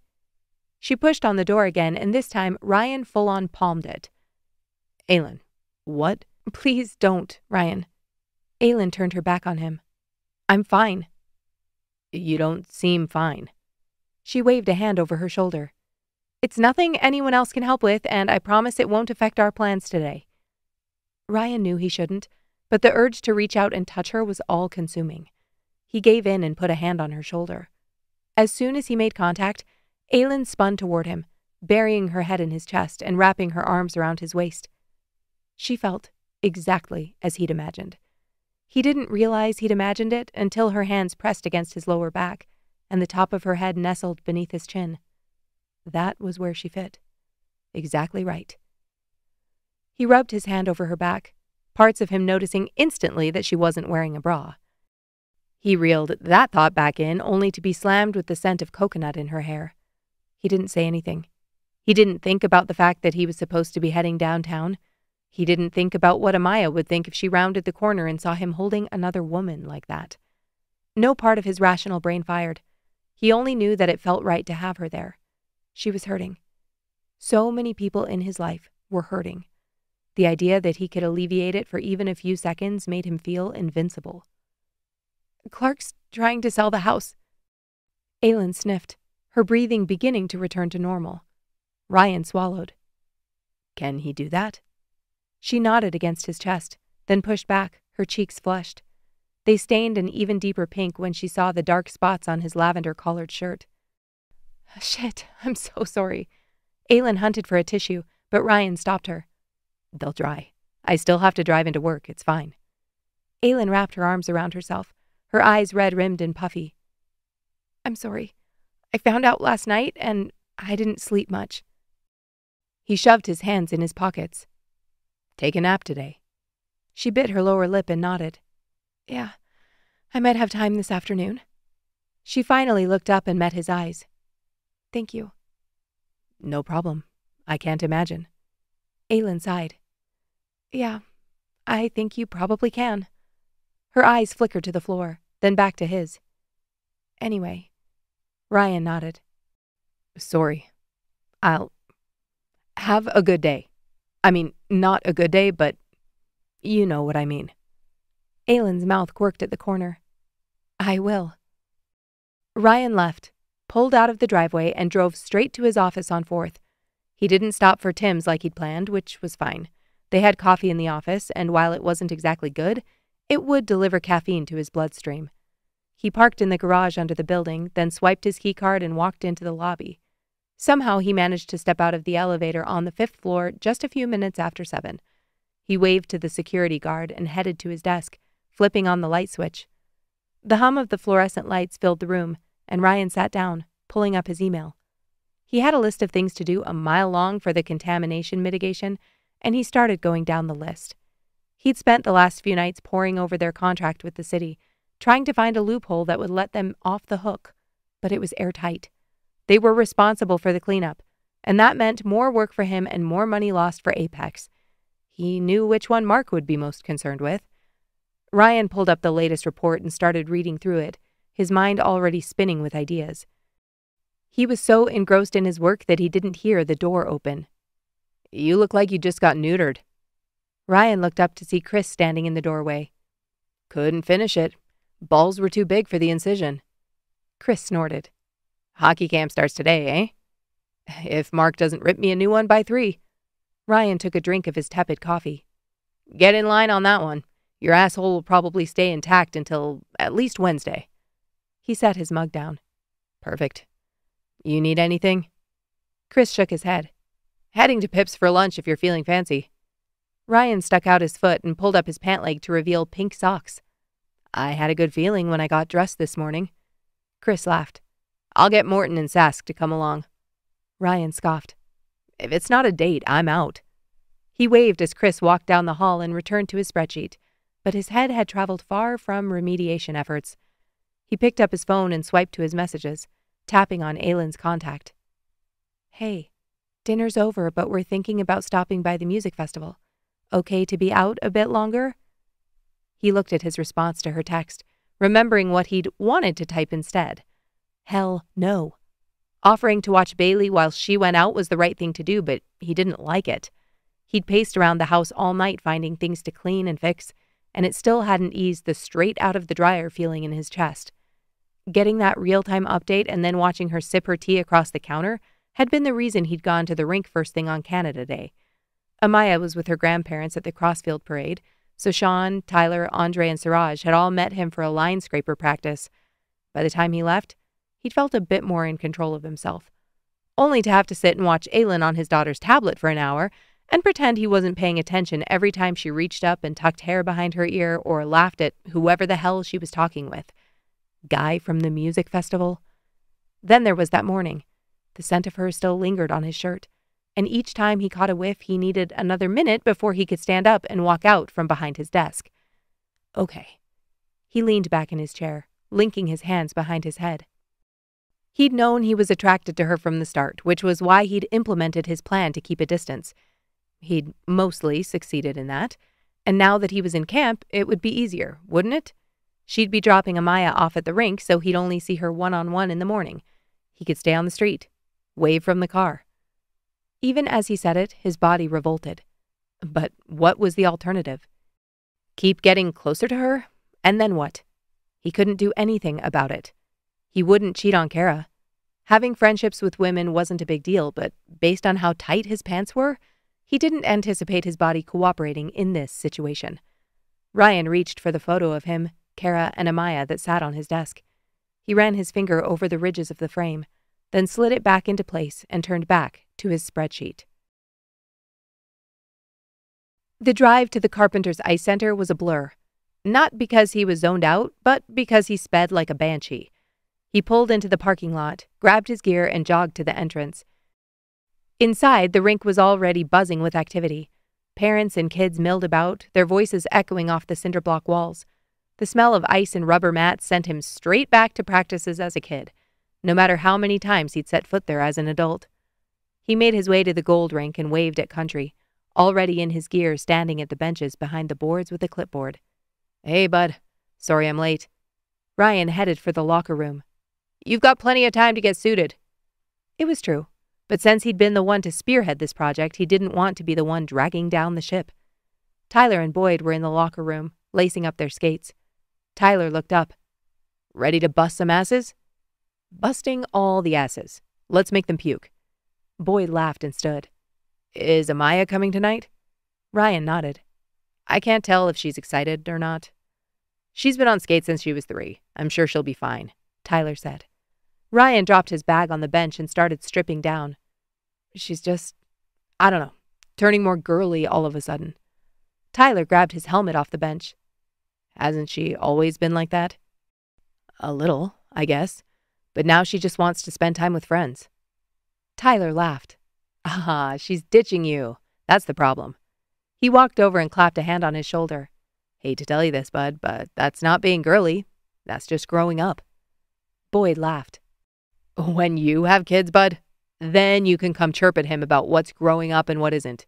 Until then, grab a sippy cup and leave the parenting talk to the ones wrangling the ankle biters. Ryan saluted him, and Tyler flipped him the bird. Tyler and Boyd left the locker room, and Ryan was quick to follow. He was adjusting the board for passing drills when he saw a familiar face bouncing up and down behind the glass. He grinned and skated over to the entrance to the rink, noting the smirk on Country's face as he pointed his head directly at Aylin and then back at him. Subtle. You made it. Ryan held out his arms and Amaya flew into them. How was your day? She grinned up at him. Amazing. We made a fairy garden. Ryan looked up at Aylin. She looked better. Her hair was swept back in a braid and her eyes didn't look swollen. Fairy garden? Aylin shrugged. I had some craft supplies in the closet. The girls got creative. One of the houses has lights. Amaya's eyes gleamed, and for a moment Ryan could barely breathe. He would never have thought to do something like that with her. He'd spent an embarrassing amount of time on Pinterest searching up ideas for what to do with little girls over the past 3 years, but he usually opted for things that didn't require walking into a store with cinnamon brooms at the entrance. Go get dressed, okay? He straightened as Amaya scurried back to the piles of equipment along the back wall. That's all for camp? Ryan nodded. One of the main reasons kids don't participate in hockey is the cost of equipment. My teammates and I ran a donation and swap center last winter. We have enough for 15 kids, so hopefully the 12 in this camp will be able to find something that fits. And they'll use it for the whole week? She wrinkled her nose. Ryan laughed. You've never played hockey? I played roller hockey back home. Which is? California. The whole conversation happened so fast, he'd forgotten he wasn't supposed to be doing this. Doing what, exactly? He could be having this conversation with any random stranger. He was in a public place. His friends were right there on the ice. We lived at the end of a cul-de-sac. Our neighbors had 4 boys. Chaos. Aylin grinned and her eyes glittered in the overhead lights. Absolutely. Dad! Amaya came running back over, dragging the gear she'd found. Can Bailey stay for the camp? Aylin's smile faded. Oh, no, Bales, I didn't sign you up. That's all right, if she wants to stay. I don't think... Yes! Bailey nodded her head emphatically. I know how to skate, Mom. Aylin opened her mouth, then closed it. He could see the wheels turning in her head. I didn't bring your skates. You could just go home and get them. Bailey stood with her hands clasped behind her back, and Ryan turned his face so she wouldn't see him grinning. You think this is funny? Ryan turned to find Aylin staring right at him. Only because it's not happening to me right now. Aylin motioned for Bailey to come closer. She lowered her voice. I know this sounds fun, but I didn't sign you up for this. It costs money and... She can stay for free. Ryan didn't even think before blurting it out. Aylin turned. Not exactly helping. He nodded. Sorry, I didn't... It's not that I don't want her to stay, but I don't expect you to offer me a discount. That's more than a discount, Amaya said. That's 100% off. Thank you, Amaya, Ryan muttered, hoping the other guys didn't hear her piercing voice echoing across the ice. They wouldn't care if he offered Bailey a slot, but they'd definitely connect the dots between a free entry to camp and the fact the kid he'd offered it to was Aylin's. Aylin looked back at Bailey. The house is 20 minutes away. You'd miss the whole first hour of camp if I went back and got your skates. Ryan glanced up at the clock above the rink. How about this? Why don't you join us for camp next week? That will give you time to sign the waivers and get your gear in order. Your mom won't have to drive back and forth. Then Amaya can help me out this week and you two can hang out as camp kids next week. Bailey considered this. I guess that could work. Aylin let out a breath and mouthed, Thank you. Amaya's shoulders slumped, but she was appeased enough by his solution that she didn't argue. She walked over and gave Bailey a hug. See you tomorrow. When Aylin and Bailey were out of earshot, Amaya turned to him. can you help me put this on? Ryan looked down at his hands and flipped them back and forth. Amaya scoffed. I know I have hands, Dad, but it'll go faster if you help. He grinned. Only if you help me put out cones. She gave him a thumbs up, and he stepped off the ice to help her. You know the week after hockey camp? Amaya asked, her voice oddly high-pitched. Yeah. Ryan was wary. I know you don't have work off because we're taking the next week off for vacation, right? That's what it says in the calendar. Ryan frowned. He didn't realize she'd been looking at that. That was the plan, but... I was thinking I could go to the lake. Ryan pulled back to look at her. You could go to the lake? What lake? Amaya pulled the shoulder pads over her head. I wouldn't go by myself. I could go with Aylin and Bailey. That rang a bell. Right. Her vacation. The reason he'd switched his week at work. Aylin had said it was because they were going down to Flathead with her family. I don't think you can just invite yourself along to a family vacation. I didn't invite myself. Bailey invited me. She stepped into the shorts Ryan held out for her. Bailey's not in charge. Amaya shrugged. Aylin was right there. She didn't say no. Probably being polite. Amaya's expression clouded. Why are you being grumpy about this? You're going to be working, and what am I going to do? I don't want to go to Grandma and Grandpa's all week. I love their house, but Bailey's going to a huge lake. Her uncle has a boat, and they're going to go tubing and do campfires, and I've always wanted to learn how to water ski, and... Amaya. Ryan's tone was sharper than he intended. He drew a breath and sat back on his haunches. Sorry, I didn't mean to snap. I was going to wait to tell you this, but I switched my week off so I would be home the week that Aylin's gone. I was thinking... That's perfect! Amaya's eyes lit up. We could go to the lake together. Chapter 16. Aylin showed up at the rink on day 2 of hockey camp with a knot in her stomach. Ryan hadn't come to the door that morning, just waved from the car, which she hadn't thought much of until she'd heard Amaya and Bailey talking over breakfast. He said people don't just join family vacations, but why not? He says he wants me to go on a road trip, but it would just be me and him. Then there had been a lot of whispering. Whispering was never good. Aylin had tried to pull the information out of them when they were at the library that afternoon, but both girls insisted they didn't know what she was talking about. She finally gave up when she got another slew of forms in her email inbox and had to pull together every scrap of evidence she could think of to fight Clark on this outright attack on her mediation. He wanted to put the house up for sale on August 10th. It was a ridiculous request, but one she knew he could get away with. She didn't have the financial means to keep the house. Yes, she had a job now that paid the mortgage, but the taxes were high, and she hadn't paid the homeowner's insurance. Since Clark had made his income look laughable, she couldn't request that he pay for those things, especially when he didn't have 50-50 custody during the school year. Having Bailey was the goal. But having Bailey also put her in a precarious situation where finances were concerned. By the time she got to the rink, her brain was fried. Amaya jogged off to find her gear, and Bailey ran to the glass. Aylin followed, looking out over the rink and locking onto Ryan as he glided over the ice. He had 2 kids following in his ice tracks like ducklings. Aylin turned to Amaya. I thought the camp didn't start till 3:30. Amaya looked up. It doesn't, but he always does this. Does what? Bailey asked. Finds kids who needs help. When I was doing skating lessons, we'd always do free skate for a half hour after. Dad would have kids lining up to do lessons with him. Amaya found her gear and stacked it next to the bench. Aylin smiled. During free skate? Amaya nodded, and Aylin turned back to see Ryan cheering with his hands over his head. And the crowd goes wild. He glided with one foot in front of the other in a perfect arc.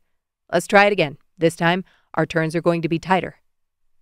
Aylin was fairly sure she spontaneously started ovulating. Okay, let's get going. She spun from the glass and headed to the door. With Ryan skating circles in her head, she didn't think twice about how simple it was to convince Bailey to leave compared to the day before. Bailey didn't say a word, only waved to Amaya and followed her to the front. Thanks for being on board with waiting for next week to do hockey. Aylin pushed through the main door of the rink. You're welcome. Bailey walked along beside her. Mom, I was thinking. Okay. We haven't been to that ice cream place you love in a long time. Aylin's brow furrowed. Which one? The one with the guy's name. They crossed the street and walked toward her car in the back row of the parking lot. Guy's name. She flipped through her mental list of places. Oh, Made by Marcus? Bailey's eyes lit up. Yes. Can we go tonight after dinner? I think it's a little closer to here than our house. Maybe we could… No, I want to eat something healthy first, and I know you have teriyaki chicken in the crock pot, right? Aylin's eyes narrowed. Since when do you want to eat something healthy? Bailey shrugged and hopped into the passenger seat. Since now. Aylin drove home, and Bailey insisted on taking a shower that lasted far longer than necessary. It was 5:30 by the time they finally sat down for dinner.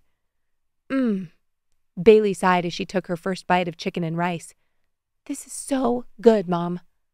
Aylin set her fork down. Bailey, you're kind of freaking me out. Bailey's eyes widened. What do you mean? Aylin raised an eyebrow. You never act excited about dinner. Don't use all or nothing statements. Aylin pursed her lips. Okay, you're right. It's rare for you to act excited about the food I make for dinner, and I usually have to beg you to get in the shower, especially since you saw that spider under your towel. I'm not afraid of them anymore. I saw that meme where it says, what if the spider you just killed thought you were roommates?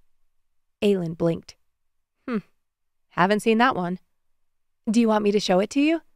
Bailey pushed her chair back, but Aylin stopped her. No, just eat. You can show me later. Bailey glanced up at the stove, then sat back down and picked up her fork. She stirred her food together, then placed and replaced her tines until she had a perfectly balanced bite. There's nothing you want to tell me? Aylin tapped her fingers on the table. Bailey shook her head. Nope. They ate. Bailey continued taking dainty bites, chewing so slowly Aylin felt like that bunny in Zootopia at the DMV. And then, all of a sudden, Bailey scooped the last of her dinner into her mouth and popped up from her chair. I'm done. Let's go for ice cream. Aylin parked at the ice cream shop and nearly had a heart attack when Bailey bolted from the car, barely looking both ways before jogging to the door of Made by Marcus. When she finally caught up to her, Bailey was inspecting the ice cream flavors. Not cool, Bales. Parking lots are super dangerous. Sorry. She stared up at the sign, then asked to sample 5 flavors before Aylin finally cut her off. Just choose one or split a single scoop, Aylin instructed, then ordered her own scoop of Chinook bee pollen and lavender. Bailey walked up to the counter, then turned back to the door. What time is it, Mom? Her lip wobbled as Aylin took the cup of ice cream from the employee behind the counter. It's 6:30? Bailey's brow creased. Her cheeks flushed pink, and tears welled in her eyes. Then she dropped her face into her hands and began to sob.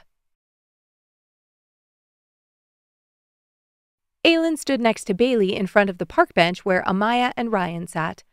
Bailey was still sniffling even though she had a full cup of roasted strawberry buttermilk ice cream in her hand. Do you girls want to explain this? Ryan's voice was gentle, but his jaw was tense. You went to the wrong location, Amaya snapped, her eyes flashing. Ryan stopped short, running his hand through his hair. He was freshly showered from camp and his hair hung loose to his shoulders. You asked to go for ice cream, so we went to ice cream. Bailey sniffed. We thought there was only one of them. Obviously, Aylin muttered, and took a bite of ice cream to hopefully tamp down her annoyance. I don't understand why you didn't just ask if we could meet up. Because you would have said no. Amaya licked her spoon clean. Aylin frowned, but before she could open her mouth, Amaya pointed at Ryan and clarified, he would have said no. Ryan's neck flushed. Amaya, you don't want to talk to her. Amaya pointed to Aylin, and Ryan's expression hardened. That's not you stayed in the car this morning. Ryan exhaled. I'm not going to talk about this with you right now. Aylin held up a hand, ignoring whatever was happening between Amaya and Ryan at the moment. He didn't want to talk with her? I don't understand. Why did you two need us to meet? Amaya gave her dad a sidelong glance, then looked up at Aylin. We want to come to the lake with you. Ryan coughed on his ice cream.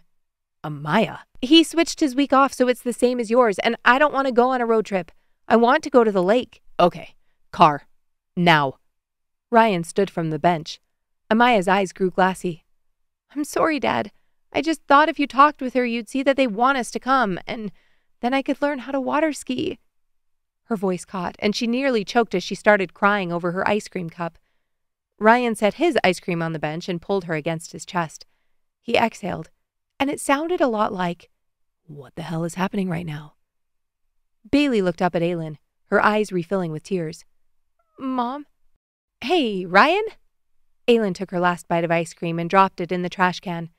Can I talk with you for a second?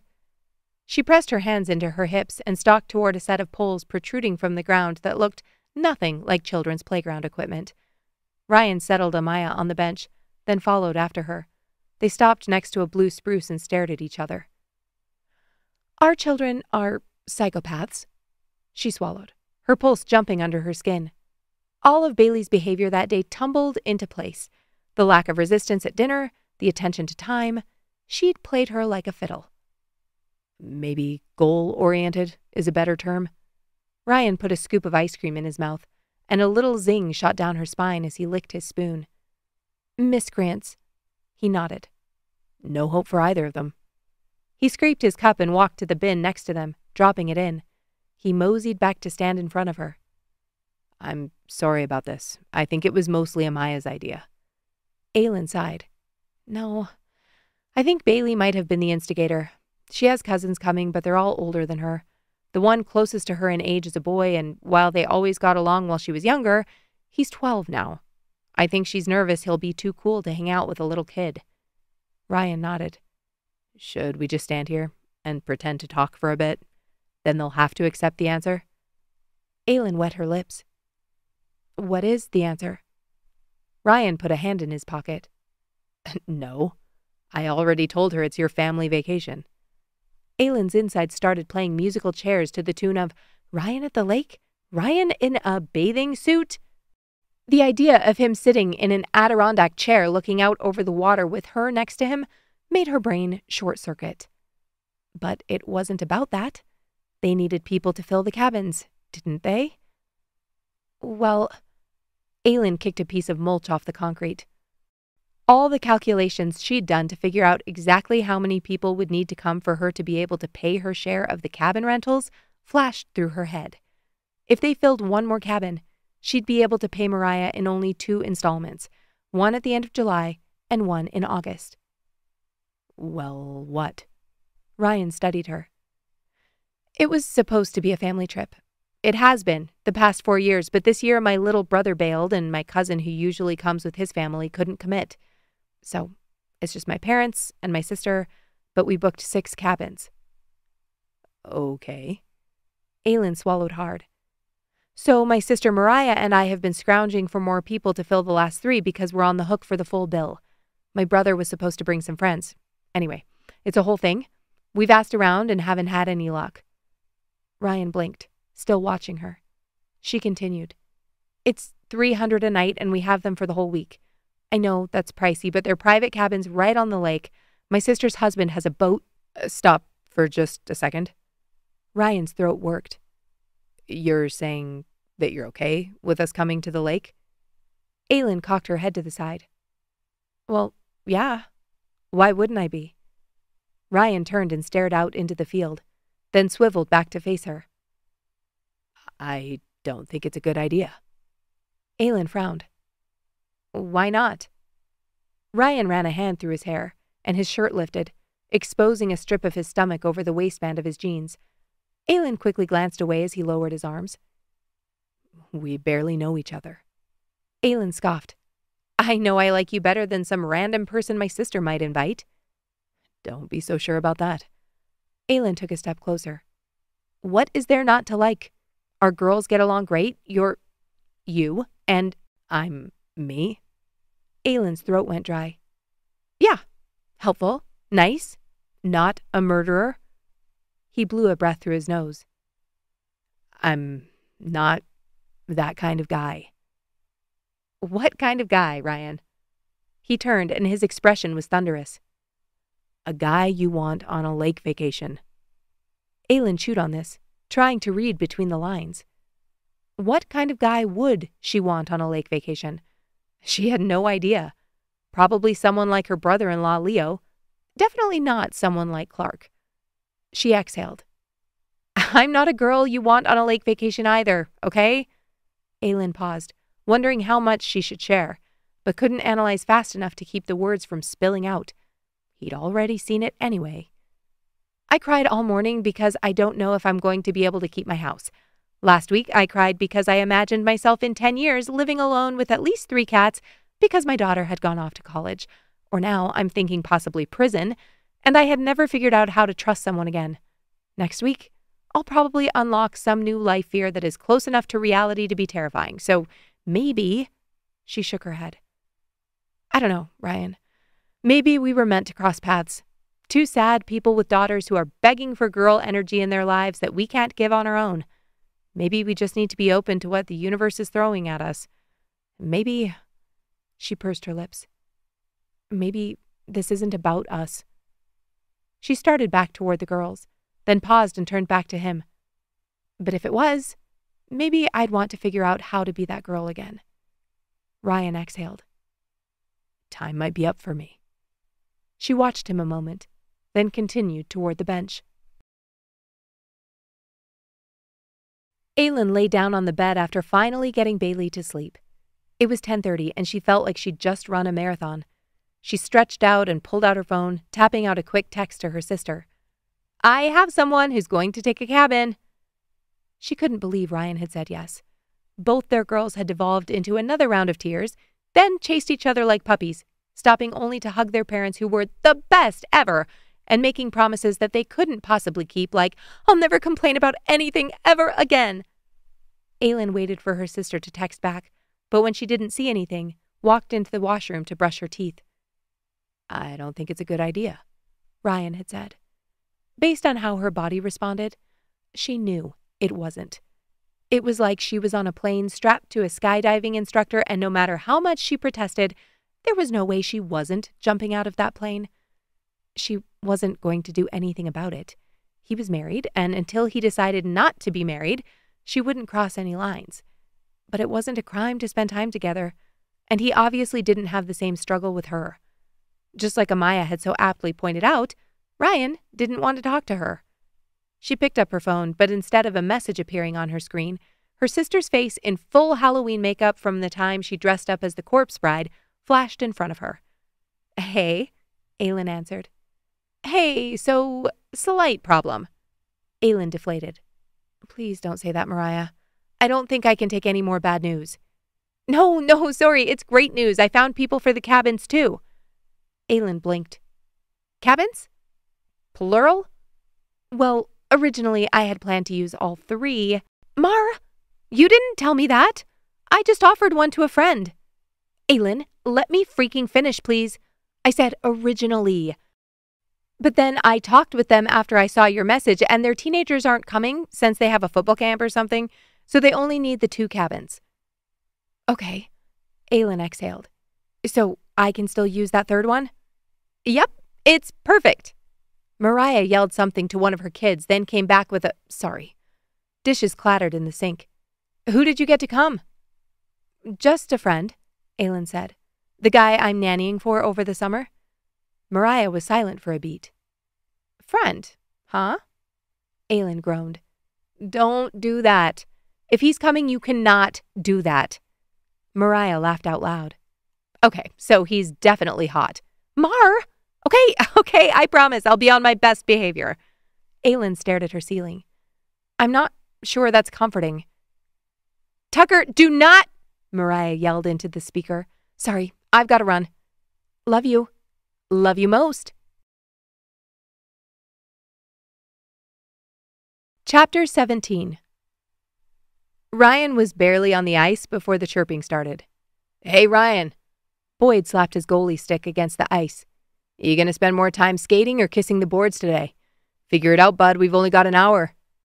Just practicing for when you inevitably lose an edge in the crease, Boyd. Ryan shot back, gliding past. Figured I'd get in some sympathy falls now.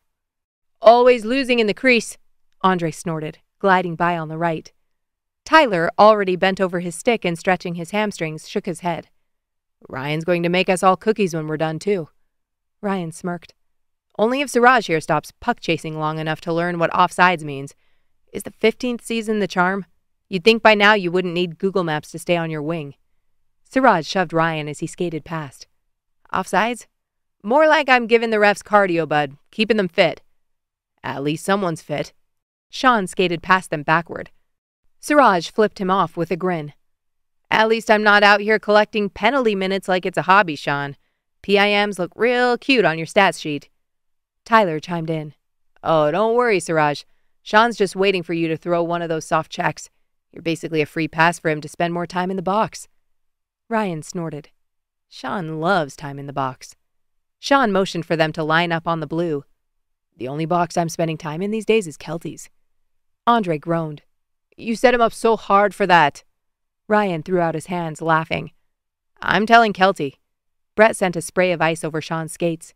Keep you humble. Sean grinned. Suicides. Go. Ryan unhooked his helmet, sweat dripping down his face. For the entirety of practice, he didn't think once about Kara, the manila envelope on his kitchen counter, or the fact that he'd just agreed to take a week-long trip with his nanny. Shit, that sounded so dirty.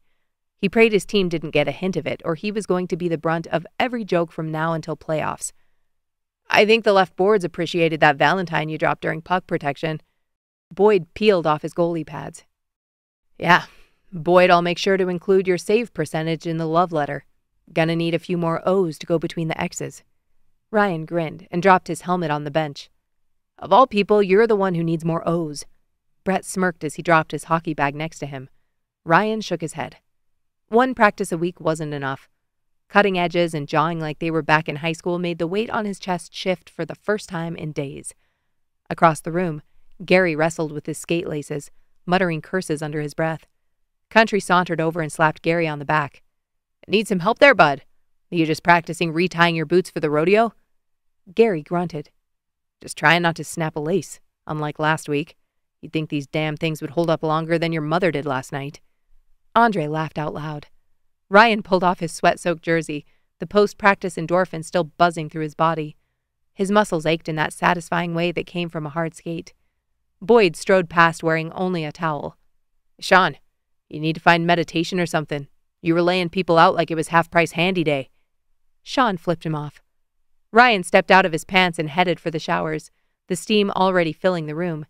He let the hot spray pound against his shoulders, easing some of the tension. Sheesh! Enough with the body wash, Andre quipped as he sauntered in, all lean muscle and cockiness. I need to smell good for the ladies later. What ladies would want your French ass? Gary shot back with a grin. Andre turned and slapped his bare cheek. Ryan chuckled as he rinsed off, then grabbed his towel and walked back to the bench to get dressed. How long are you going to let that grow? Country tugged a clean flannel over his shoulders. Ryan shrugged. When Amaya doesn't braid it anymore? Country winked. Keep your best girl happy. Ryan, Sean called out from behind the lockers. How's the camp going? Ryan sighed. But those kids have way too much energy. I'm exhausted. You're getting old, Boyd teased, his mullet plastered to his neck. Can't keep up with the young bucks anymore. Ryan pulled on his shirt. It's like trying to herd cats. Half of them think they're already making the World Juniors, and the other half don't know how to skate backward without making permanent ass prints on the ice. Boyd's been spending more time chasing loose pucks than coaching. Brett grinned. Better than Gary teaching them how to tie their skates. At the end of week 1, Ryan dropped Amaya off with Laura and Russ, then drove home and dropped his hockey bag just inside the door. He made a fat roast beef sandwich, ate an ice cream sandwich from the freezer, then tossed his dishes in the sink and trudged to his bedroom. It was barely a 10-second walk, but it felt like a marathon. He flopped onto his mattress, not bothering to change, and was asleep before he could pull the covers over his shoulders. The weekend passed in a blur, and week 2 of hockey camp sped by faster than the first. The kids enrolled were a bit more experienced, plus he had Amaya and Bailey in his group. Every day around 5:45, his eyes started drifting up to the stands. It only took him a few seconds to find Aylin. She tended to sit in the same spot on the south side of the rink. Always have an influx of energy in those last 20 minutes or so, eh, bud? Tyler grinned as he passed him on the way to his truck. Enjoy your week of vacay. Ryan tried to flip him off without Amaya seeing and failed. Dad, you said— I know what I said. This was a special circumstance. When his alarm went off Sunday morning, he was pretty sure he hadn't even moved during the night. He groaned and reached over to his nightstand to shut the damn thing off. Any chance of him snoozing disappeared when he realized what day it was. A thump from the other room told him Amaya remembered too. He pulled on a pair of sweats and a t-shirt, shoved a toothbrush and paste into his kit, then grabbed his pillow to add to the pile of their gear already sitting by the front door. We're going to a real lake! Amaya bounded down the hall, her hair brushed, and— was she wearing makeup? Ryan frowned and walked closer. What's on your eyes? Amaya pursed her lips. It's eyeshadow. Where the hell did you get that? She scoffed. Aylin got it for Bailey and Bailey shared. Ryan ground his teeth as Amaya ran back down the hall to grab her backpack. When she reappeared, Ryan went through the checklist. You have 5 changes of clothes, pajamas and underwear? She nodded. Toiletries? Yep. Entertainment for the car? Amaya pointed at her bag. Books, pencils, crayons, paper, my tablet. Ryan nodded. Snacks? Check. She pointed at a grocery sack by the door. Ooh! She ran back into her room and returned holding her pillow and a stuffy she got the previous year for Christmas from his parents. It reminded him he hadn't called them in a few weeks. Add it to the list. The streets were quiet as they drove to Aylin's, the sun already well over the horizon at 8 a.m. When he turned onto her street, it was like a scene from a painting. The trees lining the road were a collage of greens, the summer leaves lush and vibrant. The morning dew clung to the grass, sparkling like 1,000 tiny diamonds. And there, on her front porch, was Aylin, sipping from a steaming travel mug and looking like she belonged front and center in that masterpiece. When she spotted his car, she got up, and Ryan wished for a moment he would have stalled a little longer at the end of the block. He parked, got out of the car, and walked up the path to help carry their luggage. Morning. Hey. Aylin gave him a tired smile and hoisted a laundry basket with sand toys, swim gear, sunscreen, and 2 life jackets. Was I supposed to? No. Aylin shook her head. Leo has plenty of adult jackets. My sister just asked me to bring a couple for the girls. He nodded, still uncomfortable with the fact that she may have purchased an extra jacket for Amaya. He grabbed the handle of her suitcase. You got the notarized letter okay? He assumed she'd gotten permission to take Bailey over the border since she hadn't canceled the trip, but after receiving one text from her reminding him to get it signed, he hadn't heard another thing about it. You don't even want to know, Aylin muttered. He didn't press her. They moved their pillows and rearranged Amaya's bag so everything could fit snugly in the trunk.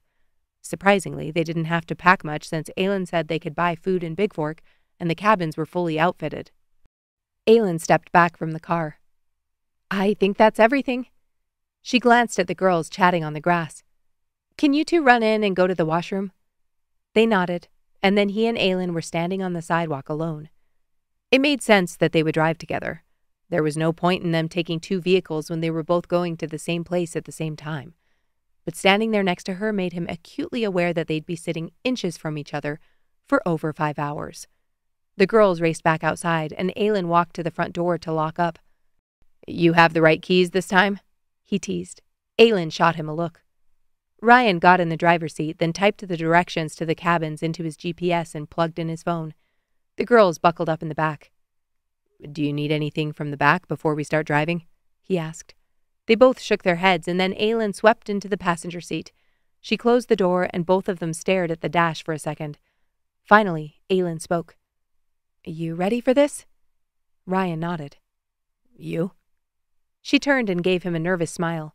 The hairs on the back of his arms stood at attention as he turned on the engine and pulled away from the curb. Ryan and Aylin drove in silence for a few minutes, the hum of the tires on the road blending with the music from the show Amaya and Bailey were watching. Aylin had her travel mug perched in the cup holder, and her fingers tapped lightly against the armrest. He noticed she'd painted her nails. Pale pink. He switched his grip on the wheel, resting his left wrist on top of the steering wheel, his right hand settling on the gear shift. He glanced over as Aylin took a sip of her drink, then turned his attention back to the road. Every movement she made sent him flinching, and questions he wouldn't ask cycled through his head on repeat. Was she comfortable? Did she need more air? Did she hate his driving? He was like a skittish cat. After passing through the outskirts of the city, the Alberta landscape rolled past, a mix of wheat and canola fields dotted with the occasional farmhouse. The sky above them was a soft gradient as the sun rose higher in the sky. Aylin shifted in her seat, and Ryan's eyes flicked to the rearview mirror. The girls hadn't made a peep. "Thank you, Bluey." Aylin cleared her throat. "Bailey was sad to leave camp," she said, breaking the comfortable quiet. It took Ryan a moment to realize she was talking to him. "She seemed to really get into it." Aylin smiled. "She was a sponge, soaking up everything you said. I think she liked having a coach that wasn't her mom for once." "Understandable." Ryan's mouth quirked. "It was good to see her connecting with the other kids, too. That one drill on the last day, she nailed it." Aylin chuckled. "Yeah, she was so proud of herself. I think she's still riding that high." Ryan ran his hand over the wheel. "It's always a rush when you finally get something you've been working on. I know she had some trouble with the crossover drills at first, but she kept at it." "She did. And you were great with her. She told me you gave her some tips that made it click." Aylin glanced over, her eyes soft before she dropped them. Ryan's skin heated. "I pointed out a few things. She did the work." Aylin set her hands in her lap. She wore the same faded jeans she'd been wearing the night she showed up at his house after her date. "She's been asking when she can play again. We need to find a local league or something." Ryan forced his eyes back out the windshield. "There are a few options around Brentwood. I can send you some links." "I'd appreciate that." Aylin's fingers drummed on her thigh. "I know she has a lot to learn, but she got a taste of it, you know? I think it was good for her." Ryan nodded. "Hockey's like that. Once you get a taste, it's hard to quit." He felt her eyes on him and drew a breath. "I started playing when I was 6. My dad took me to a game, and that was it. I was hooked." Aylin leaned back in her seat. "Did you play past high school?" Ryan nodded. "Yeah, for the University of Alberta." Memories of those days flooded back. The long practices, the adrenaline of game nights, the camaraderie in the locker room. It was a hell of a time. "Lots of pressure?" He let out a breath. "That too." "I always thought it would be hard to balance sports and academics." Aylin turned her body to face him more fully, and the idea of having her full attention made his foot drop harder on the gas. "What did you study?" "Engineering." Ryan's grip on the steering wheel tightened. "My dad was a civil engineer, and it seemed like a good career." Aylin raised an eyebrow. "Your idea or his?" Ryan considered the question. His dad had never told him what to do with his career, but he didn't ever seem to complain about his job like other parents. Once he got older, he realized that it was probably due to his personality rather than his choice of profession. "A bit of both, I guess." Aylin nodded, her fingers tracing the rim of her travel mug. "Why didn't you keep playing hockey after college?" Ryan shrugged. "I had a couple of offers, but they weren't exactly what I was hoping for. Plus, I had some obligations in Grand Prairie. Family stuff." He ran a hand through his hair. "And then, well, you know, I met Amaya's mom and life took a different turn." Were they really driving to the States together? And he'd never even told her where he was from? He wasn't sure if that made the whole situation better or worse. Aylin wet her lips. "Well, thank you so much for letting Bailey attend the camp. It's obvious that you love the game." Ryan's eyes flicked to hers. "Yeah, I do. It's good to be back on the ice, even if it's just for fun now." He asked her questions about California, and she told him about growing up in Huntington Beach. It all sounded like a dream, like a show he would have watched on pirated American satellite growing up. She skipped fast through her college era, noting that she met Clark at UCLA. "But he's Canadian?" She nodded. "Yeah, he was there on a lacrosse scholarship." Ryan frowned. "Damn, don't give me a reason to like him." Aylin snorted. "Yeah, he fooled me too." Aylin leaned forward. "I forgot to ask, are we taking the scenic route or going through Fort McLeod?" Ryan glanced at his phone. "Wherever the map sends me." Aylin grinned and pulled his phone from the mount. Scenic. Are you okay with that? Through Crow's Nest Pass? He asked. She nodded. Might as well take advantage when the weather's good. He'd driven that pass for hockey tournaments in the middle of winter, and it was scary as shit. Aylin put his phone back. Perfect. I think Bailey will be good until we get close to the border. Maybe stop for lunch there before we have to flush half the value of $1 down the toilet? Ryan chuckled. Come on, only 30 cents. Aylin opened her purse and pulled out a bag. He glanced over. Are those Sour Patch Kids? Only the best for my chauffeur. She ripped the bag open with her teeth, and knowing her lips were on the bag, sent a jolt through him as he reached in. This trip is going to get crazy if we're hitting the sauce before noon. Aylin sighed. I would have brought the good stuff, but I didn't want it to get confiscated by border control. Ryan chuckled. It's Montana. They have plenty of the good stuff. After stopping for lunch at an A&W and stretching their legs, they made it to the line at the border. Thankfully, it wasn't long at midday on Sunday. Probably because most of southern Alberta was in church. His in-laws would love it. Ryan pulled up to the booth and rolled down his window, handing the agent his and Aylin's passport and the birth certificates for the girls. A stern-looking officer peered in. Where are you headed? Big Fork, Montana, Aylin replied. The officer didn't blink. Purpose of your visit? Vacation, Ryan answered. The officer glanced at her, then back at Ryan. Different names on these. You two are married? Ryan shook his head. Just friends. The officer motioned to the back window. Roll this down, please. Ryan obeyed. Do you have permission from the parents of these children? He took his letter from the glove compartment and handed it over with the paper Aylin pulled from her purse. The officer perused and didn't look up to ask, How long will you be staying? Ryan's grip tightened on the wheel. A week. Any alcohol or tobacco products, marijuana, firearms or weapons, agricultural products, fruits or vegetables, pets or cash exceeding $10,000, including that intended for gifts in the vehicle? He rattled it off as smoothly as his address. Ryan shook his head.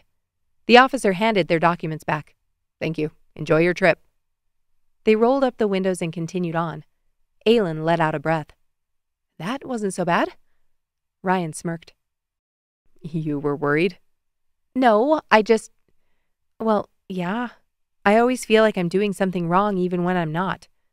Ryan laughed. Like when you see a cop in your rear view mirror and suddenly you're convinced you have a body in your trunk? Aylin laughed out loud and Ryan's neck flushed. They chatted about childhood road trips and vacations they wanted to take as they passed through small-town Montana. Finally, Ryan turned off the highway, following the signs to Big Fork. The road wound through dense forest.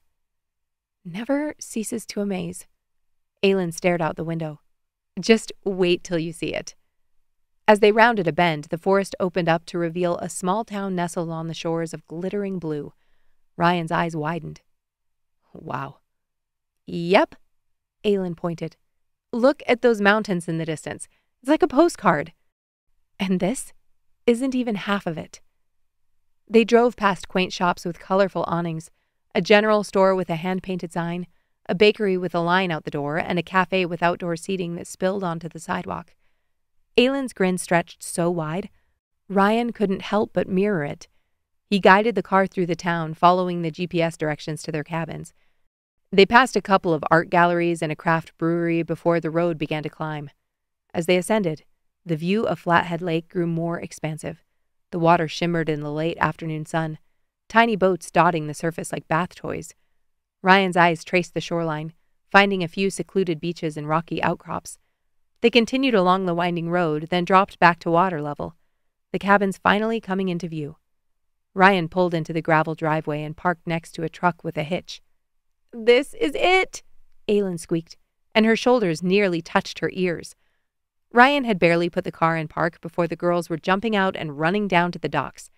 Ryan swung his door open, but Aylin put a hand on his arm. It's okay. My sister and her husband are down there getting the boat set up.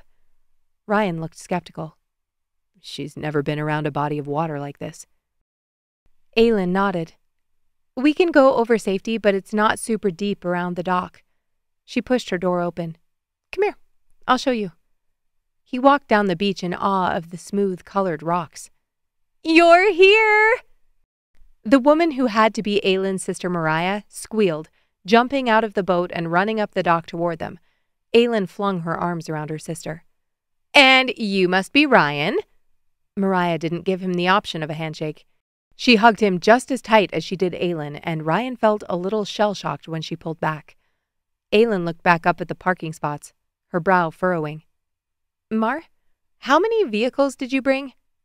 "Just one, but the—" Her sister's eyes widened. "Oh, shit. Did you not see my text?" Aylin frowned and pulled out her phone. She blinked at her screen. "Mariah, our friends ended up bringing their teens and a couple of friends," Mariah said in a rush, flashing an apologetic smile. "So we thought you two could share?" Chapter 18. The cabin was every bit as charming as Aylin remembered, and that made it frustratingly difficult to be angry. The dark wood floors creaked under her feet, and light filtered in through the picture window, making the whole living room look like it had been dusted with gold. The walls were covered in old photos of the lake, and the kitchen still looked like the 70s threw up on it. She loved it. Every last avocado green appliance and laminate countertop. It was cozy, charming, and it was also small. "Mariah, why the hell didn't you give me a heads up? We could have brought sleeping bags or something," she hissed through her teeth. Mariah threw out her hands. "I only found out yesterday. It was a last-minute thing. I guess Bob texted Leo and he said the more the merrier." Aylin crossed her arms over her chest, checking to see if Ryan or the girls were coming inside with their things yet. "More is not merrier in this particular circumstance. We have 4 people, Mar. There are only 3 beds." "And a couch?" She said it like a question and winced. Aylin lowered her voice. "I don't know him that well." She scanned the room, trying to figure out a situation where she wouldn't be leaving her daughter upstairs with her friend's dad sleeping in the room below. "I'm really sorry about this. I thought about other possible sleeping arrangements, but those kids are so much older than your 2 girls. That would be weird, and Leo would divorce me if I suggested he share a room with a random guy. No, I get it. I'm not saying we need to do something like that." She pressed her hands into the counter. "It just would have been good to know before we left." Ryan didn't seem like a dangerous person, but neither had Clark in the beginning. "You could go to the store? I'll pay for you to get some sleeping bags or—" Amaya and Bailey rushed in, their eyes lighting up when they saw the loft. Bailey found Aylin, her hands clenched with excitement. "Do we get to sleep up there?" She bolted up the stairs before Aylin could stop her, Amaya close on her heels. "There are 2 beds for us!" Bailey sounded like she was at an Olivia Rodrigo concert. Aylin blew out a breath. "Yeah, looks like that's not happening." How could she tell the girls they were going to have to sleep on the floor? Or share the bed so she and Ryan could each take a tiny bed? She'd barely fit in those at 16 when they'd come here for their first time, and Ryan was more than a head taller than her. Ryan walked in carrying 3 bags in her laundry basket. Aylin rushed to the door to take something. "You don't need to bring everything in at once." She took the basket and set it by the door. "More efficient." He set the suitcases down, and Amaya's footsteps pounded on the stairs as she descended to retrieve her things. "Thank you so much for bringing us. Ugh!" She grabbed her small suitcase and hauled it back up to the loft. Mariah looked between the 2 of them. "Think of it this way. You get to split the cost of the week. That saves you $1,000. Aylin drew a breath and slowly exhaled. "That is true." "True enough that you don't hate me?" Mariah's face pinched. Aylin grabbed her suitcase and slid it away from the door. "I don't hate you." Mariah gave her a quick hug and patted Ryan on the shoulder like he was a puppy, then escaped through the front door. Aylin bit her lip and wrung her hands. "I'm so sorry." She kept her voice low so the girls didn't hear over their excited chatter. Ryan shrugged. "It's fine. I don't mind sleeping on the couch." Aylin glanced at the leather sofa. "Ryan, it's fine. I'll go grab the last of our stuff." "No, stop. I don't mean... It's not about the couch. The girls are going to be sleeping right up there." Ryan frowned, then sucked in a breath when he realized what she was getting at. Aylin waited for him to snap at her, to tell her she was being overprotective or anxious, But instead, Ryan nodded and said, "Yeah, of course. I could sleep in the car." Aylin blinked at him. "You do that?" He nodded. "Definitely. I wouldn't want my daughter sleeping in the same place as a random guy." He ran a hand over his jaw. "We'll figure something out." When he finished unloading the car, Aylin was writing down the last few items on her grocery list. "Anything you want to add?" Ryan walked into the kitchen and stopped next to her, glancing over the notepad. He reached out and took the pen from her. She pulled her hand back a little too quickly when his thumb brushed hers. His brow furrowed as he leaned over and added popcorn and English muffins to the list. As he straightened, the girls ran down the stairs, already dressed in their bathing suits. Ryan's mouth quirked, and he looked at Aylin. "Do you want store or lifeguard duty?" "You go to the store, Dad." Amaya grabbed his hand, leading him to the door. "Make sure to get distracted like you always do in the snacks aisle." He scoffed. "I don't get distracted." Amaya giggled as he put on his shoes. He gave Aylin an amused look, then stalked out to the car. "Okay, girls, just give me a few seconds here." Aylin dragged her suitcase to the small master bedroom. The door opened with a creak and she stepped inside, moving her suitcase into the corner. The room was just as she remembered, with its rustic wooden furniture and floral curtains. Ryan's stuff would need to go in here too, so it wasn't cluttering up the tiny living space. She took out her clothes and toiletries and claimed one side of the dresser and a section of the washroom counter, then shoved her suitcase under the bed. She wasn't going to make him sleep in the car. It got cold out there at night. But then, what? Aylin scanned the room. She would give him the bed, but she knew he wasn't going to take it. The floor? She stood and her brain flashed with one ticker tape after another. Ryan was going to be sleeping in the same cabin as her. Ryan was going to be brushing his teeth next to her. Ryan's clothes were going to be in the same dresser. It was fine. They were adults and they could figure out how to be roommates for the week. Extremely platonic, professional roommates. They'd already survived a few weeks of seeing each other every day. How much harder could this be? She mentally plugged her ears and hummed as her heart tattooed "lies" on the back of her ribs. Aylin threw on her swimsuit, a sporty bikini that was so comfortable she had it in 2 colors, and paused a second to assess herself in the mirror. It wasn't that she didn't like her body. After being pregnant and nursing, she felt pretty damn good about how she looked. But she'd always been curvier. Even in high school, when she was swimming every day, she was the one with hips and a chest. Most boys had liked it. Until Clark. He'd made it clear that he preferred her with less weight, less personality, less opinions, less of everything that didn't give him exactly what he wanted when he wanted it. The barbs he'd thrown at her began cycling through her head. "You're a prude. Did you see how much your thighs jiggled when you did that? That should be an advert for why women need boob jobs." She shook her head and turned from the mirror. Rule number 1 of being at the lake: Clark didn't get to come that year, in her head or otherwise. Aylin threw on an old t-shirt and walked down the hall to check on the girls. "You two ready to get in the water?" Amaya and Bailey squealed. They all slipped on sandals and abandoned the cabin for the pebbled beach. The sun was warm on Aylin's skin as they walked down to the dock. The lake stretched out before them, so dark blue it felt as if it would stain. Aylin felt a rush of nostalgia as Amaya pointed to the shallows. "There's fish!" Bailey grabbed her hand. "That's a minnow. They like to swim close to shore. There are so many more over there." The girls ran across the beach, their laughter echoing across the water. Aylin followed at a slower pace, taking in the familiar sights and sounds. The dock creaked under her feet, and she breathed in the scent of pine and humidity. Amaya and Bailey waded into the shallows, and Aylin sat on the edge of the dock.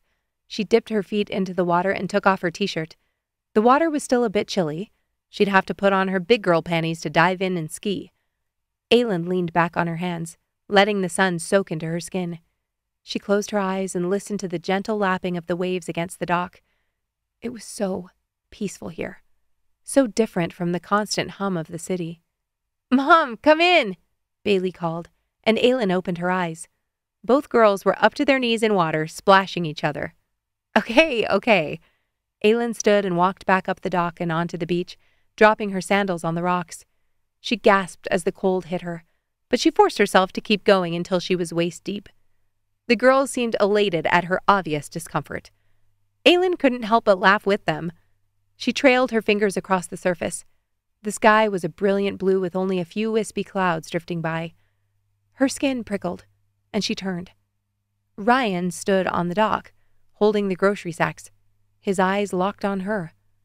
Aylin curled her toes against the rocks. He'd seen her in a towel, but with him watching her like that, she had never felt more naked, especially since the water was cold. Ryan gave a small wave and turned back to the cabin. Aylin waited for her heart to jumpstart. "Mom, look!" Bailey ran up the beach holding something out. "I found the perfect wishing stone." Aylin inspected it. The rock was gray with a white line etched in a perfect, unbroken circle. "Wow, yes you did. What are you going to wish for?" Bailey scoffed. "I can't tell you." Amaya picked her way across the beach, and Bailey showed her the rock, instructing her on how to find one for herself.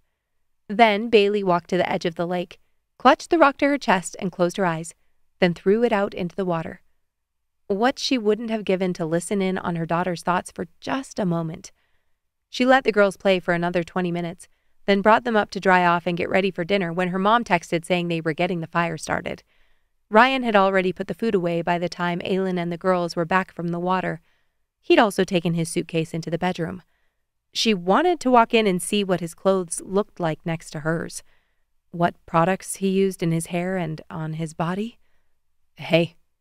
Aylin jumped at the sound of Ryan's voice, nearly dropping the glass she'd pulled from the cupboard. She clutched it to her chest and turned. Ryan leaned against the fridge. "Anything I can do to help with dinner?" Aylin glanced at the buns now sitting on the counter. "We just need to bring these down to the fire pit. My parents have the hot dogs." He nodded, and his eyes dropped a fraction. "Are you going to change?" "You don't think this is good dinner attire?" She looked down at her bikini. Ryan's neck turned pink. "I was wondering if I needed to get on my suit, if you were going to swim again." The corner of her mouth lifted. "I'm done. The girls may still want to get in." She walked toward the bedroom and slid past him, her body all too aware of how little space there was between them. "I'll be right back." Aylin changed into shorts and a hoodie, and the four of them walked down to the fire pit between their cabins. They'd rented out the whole place, and this was precisely why they'd chosen these cabins over the other options around the lake. It was private without paying a premium price for a massive house. Her parents were there, hauling out chairs and a cooler. "There you are," her mom called. "We were about to send out a search party." Aylin grinned. "We were just getting settled." Her dad stood and walked over to the picnic table next to the fire pit. "I started the fire, but you can take over from here if you want." He clapped Ryan on the shoulder. Ryan shot Aylin a look and she shrugged with a laugh. He was going to have to get used to that. Everyone here jumped in, even if they weren't on a first-name basis. "Mom, Dad, this is Ryan." Aylin motioned to Amaya, who had already crouched next to the flames with Bailey. "That's his daughter, Amaya." "So nice to meet you. Here, let me help with those." Her mom reached out to take a few packages of the buns from his hands. "I'm Molly, by the way." She held out her hand to Ryan, who took it with a smile. "Dave." Her dad adjusted the waistband of his pants. Aylin set the rest of the buns on the picnic table as gratitude swelled in her chest. Her parents were good people, welcoming, loving. They'd always been supportive, even when she and her sister had made stupid decisions, like drinking their whiskey or driving her car through a puddle that turned out to be a mud pit, or, marrying Clark. Her dad walked back to the fire pit. Aylin grabbed a roasting stick from the bucket next to the picnic table and handed it to Ryan. They speared up dogs for the girls, then showed them where to hold it over the fire. "So, how was the drive?" her mom asked, sitting down in one of the camp chairs. "Pretty uneventful." "No traffic at the border?" Her dad looked skeptical. Ryan shook his head. "That's good. It's always a crapshoot, especially on a weekend. You shall not pass." Aylin laughed and glanced at Ryan. She'd forgotten to prepare him for the excessive nerd energy he'd be encountering. "Dad, you've driven over the border exactly once." He waved her off. "I've heard stories." Ryan crouched down to help Amaya rotate her dog, and Aylin noticed how the light played off the curve of his lips. She forced her eyes back to the table and pulled the sleeves of her hoodie over her hands. "You started without us?" Mariah called. Aylin turned to see her sister and her friends walking down the path from the cabins. Somehow they all knew exactly who Ryan was. Mariah introduced her husband Leo and their kids, Tucker, Alicia, and Mary. Their friends introduced themselves next, and Aylin tried to keep track of names even though the teenage boys moved as a pack straight to the food. They laughed and ate around the fire as the sun dropped closer to the horizon. The girls played in the water, grabbing pool noodles and floats to play some game involving mermaids. Ryan leaned over as the sun was setting. "Should we get them cleaned up?" Aylin nodded, laughing at Mariah trying to wipe ketchup off her ankle after dipping a bear dog on her friend Malcolm's plate of extra condiments. They helped put the rest of the food away, then called to Amaya and Bailey. There were no complaints once they reminded the girls that they'd get to do the same thing every day for a week. Aylin never made plans for this vacation. She liked soaking it in, enjoying every second on the water. "You four want to take first shift with us on the boat in the morning?" her dad asked as they started back toward their cabin. Aylin looked at Ryan and he nodded. "Sure. What time?" 8 o'clock, okay? The water will be glass." She smiled. "Sounds great. Thanks, Dad." The girls showered and got into PJs while Aylin made them each a piece of toast with a fried egg for a snack. She looked up and noticed Ryan eyeing the plate. "You want one too?" He glanced up. "I wouldn't turn it down." Aylin grinned and cracked another egg in the pan. It was quite possibly the perfect afternoon, which felt miraculous considering the way it started. She kept waiting for Ryan to snap at her or go into hiding like Clark used to say something like, "Your family is a lot." But he hadn't. He sat at the fire surrounded by perfect strangers and joined in the conversation like he was a regular. In the past few weeks, she hadn't seen him get testy once, besides that first day on her doorstep. Either he was putting on an excellent show or she'd met him at his worst. And if that was his worst? Bailey sat at the table first, and Amaya was quick to follow. Ryan offered to deliver the plates, but she waved him off. She brought their food and did a double take when she saw Bailey reach over and pull a piece of egg white hanging off the edge of Ryan's plate and pop it in her mouth. Ryan glanced up, and she turned back to the kitchen to grab water glasses. When they finished, Amaya cleared all 3 plates and they all walked up the stairs to the loft together. Aylin pulled their copy of Little House on the Prairie from Bailey's bag. "We're reading this one. Do you want to hear a chapter?" Amaya nodded, then settled herself on the edge of the bed. Ryan dropped to the floor in front of her and she pulled out his elastic. It looked like a choreographed routine, so smooth and practiced.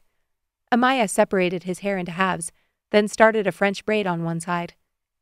"Mom?" Bailey tapped her shoulder. She cleared her throat. "Right. Sorry." Aylin opened the book to chapter 4 and started reading. She instantly regretted her decision when she remembered she'd started the book using different voices for each character and now had to maintain that level of performance for triple the audience. Her cheeks flushed when she dropped her voice for Pa. When she finished the chapter, she set the book down and turned to Bailey's bed fast enough she didn't have to meet Ryan's gaze.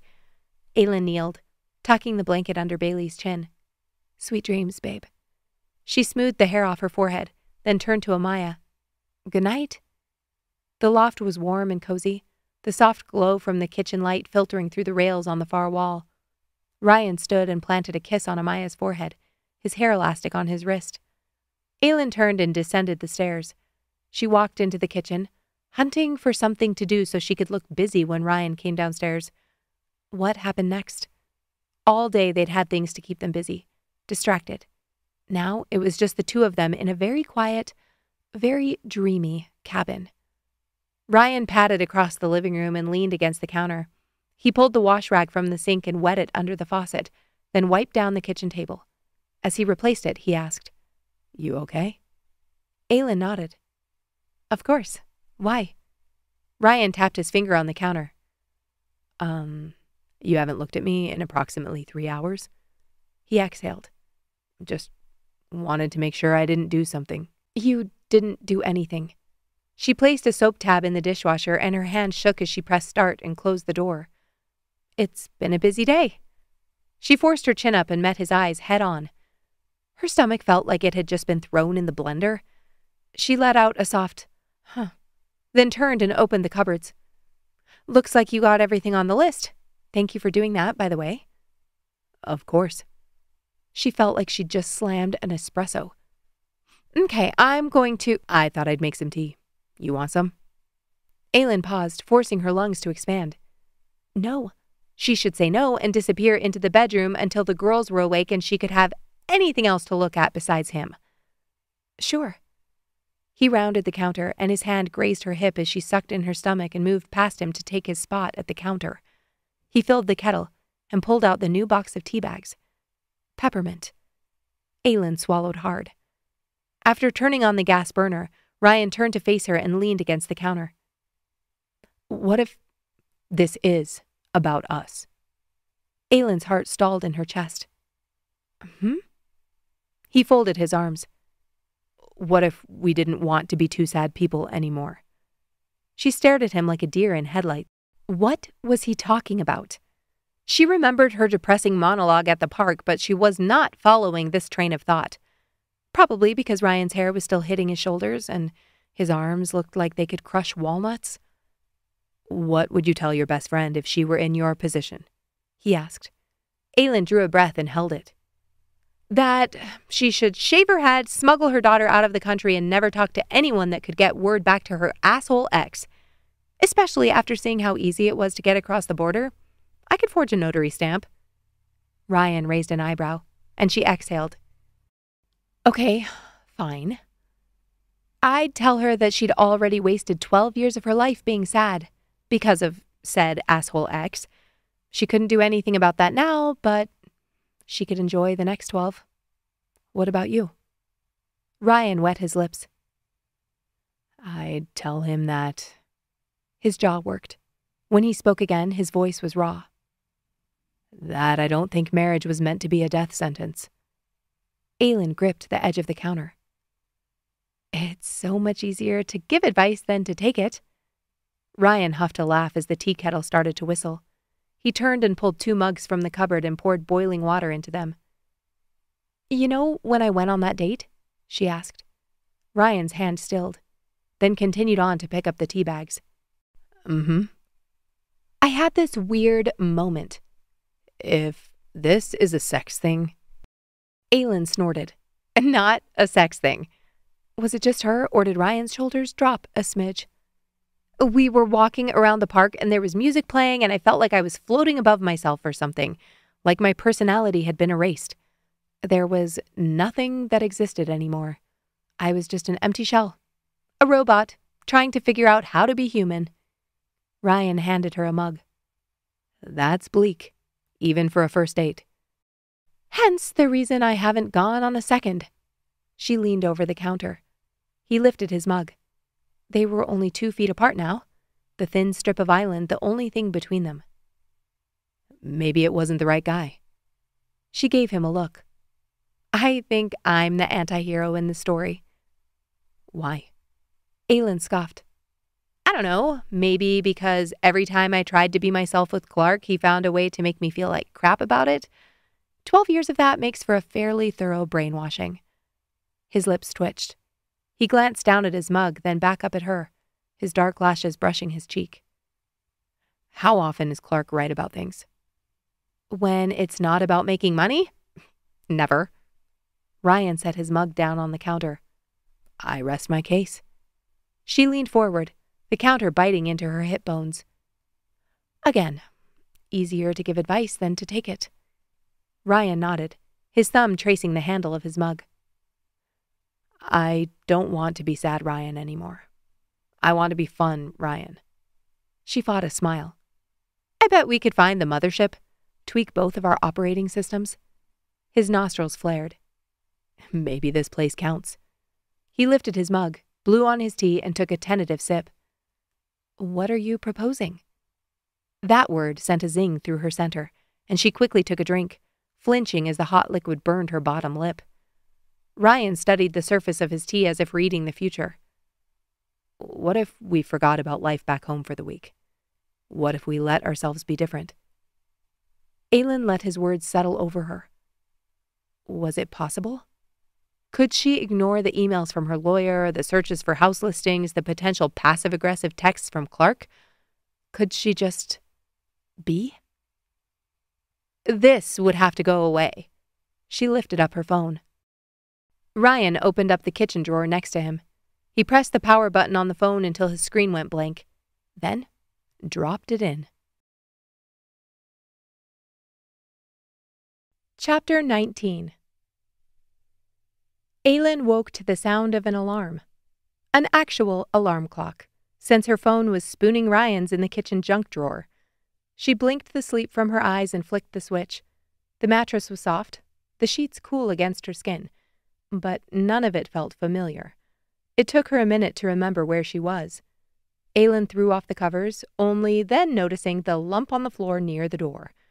A rumpled plaid blanket, dirty blonde hair splayed out on the pillow. She pushed up to sitting and leaned closer. Right. They'd decided that Ryan would bring in the couch cushions and sleep on her floor. She slid to the carpet and tiptoed closer. The couch cushions were pushed off to the side and Ryan was smashed against the radiant heater, his feet curled against the door. She hadn't heard a thing after she'd crawled into bed fully dressed and pulled the covers up to her chin. Had he woken up? Seen her sleeping? Ryan stirred, his eyelids fluttering as he rolled over under the blanket. Aylin jumped back as he yawned, then winced and stretched his arms over his head. He was like a bear waking up from hibernation. He rubbed his neck, then his back, his movements slow and deliberate, like he was testing each joint to see if it still functioned. Aylin bit her lip, then crept across the room to the dresser. She pulled out the olive green version of her bikini along with a pair of running shorts and a tank top, then tried to sneak into the washroom. Ryan was already turning his head. "Morning," she whispered. Her cheeks flushed as she held her clothes to her chest, hopefully hiding that she was definitely not wearing a bra. "Morning." Ryan's voice was thick with sleep. He pushed himself up from the floor. Aylin slipped into the washroom and exhaled. It was fine. They were sharing space. It wasn't a big deal.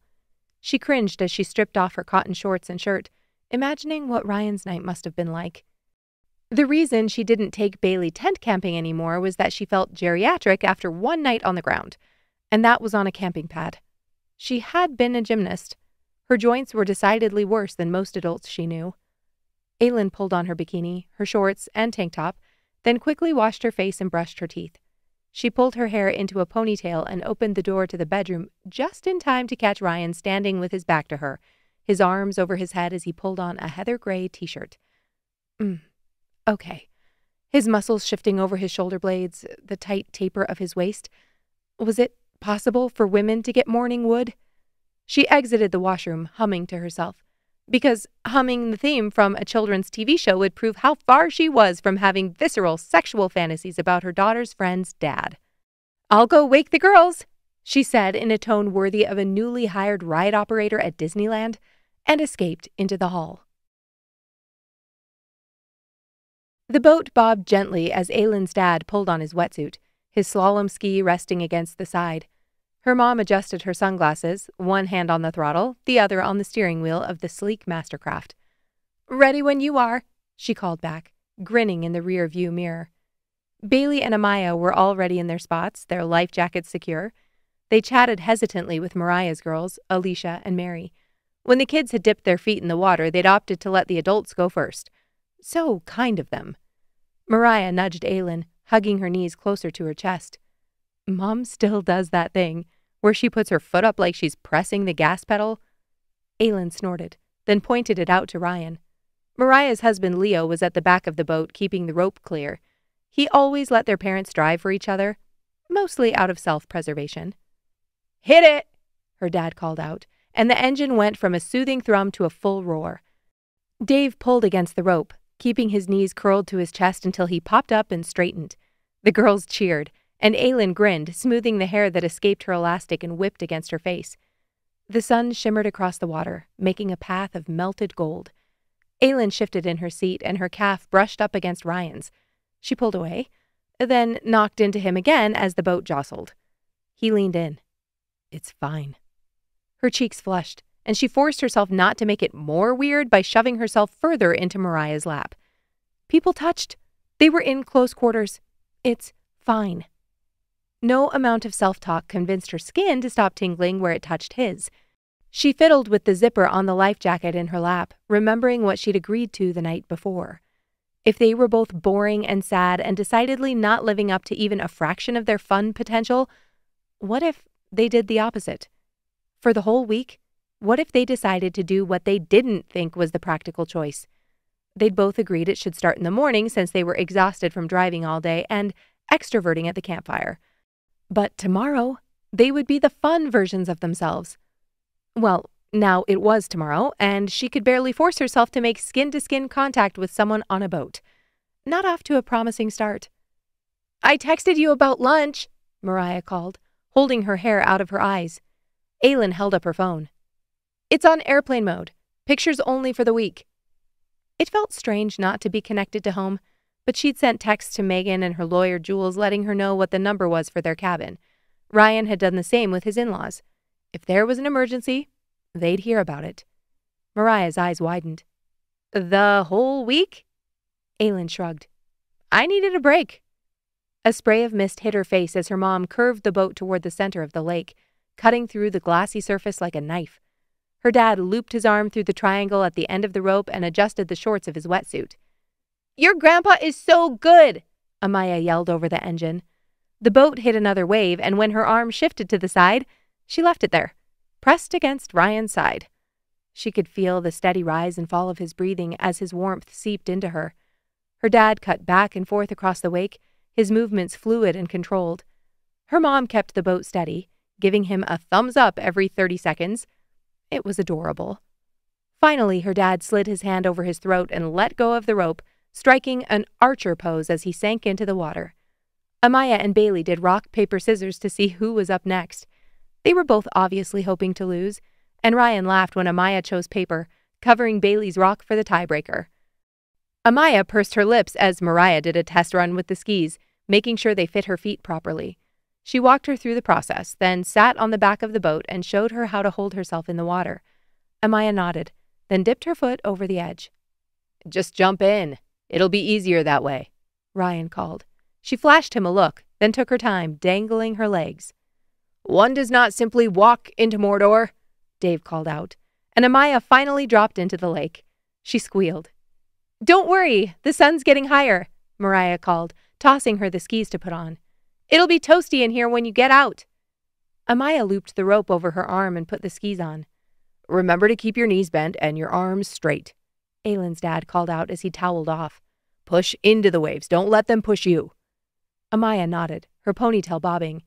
She wobbled in the waves as Leo switched back into the driver's seat. "Take your time. We're in no rush," he called back. Amaya's teeth chattered. "She'll be okay, right?" Ryan murmured. "She's never done something like this before."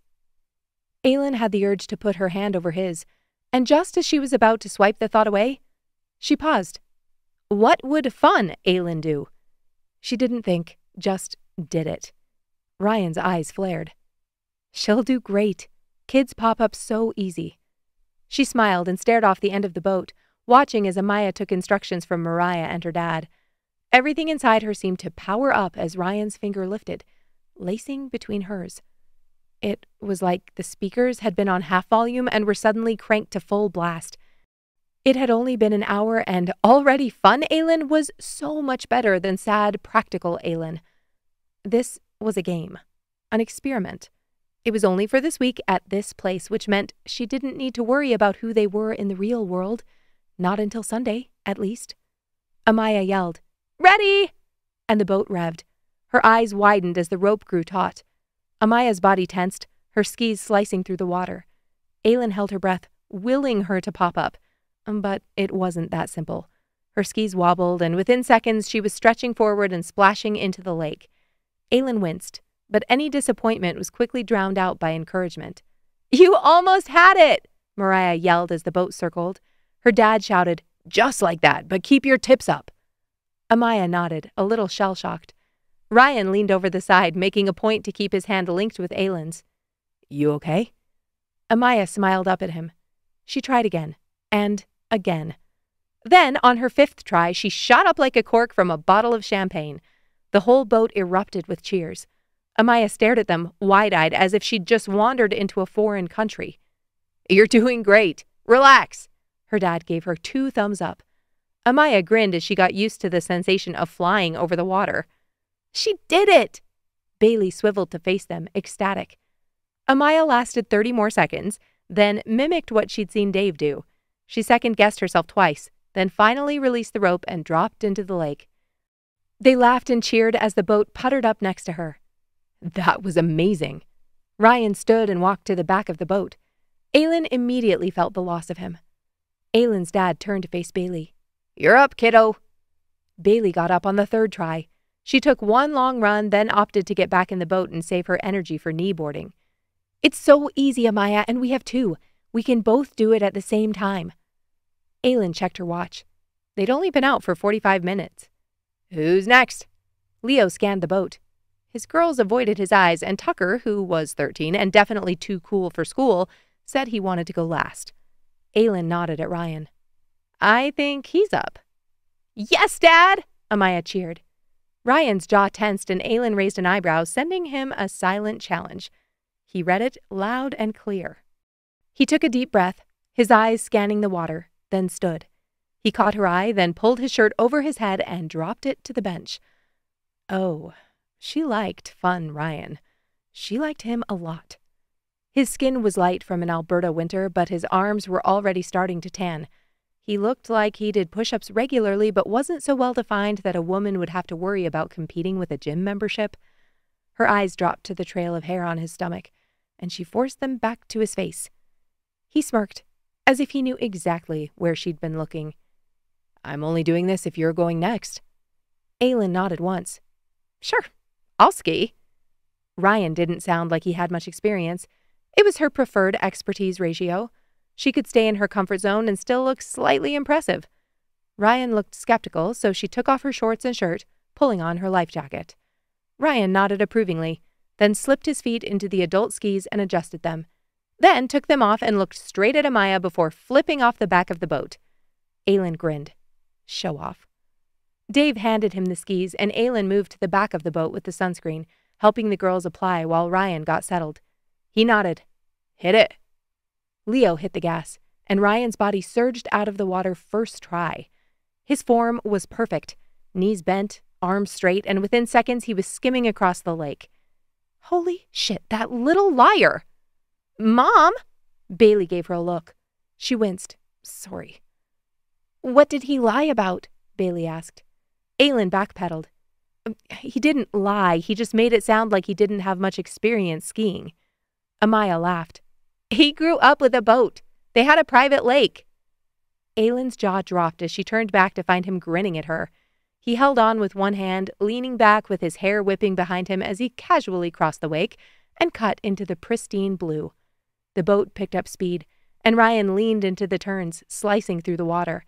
He jumped the wake, his body momentarily suspended in the air, then landed with only a slight wobble. He cut back and forth, his body fluid and strong, and Aylin cursed under her breath, grateful for the white noise of the engine. Ryan finished his run, and Leo rounded toward him. The boat slowed as they approached. Aylin shook her head at him, floating triumphantly in the water. "I feel like you forgot to mention something, specifically about your time on a private lake." Ryan laughed. "You never asked." "Right, that should always be my first question." Ryan pulled off his skis and sent them floating toward the boat, then swam after them. He stopped at the ladder, the water lapping at his chest. "Your turn now, I think." Aylin shrugged. "I think I might wait, let my mom go first." Ryan's eyes narrowed. Aylin scoffed. "Oh, please, I will do it, just not right now." Ryan flicked his hair back and grabbed onto the ladder. "Sure, I get it. No pressure." He winced and hissed air through his teeth, looking down at the water. "Are you okay?" Aylin tucked her phone into her shirt and climbed up onto the back of the boat. "Yeah, His hand slipped on the ladder. "Here, can you—" He motioned for her to come closer. "What?" She leaned forward to see what he was trying to show her, and as soon as her hand hit the boat, Ryan's hand circled around her wrist. He tugged, and Aylin went flying over his head into the lake. Her body hit the chilly water like a sledgehammer and she gasped, her vision blurring. The cold seeped into her bones as she kicked, spluttering as she broke the surface. She launched herself at him.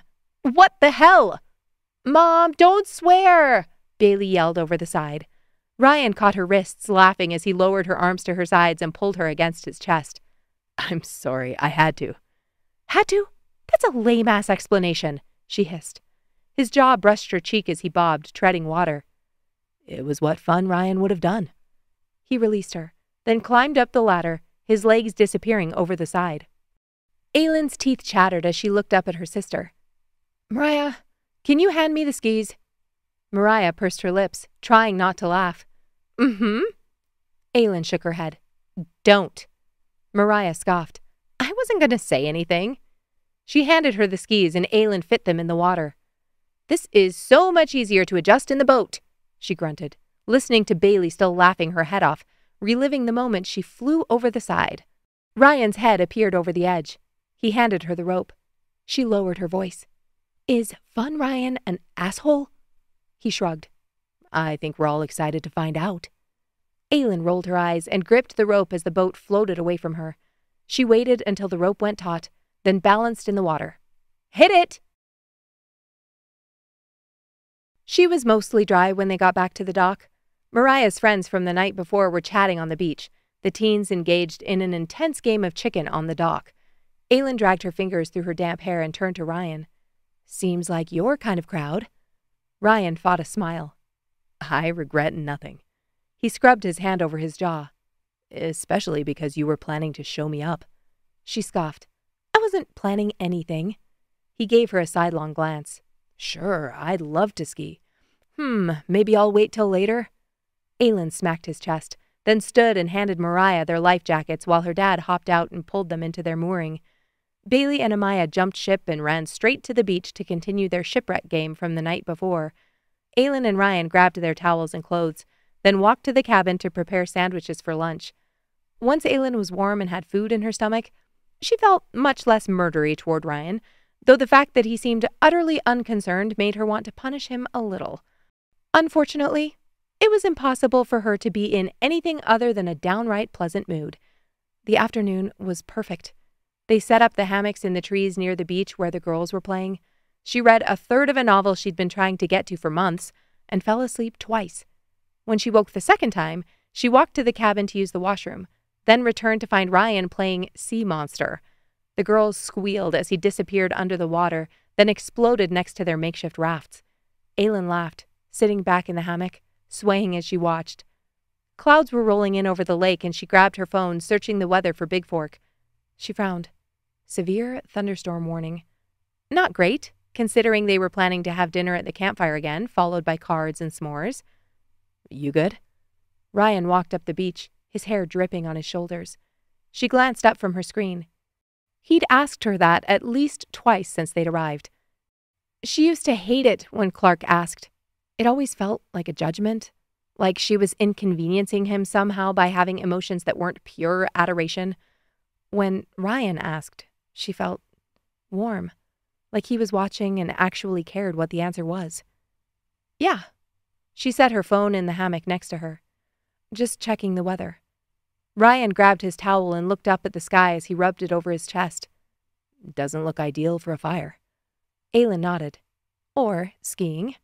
She chewed on her lip and scanned the lake. "I'm sure they're on their way back." She stood from the hammock, then lost her balance and fell back. Ryan pretended not to notice, but she saw the curve of his lips. "I'll tell the girls to finish up, just in case." Aylin grabbed the girls' towels. Ryan dropped his towel and started gathering the sand toys and floats as Aylin walked over the smooth rocks. "Hey girls, storm's coming in. Let's get back to the cabin." Amaya and Bailey looked over their shoulders. They seemed convinced by the angry clouds and didn't argue. As Aylin wrapped the towels over their shoulders, the roar of a boat sounded in the distance. She looked up and saw the mastercraft heading in toward the dock. She breathed a sigh of relief, then led the girls up the beach to grab their shoes. Thunder was already booming across the sky by the time they made it to the front door. Ryan glanced out the window. "I'm going to go help them get the boat covered." Aylin nodded. Bailey's shoulders drooped as she slipped off her sandals and trudged into the living room. "I wanted s'mores," Yeah, Aylin sighed. You never know. Maybe the storm will blow through. Why don't you girls go get cleaned up? I don't want to shower. I'm just going to get smoky. That was a fair point. Okay, just don't get water on your beds. Bailey grinned, and the girls ran up the stairs. Aylin waited by the window for a moment, then put on her sandals and stepped out into the wind. Chapter 20. The storm moved in fast. One moment the lake was a placid mirror reflecting the gray sky, and the next, it was whipped into a frenzy. The temperature dropped, and a chill crawled up Ryan's spine as he grabbed one corner of the cover from Aylin's dad. Aylin sprinted toward the water, her ponytail swishing. "I'll get the paddleboards," she yelled to Mariah, already halfway there. Lightning flashed over the lake, followed by a crack of thunder, and the first drops of rain started to fall, fat and heavy. Ryan glanced at Aylin, their eyes meeting for a heartbeat as she dragged the boards up onto the beach. She wore her shorts, but no shirt over her bikini top. He thought about her hand resting on his, the way her skin had prickled under the water. What was he doing? He knew exactly what he wanted to do. Something about being away from home made the ground feel less stable under his feet. He'd been so sure he could never be with anyone but Kara, that he couldn't move on while she was still stuck in that place.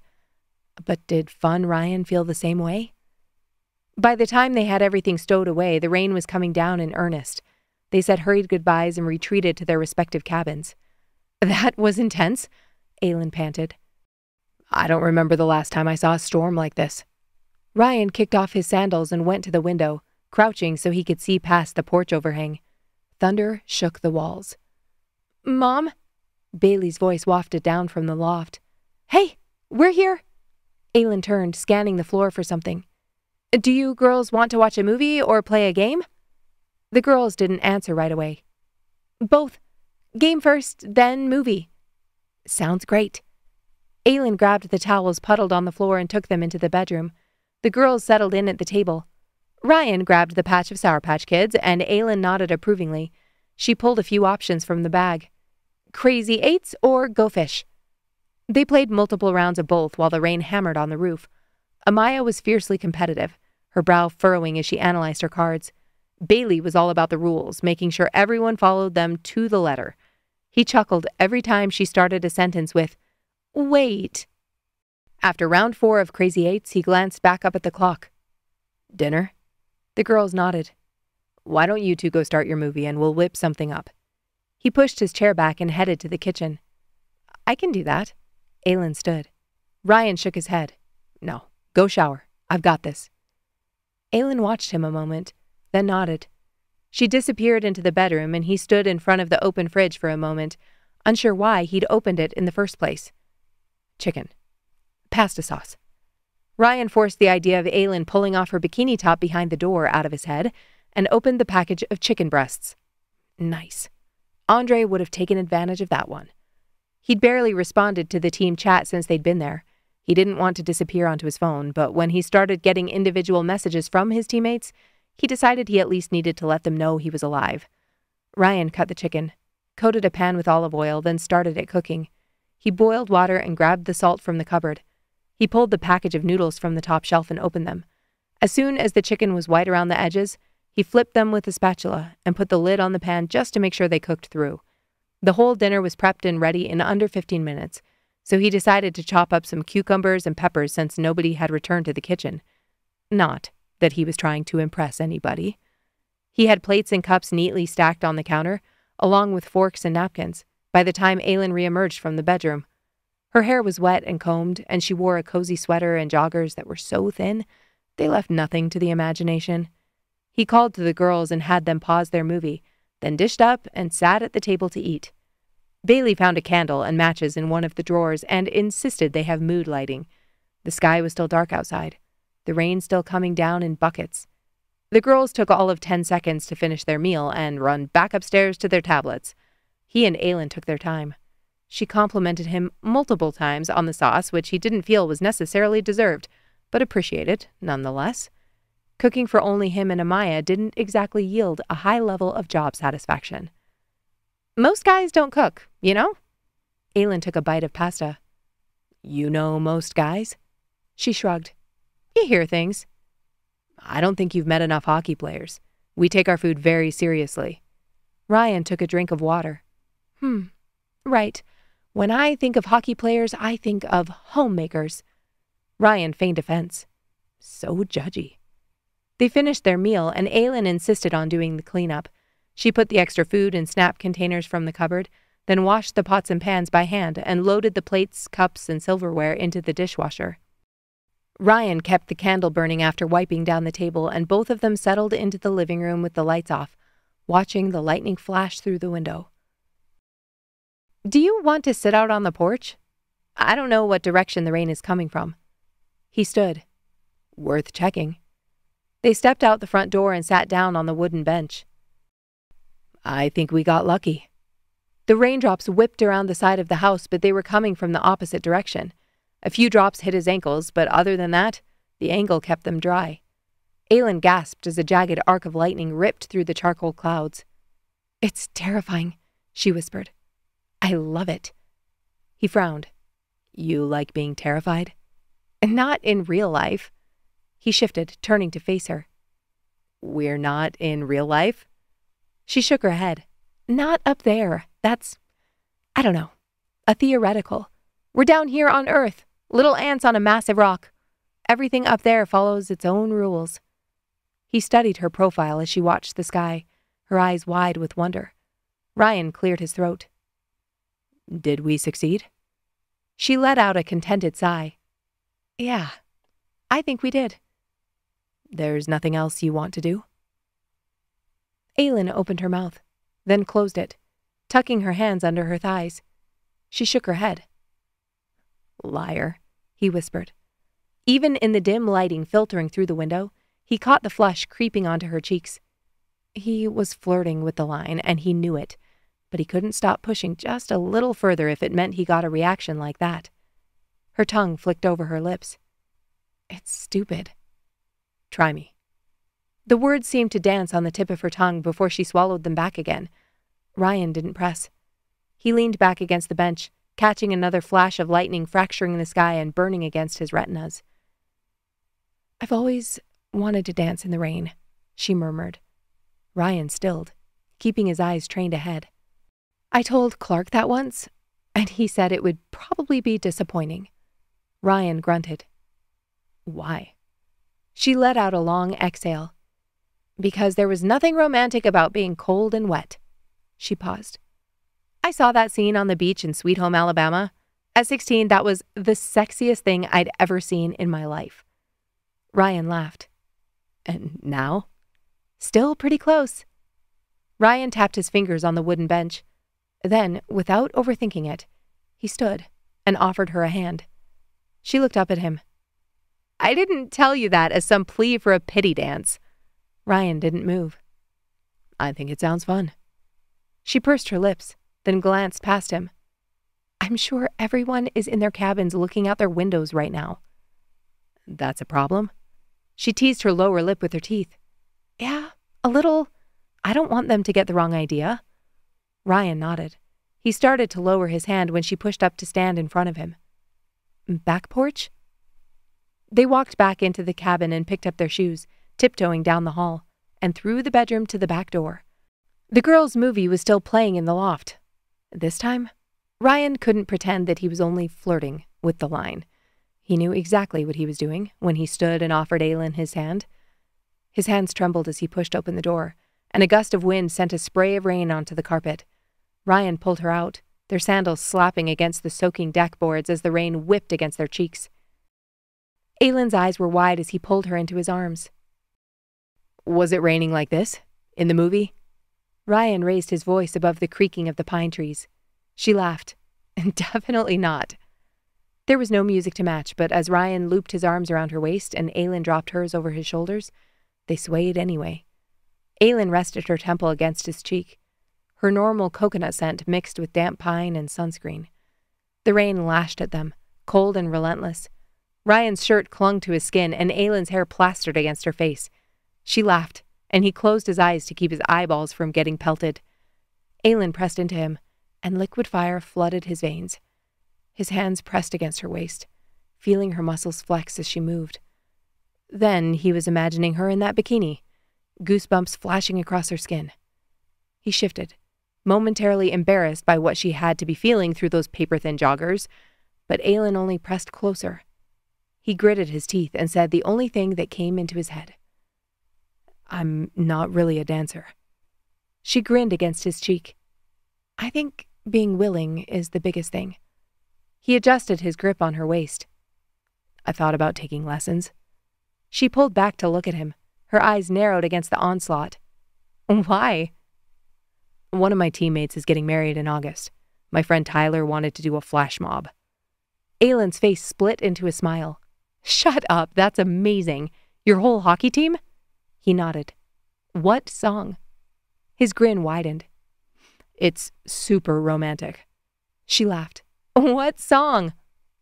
"Pink Pony Club." Aylin's hands tightened, her fingers gently tugging on his hair. You have to record it. If you don't send that to me, we can't be friends."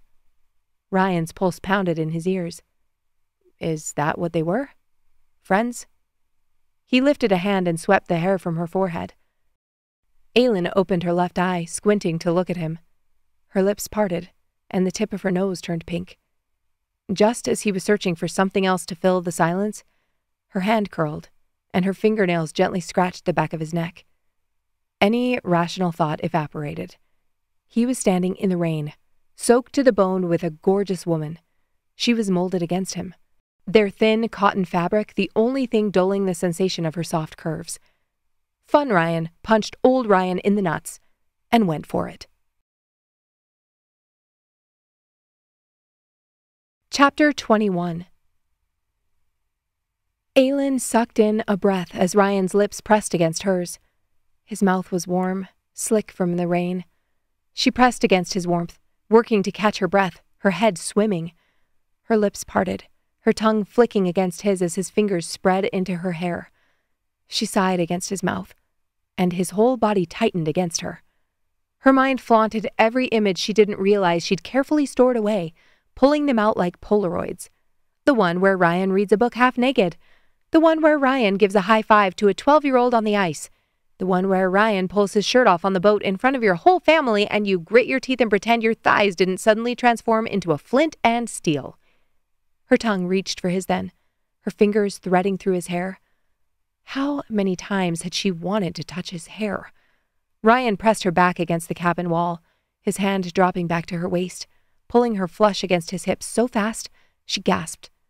Aylin arched into him, and his fingers dragged over her hip bone, fumbling with the hem of her shirt. And then, as soon as his fingers hit skin, he suddenly jerked back. Aylin dropped her arms, panting. "I'm sorry. I shouldn't have." Aylin was already moving. She burst through the back door into her room, heart thudding in her chest. Her breath came in short gasps as she scanned the room, her mind a jumbled mess. What the hell was she thinking? Clark had cheated on her twice and she'd sworn she would never have anything to do with that. Yes, Ryan's situation was different, but he still wore his damn wedding ring. Aylin forced her feet to move before Ryan walked in behind her. She strode to the washroom, turned on the light, and closed the door behind her. She could barely look at herself in the mirror because if Ryan hadn't stopped... She leaned over the counter, dropping her head in her hands. Maybe she would have. But the way heat still pulsed in every cell of her body, she doubted it. Her hands shook as she peeled off her soaked clothes, fumbling with the fabric. She piled the heavy cotton on the counter, not even bothering to wring it out, then turned on the shower. She trembled as she waited for the water to heat up. It was a cowardly move to disappear inside, but what else was she supposed to do? How could she look him in the eye after this? As steam rose around the glass door, Aylin stepped into the shower. No. That was the same thinking that had gotten her buried with Clark. She wasn't the one at fault in this situation. Ryan had kissed her first. And yes, she had kissed him back, but that didn't mean that she should be embarrassed. Both of them had been pushing the limit since they arrived. What limits? What were they even fighting against? Aylin was getting divorced and Ryan... What was Ryan? He wasn't in a real marriage, but he definitely still felt a strong sense of loyalty and commitment. If she was being honest, even though it broke her heart, it also gave her hope. What woman didn't want someone to love her like that? Her eyes stung as she scrubbed her body and washed her hair. There were no easy answers here. She ticked down the list of things she knew about Ryan. He loved his daughter. He showed up when he said he was going to or had a damn good excuse for why he didn't. He listened to her. He loved his wife. He knew how to fix things, and he smelled good, and his hair was long and soft. Aylin leaned against the shower tile, grounding herself. She didn't know for sure, but Ryan was quite possibly the best guy she'd met in 12 years. And she was supposed to ignore him? Being at the lake was messing with her. Ryan was right. It did feel like another world. What happens at Flathead stays at Flathead. She snorted and rinsed her hair. She could have had so much more fun had she adopted that mantra at 16. It felt so damn good to be touched, to be held. She had endured 12 years with a man who only saw her as a reflection of himself. Didn't she deserve something better? Aylin pressed her head against the shower tile, the water streaming down her face, cascading over her chilled skin. She needed to get out of the washroom. It wasn't fair for her to hog the space, even if it was the only sanctuary she had at the moment. Aylin turned off the water and stepped out onto the bath mat. She grabbed her towel and started drying off when a jolt passed through her. The girls! They were still upstairs watching their movie. She cursed under her breath and scrubbed the towel over her skin. As she was about to hang it back up, she glanced at the counter. Shit. She hadn't brought in any clean clothes. Aylin clenched her jaw and ran a comb through her hair, then hastily wrapped the towel around herself. What were the chances that Ryan was still in the bedroom? Probably slim. He had most likely realized the same thing she did and gone upstairs to check on the girls. Aylin put her hand on the doorknob and hesitated. She drew a breath and twisted, pulling the door toward her. As soon as the room came into view, she froze. Ryan was sitting on the bed in dry joggers, his chest bare, his hair still wet. His head snapped up, his eyes locking onto hers. "Hey," he rasped. "Hey." Aylin stepped out into the room, her toes curling against the carpet. She took a step toward the dresser and paused. What was she going to do? Get dressed, put the kids to bed, ignore him the whole night, and somehow avoid talking about this for an entire week. Maybe in her 20s she would have tried that. But in her 30s, she was over the games and the drama. She drew a breath. "I'm sorry I bolted." Ryan exhaled. "I'm sorry. He trailed off. "No, I'm not sorry." He lifted his head to look at her. "I know I should be sorry, but I'm not." Aylin twisted the edge of the towel. "I want to talk about this, but the girls are still—" "I put them to bed while you were in the shower." Aylin pressed her lips together. "Oh, thank you." "They said I wasn't allowed to read the story because I can't do the voices." Aylin grinned, her cheeks heating. "It is a very advanced skill." She walked over and sat next to him on the bed, suddenly not caring that she only had a strip of cotton covering her. "I know exactly what you mean, by the way. I felt so guilty for so long for so many things. I've used up all my credits." Ryan dropped his head, looking at his hands. He twisted his wedding band around his finger. "I sometimes wonder what the point is." "Of what?" "Of anything." He exhaled in a rush. "Sorry. That definitely isn't fun, Ryan." Aylin laughed. "He was out there on the porch, I think." Ryan grinned, but his eyes were still sad. "I felt good about that. Kissing you." "I haven't." He groaned, pressing the heels of his hands against his eyes. "Embarrassing." Aylin grabbed onto his wrist. "Can you stop that, please? It's not embarrassing that you loved someone. It's not embarrassing that you had that taken from you, and it's not embarrassing that you didn't want to move on."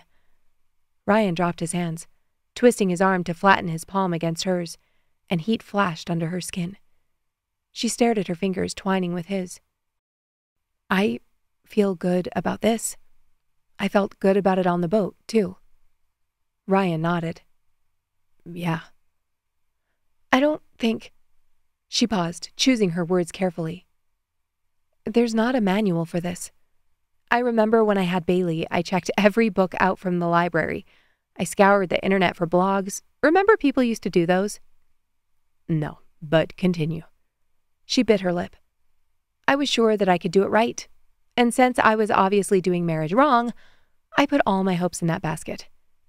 Aylin ran her thumb over his.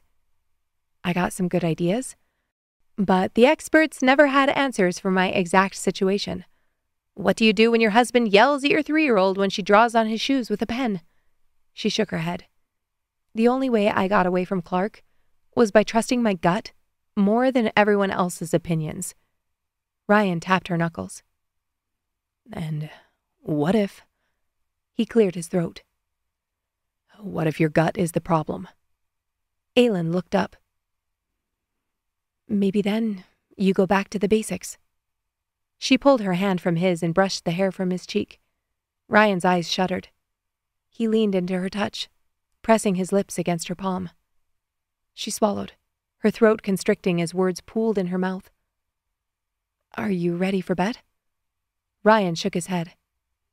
I need to brush my teeth. Aylin nodded. Me too. Meet back here in 3? His brow twitched. Oddly specific. I don't want to wait for 5. Where the hell had that come from?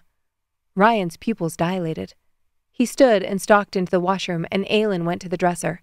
She pulled on a pair of cotton underwear and a tank top, then took up residence next to him at the sink.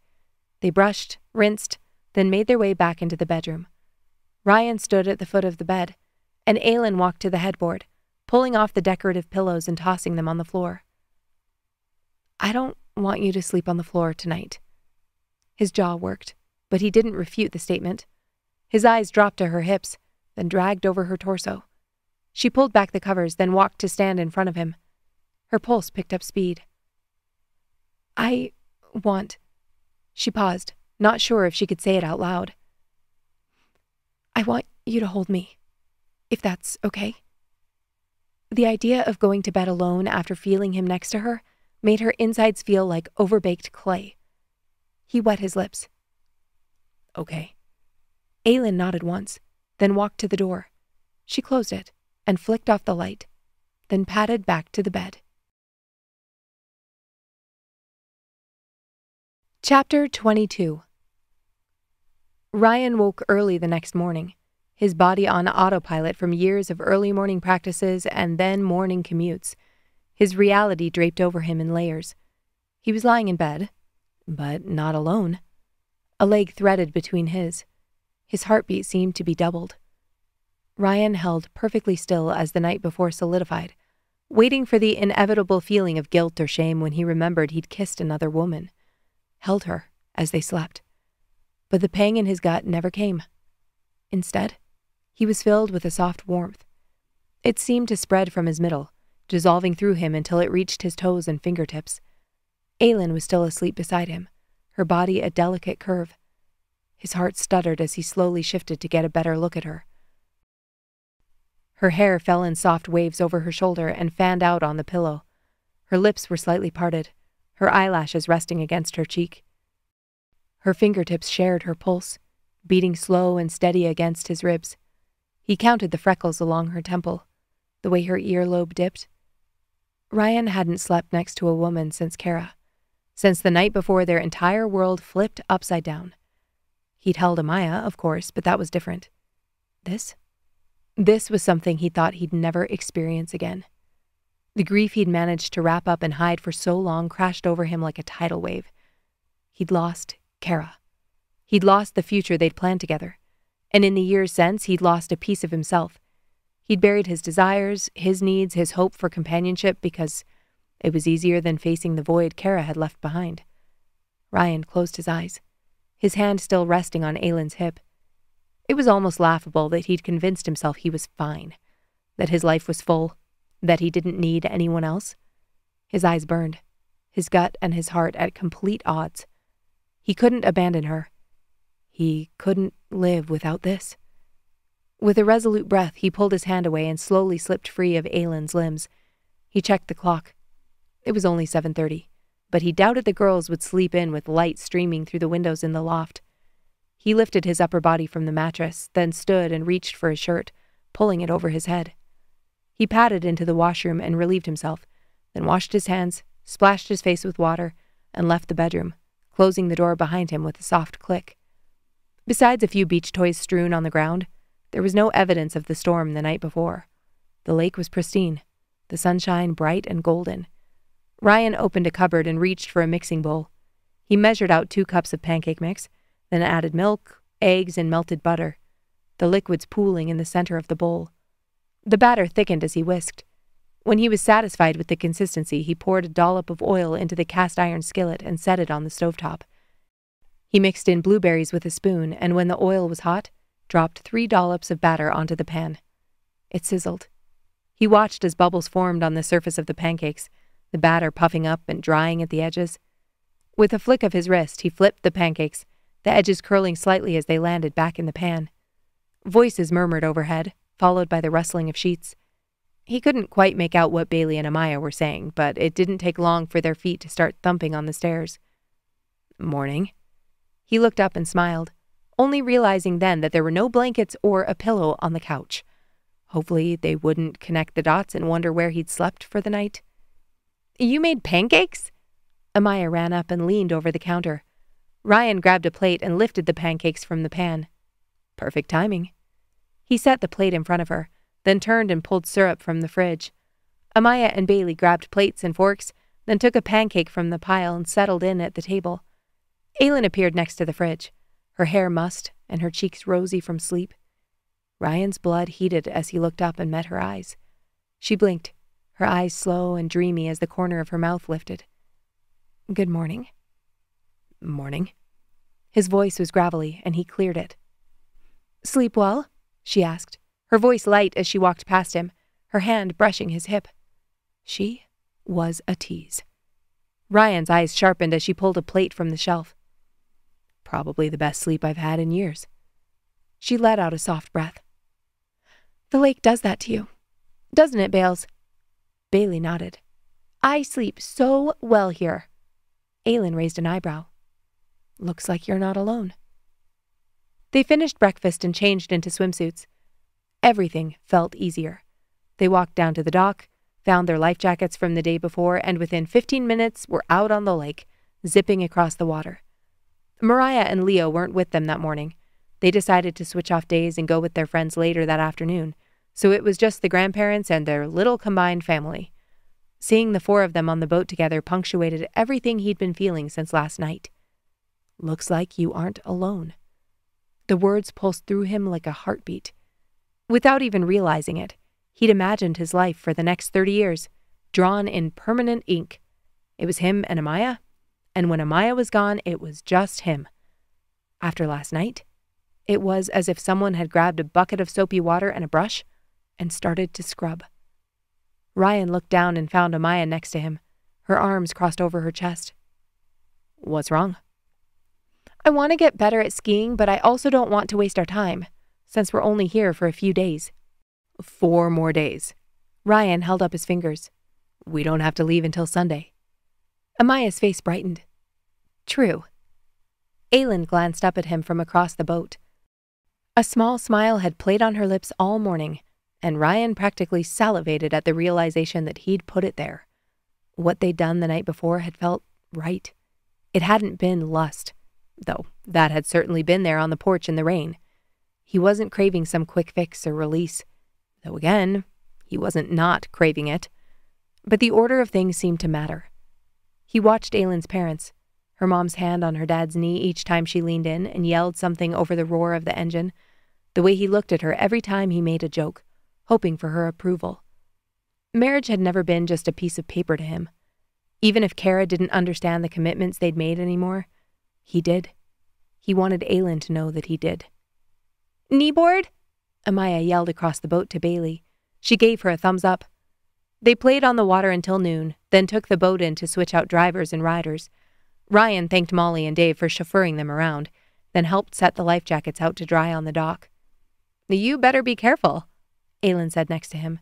He looked up, worried he was doing something wrong. She laughed. "You're being too helpful. They're going to fall in love with you." Aylin held his eyes for one moment more, then turned and followed the girls down the dock. Ryan stood, stripped off his shirt, and ran past her, dodging in front of her and launching himself off the dock with a yell. The girls squealed with delight and jumped in after him. He surfaced and shook his hair out of his eyes. Bailey and Amaya chased after him in the water, and he took off toward the beach. "You coming?" he yelled back at Aylin. She huffed, then stripped off her shirt and shorts and dived in after them.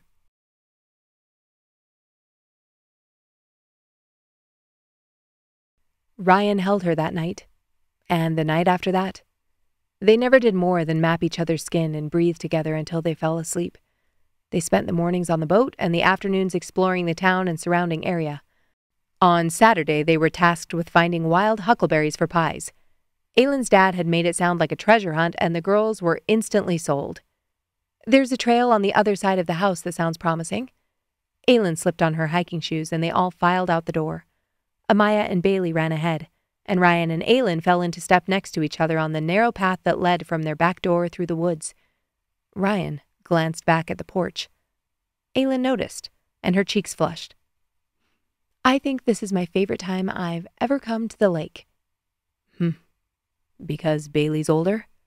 He tried to keep a straight face, but he cracked when she elbowed his ribs. He didn't have anything to compare it to, but the week had been the best one he could remember in years.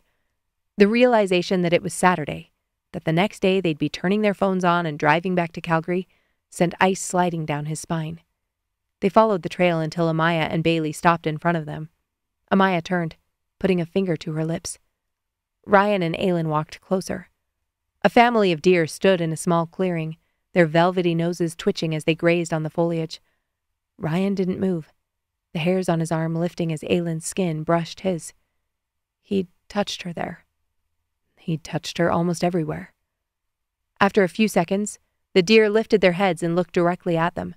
Ryan held his breath, waiting for them to bolt, but instead, they just regarded them with calm curiosity.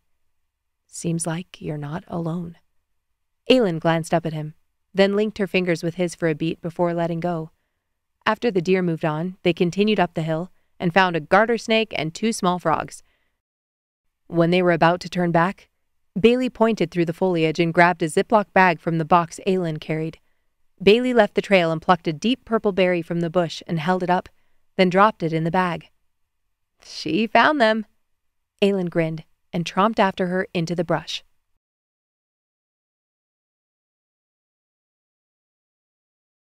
There were at least a dozen chairs set up on the patio around the fire pit after dinner.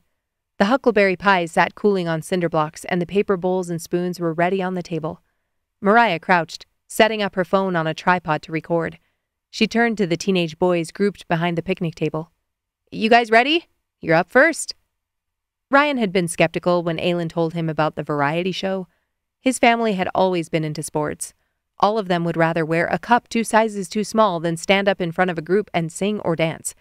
She'd insisted it wasn't about being good, but he'd seen enough from her to know that her version of just okay wasn't the norm. He had her double backflips and slalom skiing to prove it. The boys nodded and disappeared behind the cabin. Once all the adults and kids were seated, Mariah hit play on her phone, and they reappeared in wigs, tutus, and oversized sunglasses.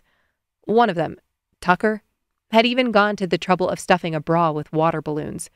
They lip-synced and danced their way through Barbie Girl to no lack of hoots and hollers from the audience.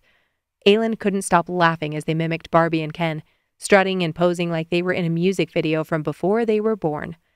The group erupted into cheers when the boys struck their final pose. Aylin shot him a look that said, "I told you this would be amazing," then hopped up to wrangle Amaya and Bailey. Ryan grinned as they took their places.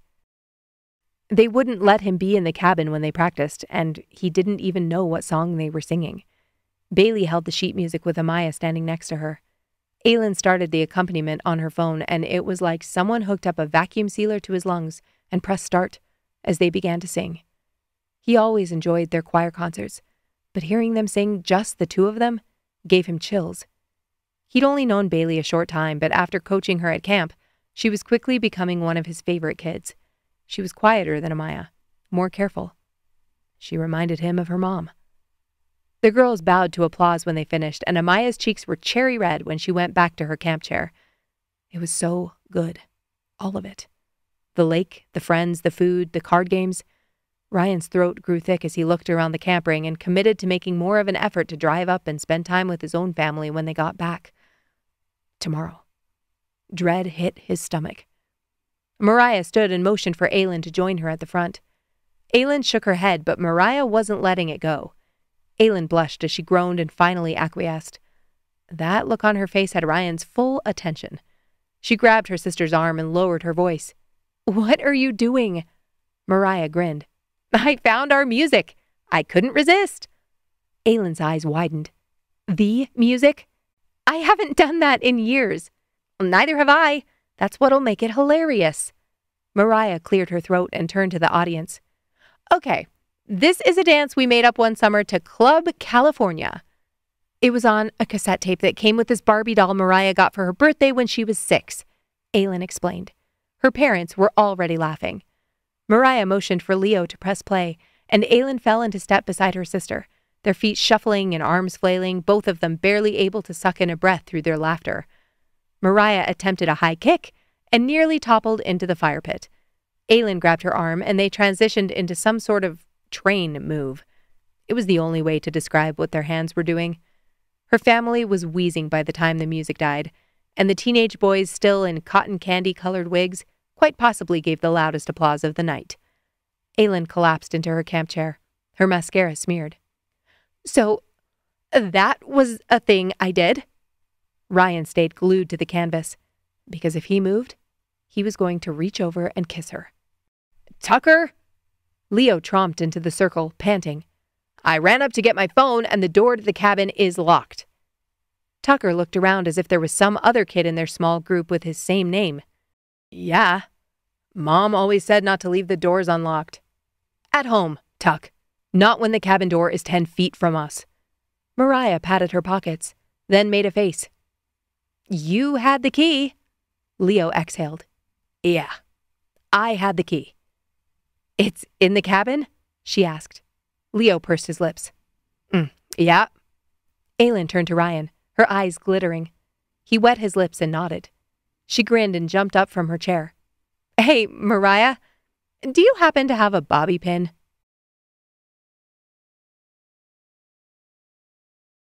Chapter 23. Aylin stood on the shore of the lake, watching as Amaya and Bailey skipped rocks. The cabin was cleaned out. Their luggage was loaded up in the trunk of Ryan's car. All they had left to do was take the boat out and meet with her family for lunch. Aylin glanced down at her phone, her body already beginning to tense as it searched for a network. Besides taking pictures, she'd gone radio silent, and it was going to be a rough re-entry. "Are you two sure you're up for this?" Mariah called from the dock. "Leo and I can take care of it." Ryan walked down from the cabin and waved a hand. "We're good." Aylin nodded and trailed him to the boat. She stepped on board and grabbed a damp cloth and cleaning solution. Ryan helped Leo dry off the exterior of the boat while she and Mariah wiped down the interior. She glanced back at Amaya and Bailey having some conversation with Mariah's girls. They were both so happy. Tan and sun-kissed, their hair bleached out by the sun.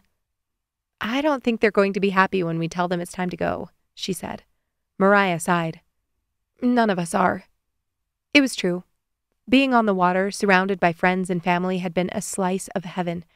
But it was the sight of Amaya and Bailey playing together that was the cherry on top. They'd been inseparable since the first night, and seeing them like that made Aylin's heart swell. Aylin moved to the bow and spotted Ryan below her on the ramp. "Think we could just live out here?" Images of her going incognito with forged documents flashed through her head. Ryan nodded but didn't answer. Exactly. She wanted one more night lying in his arms, one more night cocooned from the reality of her life. It wasn't that the reality was bad. The reality was unknown. It wasn't in her control, and maybe nothing ever really was, but it felt good to have the illusion of it.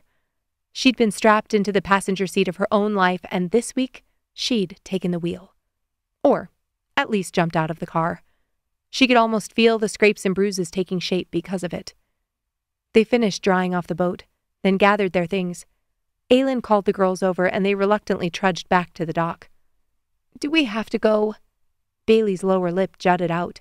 Aylin smiled and ruffled her hair. "Yep, sorry, babe." The girls got into the back seat, making sure they had everything they needed for the drive, and Aylin leaned on the door as her parents walked to their car. "Pocket Stone?" Her dad nodded. "See you over there." Main Street in Big Fork was hopping, and the line outside of Pocket Stone Cafe wrapped down the block. Thankfully, her dad had called ahead for their large group. The hostess led them through the country diner to a large table in the middle of the restaurant. Her parents were already there, and Mariah and Leo trickled in with their kids. Her heart ached as she looked around the table. This was what she'd given up. When she'd married Clark and moved to Canada, she'd left this. It felt like such a tragic waste, until she glanced at Bailey picking up her menu. No price was too high for that. Ryan's hand found hers under the table, and she clung to it as they placed their orders. When the server left, their conversation turned to the past week. Mariah and Leo recounted their hike up to Avalanche Lake, while Dave and Molly talked about their morning paddleboarding sessions. "And what about you two?" Mariah turned to Aylin and Ryan. Aylin shrugged. "You saw everything we did, I think. Mostly stuck around the cabin." Mariah took a drink from her water glass. "The girls go to bed at what time?" Aylin's mouth fell open, but Ryan only grinned. "Early enough for me to win at Crazy Eights." Amaya looked at him, horrified. "You played after we went to sleep?" The adults laughed while Ryan tried to explain that he was joking, without much luck. Mariah raised an eyebrow and mouthed, "I like him." Aylin shot her a look, then pretended to be very interested in how Bailey was coloring her placemat. The server brought their food, and Aylin's mouth watered at the sight of her grilled cheese. The cheddar oozed out from between the slices of bread, and the bacon was crispy and perfectly cooked. She took a bite and sighed. "Good?" Ryan asked with a smirk. Aylin nodded, her mouth too full to respond. She looked around the table. Mariah picked up a breakfast taco. Her son Tucker ordered the largest smothered burrito known to man. Leo was taking a massive bite of his burger, and her parents shared a plate of meatloaf, eggs, and mashed potatoes. Every girl had pancakes. She grinned and took another bite. Half an hour later, they said their goodbyes to Dave, reciting, "The road goes ever on and on," then window shopped their way back to Ryan's car, arguing about when Bailey would be old enough to watch The Hobbit. And then they were buckled into their seats. Ryan started the engine, and Aylin turned her head so the girls wouldn't see tears slipping down her cheeks. They stopped at the last American Walmart on their route and picked up as many cases of cream soda Dr. Pepper as they could fit between their bags before crossing the border back into Canada. As they passed the wooden "Welcome to Alberta" sign, a knot formed in Aylin's stomach. Her life seemed to peel like an onion, each layer of reality stinking stronger than the last. Clark wanted to sell the house. She couldn't find an affordable housing option. He was going to use that to try and take her custody time. Ryan glanced in the back, then dropped his sweatshirt over the console to hide his arm from the back seat, and reached over for her hand. Aylin's fingers trembled as she took it. She closed her eyes and leaned her head back. Breathe. In and out. The kilometers ticked by, and they eventually hit the outskirts of Calgary. The sun was ripe and swollen on the horizon as Ryan turned onto her street. She wanted to tell him to slam on the brakes, to wait at the stop sign for just a few more minutes. But then he was pulling up to the curb, and then Aylin's heart turned to stone and sank in her chest. "Is that Dad's car?" Bailey pointed at the sleek black Audi in the driveway. A cold sweat broke out on the back of Aylin's neck. What the hell was he doing there? She opened her mouth to speak, but no words came out. The sight of that car juxtaposed with their perfect week was so jarring, her vision blurred at the edges. Ryan's hand landed on her shoulder, but it wasn't enough to pull her out of the whirlpool of panic. "Aylin." She swallowed hard. "That's Clark's car." Ryan's eyes darkened, and he glanced back at the girls in the back seat. Clark wasn't supposed to be in the house. Per their initial mediation agreement, he was only allowed to be in the driveway for pickups and drop-offs. But his car was off, and he wasn't inside it. Ryan swore under his breath as he turned off the engine. "Stay here. No." Aylin's voice was firm. "Seeing you is only going to make it worse." She pushed her door open and hurried to the back of the car, patting the trunk for Ryan to open it. Aylin's legs felt like jelly as she started lifting out the cases of soda. I can do that. Ryan put a hand on the small of her back, but it only made her shake harder. Her fingers slipped on the handle of her suitcase. Ryan circled her wrist with his hand and gently nudged her back, then pulled her suitcase from the trunk, followed by Bailey's. He turned to her. If you think I'm going to drive away with him, I can take this from here. Clark's voice bit into her from the driveway. Aylin dropped her eyes and started rolling the suitcase to the sidewalk. I'm good. Thanks. Yeah, I'm not good. Clark folded his arms over his chest. He wore a long-sleeved shirt that shimmered weirdly when he moved, his dark hair perfectly coiffed. His jaw was clenched. I showed up to pick up Bailey yesterday, and you were nowhere to be found. Aylin stared at him. I was at Flathead. You signed the notary saying you gave permission. He gave a condescending smirk. Did you check the dates, Aylin? Her blood rushed in her ears. I sent the dates to your lawyer. Right, I know, but did you check the dates of the letter? She dropped her bags on the sidewalk and went back to the car. She pulled her backpack from the floor and hunted until she found her passport and the notary letter. Aylin unfolded it and scanned the text. July 16th through July 20th. She froze, reading it a second time. It was the 22nd. The letter only listed permission until the 20th. You refused to turn Bailey over to my care. That's a violation of our agreement. Furthermore, you took our daughter internationally without permission. Clark scoffed. I'm amazed they didn't detain you at the border. Aylin's breath came in short, shallow bursts. If she'd been passing through the American side, they probably would have. Clark lowered his voice and took a step closer. I also didn't give permission for my daughter to be in the care of another adult. Aylin spun, her eyes flashing. Are you seriously? She stopped mid-sentence as Bailey pushed the door of the car open. Dad! She grinned, dropping her pillow and backpack on the grass and running to him. Hey, Bug. Aylin ground her teeth. She'd always hated that nickname because he wielded it like a weapon. Someday, Bailey would be old enough to see how each word he used was meant to distract, to hurt, to blind. Bailey looked up. When's our next date? Clark exhaled and ruffled her hair. I'll have to talk with your mom. I cleared my whole weekend so we could spend time together, but she didn't tell me you were going to be gone. Bailey's head turned toward her, her eyes questioning. Aylin clenched her jaw so tight, she tasted blood. It was a misunderstanding, Bales. I'm so sorry. The apology felt like she was swallowing razor blades. Clark smiled. No problem. We'll figure something out, eh? He pulled his keys from his pocket, then gave Bailey another hug. See you soon, Bug. Clark glanced up, his expression cold enough to make her shiver, then turned and got in his car. Ryan stood next to her, every muscle tensed. Let's get your things inside. Aylin drew a shaky breath. He didn't look at you. Ryan ran a hand through his hair. Yeah, got lucky, I guess. Aylin shook her head. No, that's not a good thing. She pulled up the handle on her suitcase and started rolling it. If he thought he was the dominant man in this situation, he would have done something to prove it. He ignored you. Ryan followed her up the walk with the cases of pop. You make it sound like we're in a nature documentary. She nodded. That's exactly what this is. She pushed the door open since Clark hadn't bothered to lock it, and they dropped everything in the entry. Bailey pushed through the door carrying her things. Can I get a snack, Mom? Aylin nodded. Yep, then you need to shower. Bailey ran to the kitchen and Aylin turned back to Ryan. She wanted to reach for him, to hold him, to ask him to stay. But everything inside her felt numb, empty. Ryan's fingers twitched, but he didn't move closer. I'll text you.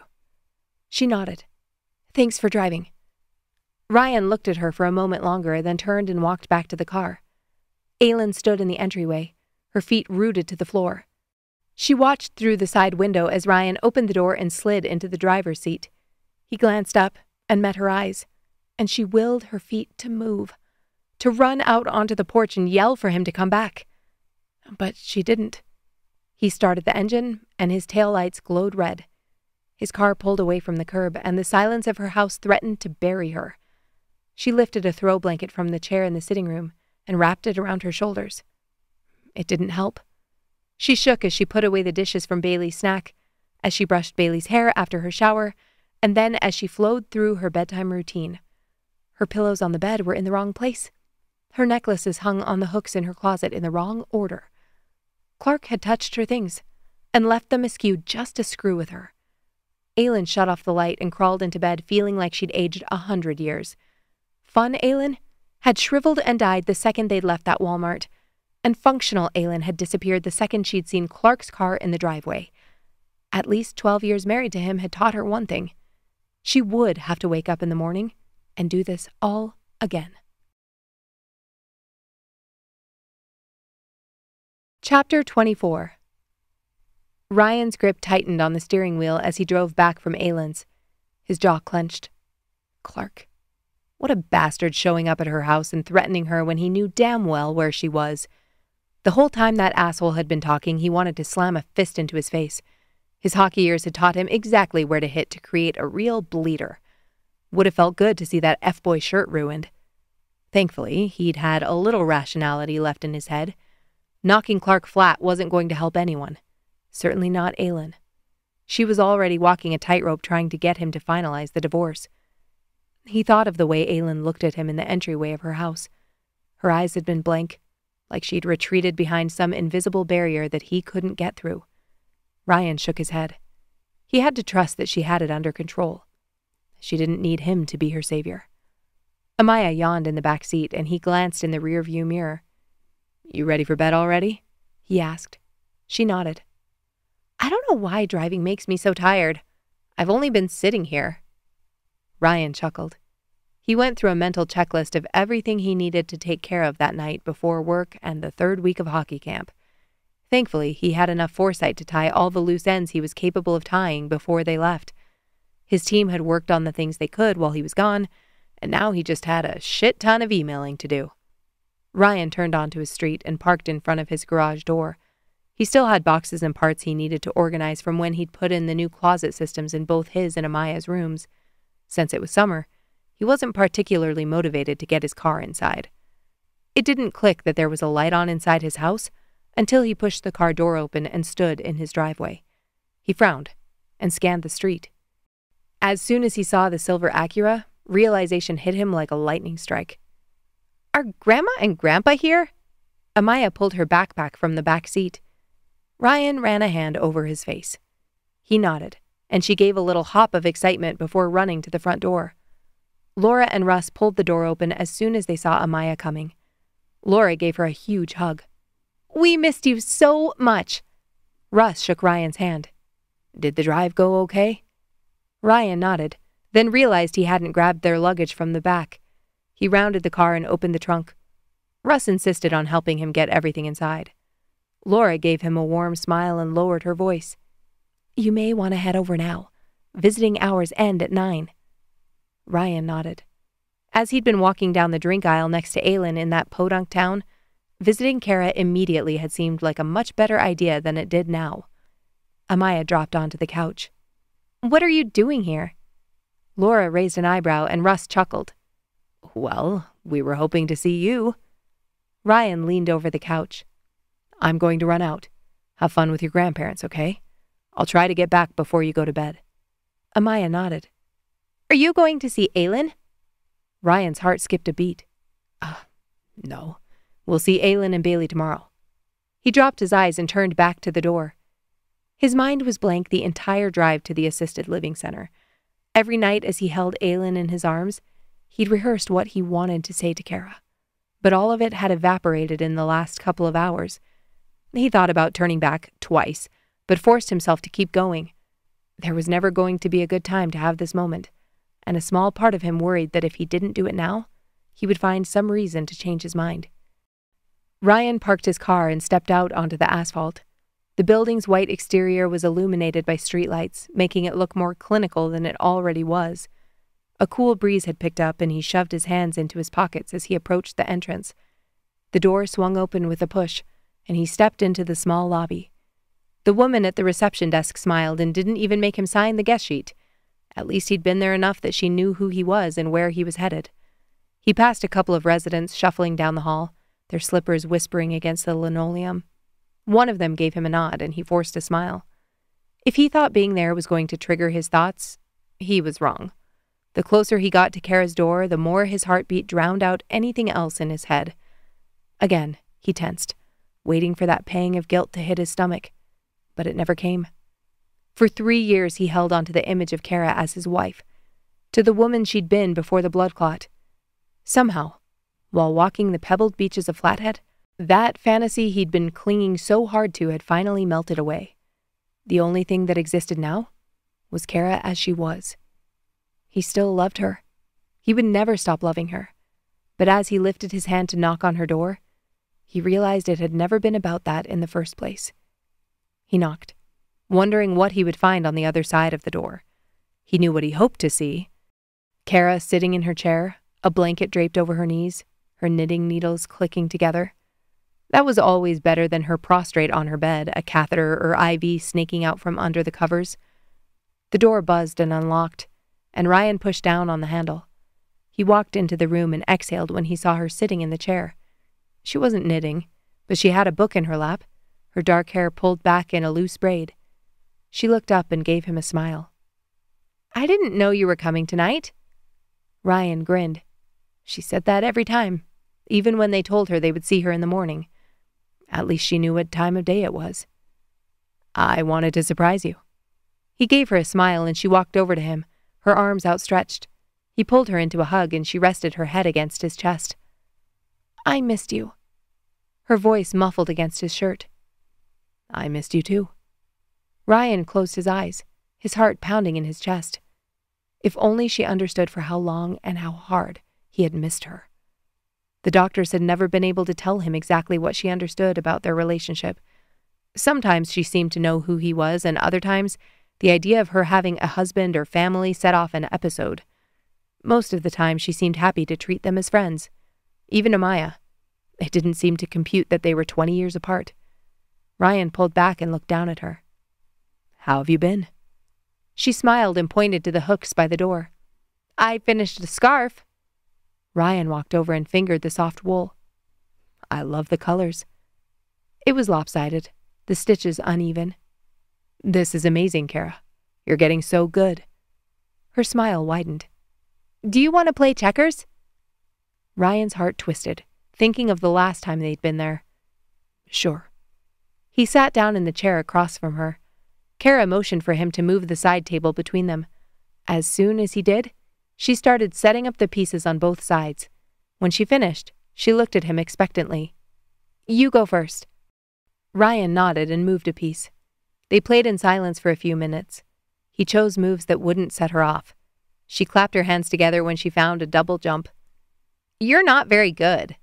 She set his pieces on the table next to the board. He chuckled. "Or maybe you're just an expert."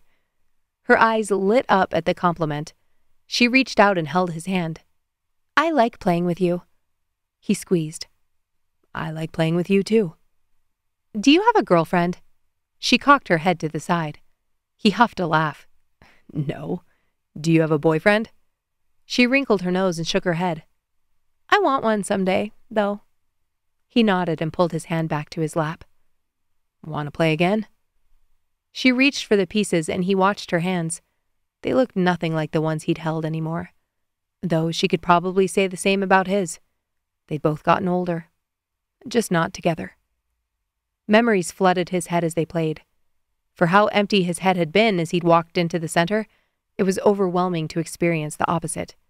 He thought about the first time he'd brought Kara to his parents' house for Christmas. She'd been so nervous, but his family had welcomed her with open arms. They'd sat around the table, playing games and laughing, and Ryan had known in that moment that he was going to propose. He thought about their wedding day, how beautiful she'd looked in her dress, the way her eyes had sparkled with tears as they'd said their vows, in sickness and in health, for better or for worse. He'd spent the last 2 years trying to hold on to his vows, trying to be the man Kara had married. He'd held on so tightly to the past that he hadn't been able to give her what she needed in the present. He'd been to see her only a handful of times. He'd told himself it was because it was too confusing for Amaya, that it was too hard for Kara. Those things were true, but it had always been more about it being too hard for him. Seeing her, and knowing that she didn't understand their relationship, that she didn't remember the time they'd spent together, was 1,000 jagged blades to his heart, every single time he walked into her room. It was a reminder of what he didn't have. He'd never once thought about how it could be a reminder of what he still had. Kara didn't need a husband. She needed someone to love her. Laura and Russ had figured that out instantaneously, it seemed. Laura was there every single day, regardless of whether Kara knew who she was or everything she did for her. Ryan said he was sacrificing for Kara, but he wasn't. Not really. He was cutting out his heart and hiding it in a box so it could never be crushed again like it was that night he'd come home from hockey practice. His hands shook as he moved his pieces. When Kara finally won the second game, she jumped up from her chair. "I did it again!" She clapped her hands together, her smile radiant. Ryan laughed, his heart aching. "You're getting too good for me." Kara sat back down and put the pieces away, tucking them into the compartment on the bottom of the board. When she finished, he swallowed back the lump in his throat and reached out to take Kara's hand. Her skin was warm and soft. "I'm going to come visit more often." She laughed. "Because you like getting beat at checkers?" He sniffed, setting her hand back on the table. "It's my favorite." Ryan stood and walked to the door, wiping his eyes with the back of his hand. "Love you, Kara." She leaned back in her chair. "Love you too." Ryan twisted the wedding ring from his finger and looped it over the hook next to Kara's scarf, then left her room and walked back to his car. He drove home on autopilot, and when he walked through his front door, he found Laura, Russ, and Amaya cuddled up on the couch watching an episode of Full House. "Dad, have you seen this show?" Amaya grinned up at him, her eyes sleepy. He laughed. "Yeah, I've seen most of the episodes, I think." Ryan walked into the kitchen and paused with his hand on the back of a chair. He drew a breath and exhaled, then walked to the counter and picked up the manila envelope. Chapter 25. Aylin watched from the window next to the front door as Ryan's car pulled into the driveway, the conversation she'd had that morning still fresh in her head. "Clark is going to war, especially after hearing you spent the week with that guy, Ryan, he saw at your house." Her lawyer's voice was crisp. "I don't understand how he knew that." "He knows a hell of a lot, Aylin. Did you share a cabin with Ryan?" Aylin blinked. "We stayed at the same cabins. It's where my family—" "No. Did you share a cabin? Was he sleeping in the same location as Bailey?" Aylin's hands went numb. "There was an issue with booking. He and his daughter stayed with us, but they were in totally different—" "Don't explain it to me. It doesn't matter. Clark found out. That's in direct violation of your agreement, and it puts Bailey in potential danger." "He's done it!" Aylin shouted. "Bailey told me—" "Do you have proof?" Aylin's mouth snapped closed. "Bailey's word? Isn't that proof enough?" Her lawyer clicked her tongue. "Did I ever tell you you shouldn't have married a lawyer? Clark might be a hypocrite, but he's a smart hypocrite. He has your damn text messages." Her toes tingled as Amaya hopped out of the car and Ryan opened his door. She frantically tapped her phone screen, then lifted it to her ear. Ryan paused, glancing up at the house as he pulled his phone from his pocket and answered. "Hey, is everything okay?" He watched her open the door. She didn't step out onto the porch. "Mm-hmm. You can send Amaya up, but I need you to stay in the car." Ryan frowned. "Okay." "I talked with my lawyer this morning," she continued in a rush. "While I was being fun, Aylin, Clark was being an asshole." "Are we surprised by this?" He pressed his hand against the roof of the car. She bit her lip. "I should have known when I didn't see anything from him that he was planning something." "You think he planned what? Last night?" "Hell yes, I think he planned last night. He knew what dates I was going to be gone, and he didn't say a word. He knew I'd be too distracted to double-check that the form had been filled out correctly, and—" The shaking started up again. Could Clark hear this phone call? She'd been trying to figure out how the hell he'd gotten access to her texts all morning, but came up empty. They were on the same phone plan, but everything she read said he should only be able to see who she texted, not what was in the message. "And what?" Ryan asked. Her voice was tight. He has information. On us. Ryan's scowl was visible from the curb. What kind of information? That we... Her throat constricted. Clark already knew anyway, so it didn't matter if he was listening. That we shared a cabin.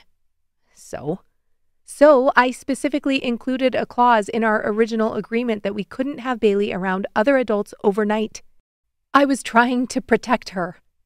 She pressed a hand to her forehead and squeezed her eyes shut. Ryan's exhale was slow. So what does that mean? Aylin moved to the side and whispered, "Hello," to Amaya as she slipped into the house. He has proof? How? Did someone in your family? No. He has my text messages. What the hell? She let out a sardonic laugh. Exactly.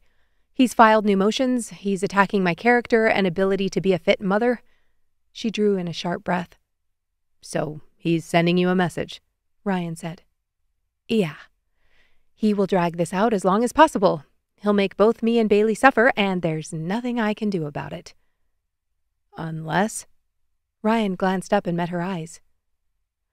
Unless I give him what he wants. Which is? Blood rushed in her ears. To win. Ryan tapped his fingers on the car. What does it mean when Clark wins? It means I don't see you. It means I let him sell the house. And what about Bailey? Aylin scoffed. He doesn't give a shit about Bailey. My lawyer and I both think that if I pretend to bend over, that will be enough to satisfy his sadistic ego. Prove that I'm stable and a fit mother, but give him what he wants. But that means I have to play subservient Aylin until the 19th. 3 weeks. She could do anything for 3 weeks, couldn't she? Ryan nodded. So that's the plan? She ran a hand through her hair. Yeah, that's the plan. I'm going to start packing this week. I totally understand if you need to find something different for Amaya if you don't want her to be here during all of this. That's ridiculous. It's not going to hurt her to see you packing. Aylin sighed. Yeah, but we won't be able to do as much. Ryan shrugged. Pretty sure the girls are happy to just hang out. Any leads on a place yet? Aylin shook her head. No. I found an apartment complex in the Northwest that only requires a month-to-month lease. I'll put what we can in storage, sell the rest, and then rent a place until we can find something permanent. She curled her toes against the welcome mat. I know that location isn't going to be nearly as convenient for you, but I'll figure this out until the girls go back to school in September.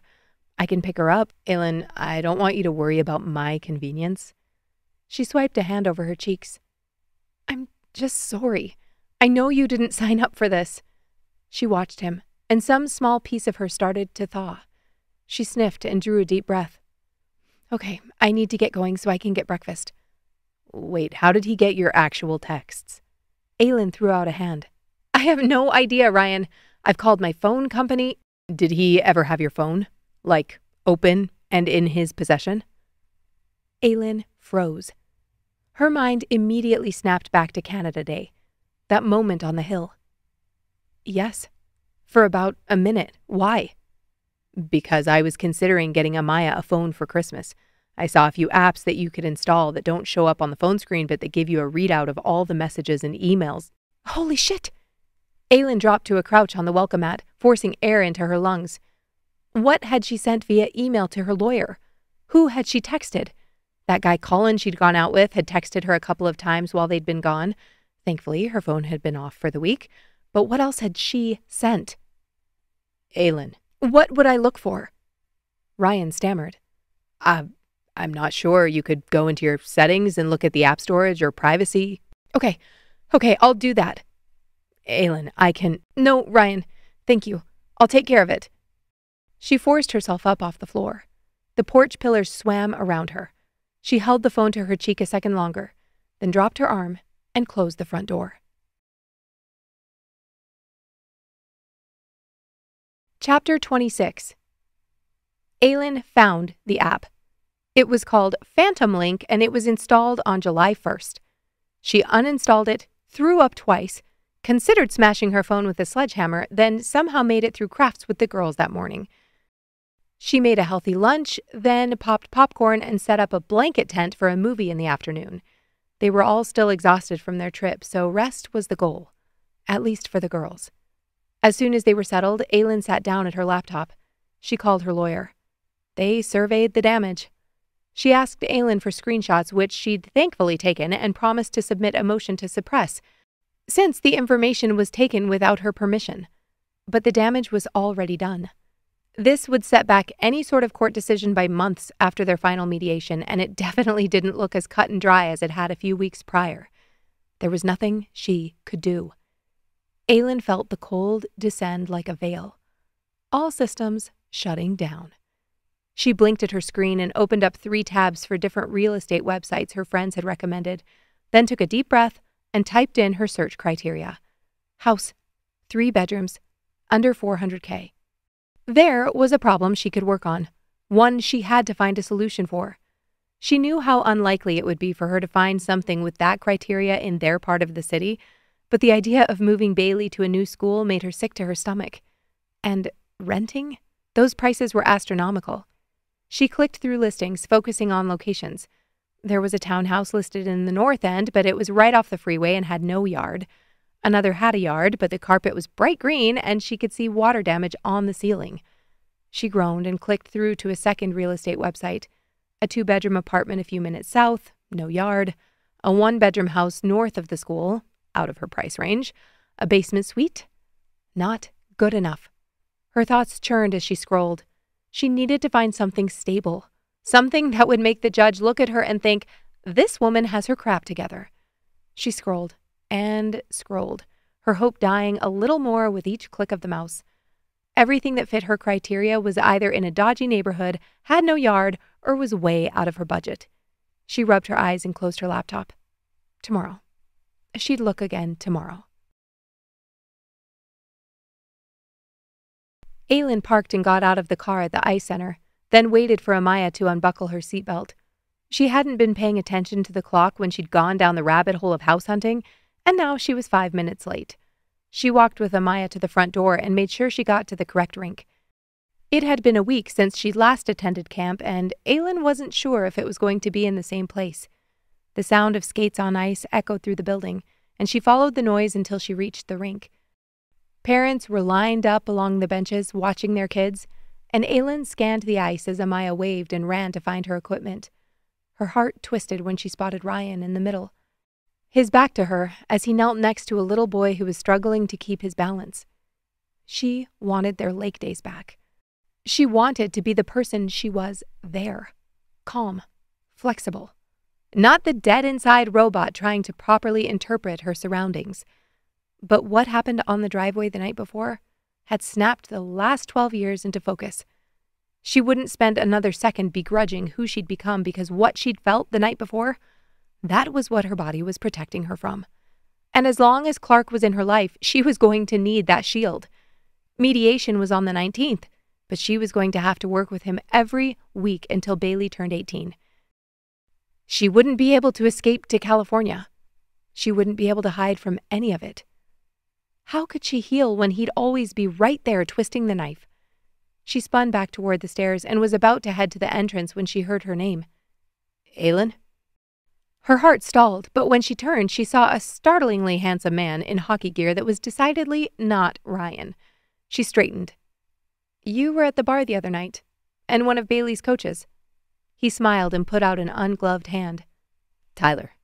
She shook it, then dropped her arm, waffling between whether this could be about Ryan or Bailey. Hey, I was hoping to catch you. Ryan told me you were dropping Amaya off for camp. Ryan, then. Tyler moved to the side to let a group of players pass. My teammate Brett and I used to live in a townhouse off Center Street. I ended up buying it, the whole building, actually, as an investment property. Aylin nodded, not sure where this was going. Anyway, there are only 4 units, but I'm having a hard time keeping a manager that does a good job. It's a pretty good gig, though. Aylin frowned. Are you saying you want me to work for you? Or rent your townhouse? Tyler blew out a breath. Both. It would be free rent. You'd be responsible for showing units when renters change over. You'd be the point of contact for repairs or maintenance issues, but obviously we have contractors on hand to do the work. You would have a separate email address, office hours once a week. Pretty flexible. Aylin blinked. You said free rent? Tyler cleared his throat. I know you're looking for a new place, and I thought you might be interested. The townhouse I lived in is open, and it has a nice little yard, 2 bedrooms and an office, updated appliances. There's a community center with a gym and a pool and... Yes, she pursed her lips. I mean, I'd love to see it first, and I'm sure you'll want to see my resume, but yes, I'm extremely interested. Tyler smiled. Perfect. Could you meet me there tomorrow, after camp? Chapter 27. Aylin woke up early and immediately started packing the kitchen. Since she had a place to stay that was available immediately, there was no point in waiting and keeping her house clean during showings. She wasn't going to fight Clark on this, which meant the sooner she got out, the better. The more she thought about it, the more liberating it felt to remove herself from the house they had lived in together. It was his house originally, not hers. She hadn't realized how many reminders of him were everywhere she looked. Aylin stood at the island and looked around her. She'd moved here. She'd built a life here. But she'd never been at the center of it. It had never been hers. Once they'd moved past the love-bombing stage of their relationship, she'd orbited him, trying to be the smallest, most inconspicuous moon to his gas giant. Since the lake, every day felt like a losing battle. The tightness in her chest returned, her insomnia at night, everything she'd experienced immediately after realizing Clark had cheated the second time had rushed in full force when she saw that stealth app on her phone. She found herself sitting and staring into space more times than she could count. She went back through every note she'd taken in therapy, every journal entry, every recommendation from her therapist. Knowing something and forcing your body to comply were 2 different things. Every night she lay in bed, close to tears, willing her body to believe that she was safe. But it wasn't true. Her body wouldn't believe it because, deep down, she knew that no matter how much she tried, Clark would always have the ability to swoop in and knock her feet out from under her. She wasn't safe. Her body knew it. And even though her brain understood the rational difference between running from a tiger and worrying about Clark, her body didn't. She was in a constant state of fight or flight. And knowing she couldn't trust her reactions only made her anxiety worse. It was a depressing, unstoppable, vicious cycle. Her joints ached. She felt nauseous after every meal. Every time she looked in the mirror, she was pale and gaunt. So, when her body went numb and she could barely feel her heart beating, she didn't even complain. She was simply grateful for the respite. Aylin opened the kitchen cupboards and began stacking plates and cups in boxes, wrapping each piece in tissue paper. It was methodical, comforting even. By the time Amaya arrived for breakfast, she was nearly finished. When she dropped Amaya off at the rink later that day, Tyler found her again. Ryan was using him as a messenger, and Aylin knew that somewhere, far above where she was currently drowning, she might enjoy that Ryan was thinking about her, that he was trying to help and protect her. But she couldn't access gratitude. She couldn't access want or desire or need. Their moments in the cabin felt like a lifetime away, like she had been playing a part in some summer play. She wondered if he felt the same thing, if he had come back and visited his wife and realized that they'd been fooling themselves. She knew the thought should be sad, but she couldn't even feel that. Tyler gave her information for a moving company, and she called. They had been expecting her and scheduled the truck without needing a deposit. That sent warning bells off in her head. It was too much. Ryan was sending texts and calling and doing nice things for her, exactly like Clark had back in California. Aylin dove into packing and cleaning. She was frighteningly efficient even while taking Amaya and Bailey on field trips. She avoided looking out the window at pickup and drop-off. Every morning, she input the code and executed. She was a good robot. Friday hit, and she realized that in 3 days, she would be loading up and moving 10 minutes further north. Clark had already sent movers to retrieve the furniture he'd left in the house. She wasn't going to take a single thing that gave her Clark vibes. Bailey's bed had been a gift from a friend, so she was keeping that. But she would have chopped up her master bedroom set and lit it on fire if she didn't think she would have gotten arrested. Aylin found a new queen bedroom set through a friend of Megan's. She was keeping the dishes because her money was running low. They were in great condition and a gift from her parents at their wedding. They were for her, not for Clark. The fact that he had eaten off them didn't mean he had any claim. Her days passed in a blur. And by the time the moving truck arrived, she was so sick of her house she could scream.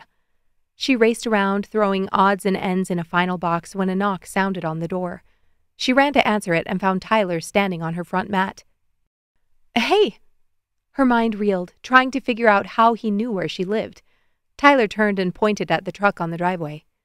"Is it okay if we pull into the driveway?" "We?" Aylin frowned, and Tyler's face split into a stupidly attractive grin, though she wished she were looking at someone else's. "The guy who owns this company is a friend of mine. I told him we'd provide the labor if he lent us the truck," Tyler said. Aylin's frown deepened. She leaned to the side to look past him. The words he was saying finally made sense. The rest of Ryan's hockey team, some of the guys she recognized from Dusty Rose, all stood on the sidewalk in faded jeans and old t-shirts. Her pulse zinged as her eyes locked onto the man with the messy bun, and she yanked herself back. Tyler put his hand on the doorframe. "Since he's going to be here, I figured you'd probably want to head over to the new place, unless you feel like we need more micromanaging."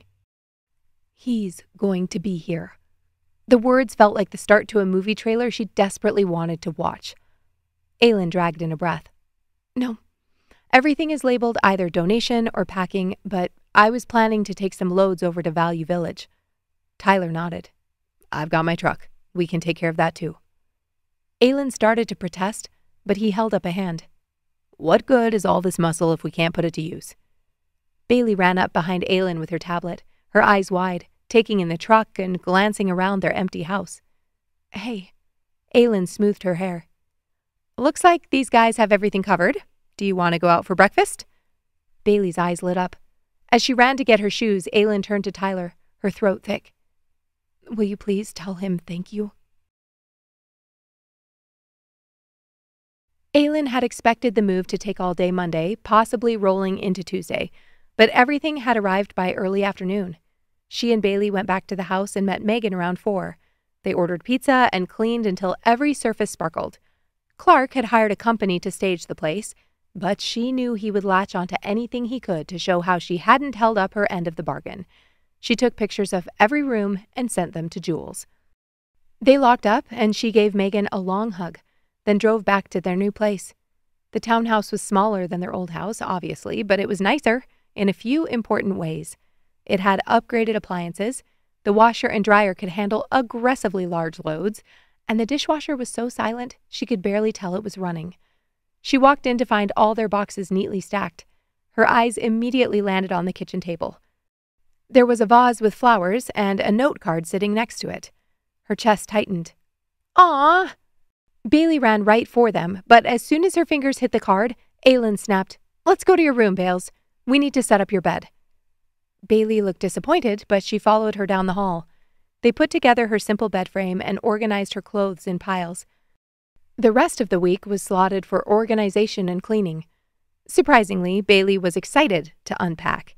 It did kind of feel like playing house, and it would keep Aylin busy so she couldn't fixate on Friday morning.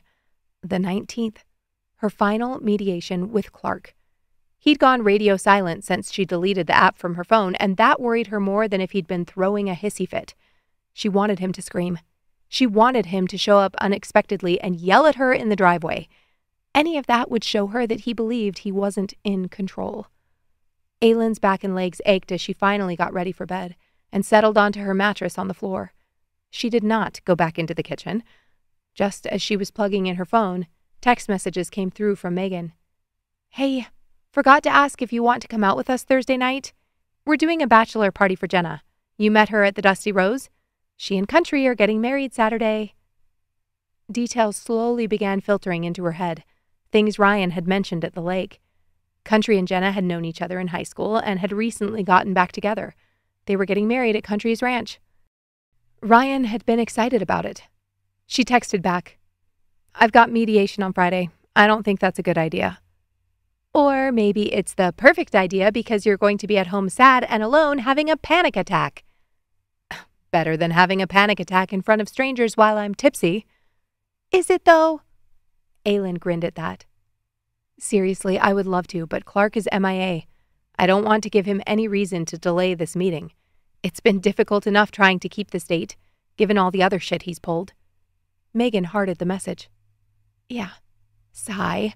I'm so sorry. I wish I could have him assassinated. Aylin snorted, wishing Clark could see that message. She sent Megan a kissing emoji, then plugged in her phone and rolled over. For a moment, she felt a twinge of loneliness. The image of Ryan standing on the curb in front of her house, the briefest hint whispered over her that maybe she didn't have to be lying alone on a mattress on the floor. Then the cold swept back in, and Aylin exhaled in relief. Chapter 28. Ryan finalized everything with the ice center Thursday at 6:15, after they'd cleaned out their stuff in the locker room and packed up the boxes of gear. They opted to do only a 4-day camp the week of Country's wedding, for obvious reasons. Tonight was the bachelor party, and then tomorrow he was taking Amaya to the ranch to help set up for Saturday. It had nearly killed him to move all of Aylin and Bailey's stuff over to the townhouse. He missed her so much, it was a physical ache.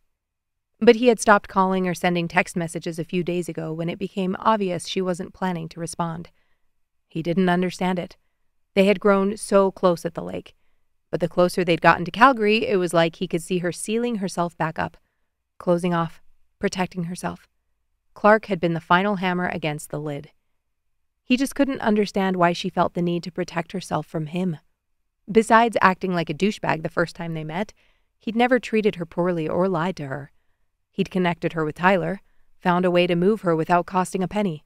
He'd left flowers and a gift card to Boston Pizza on her table. So why was she treating him like the enemy?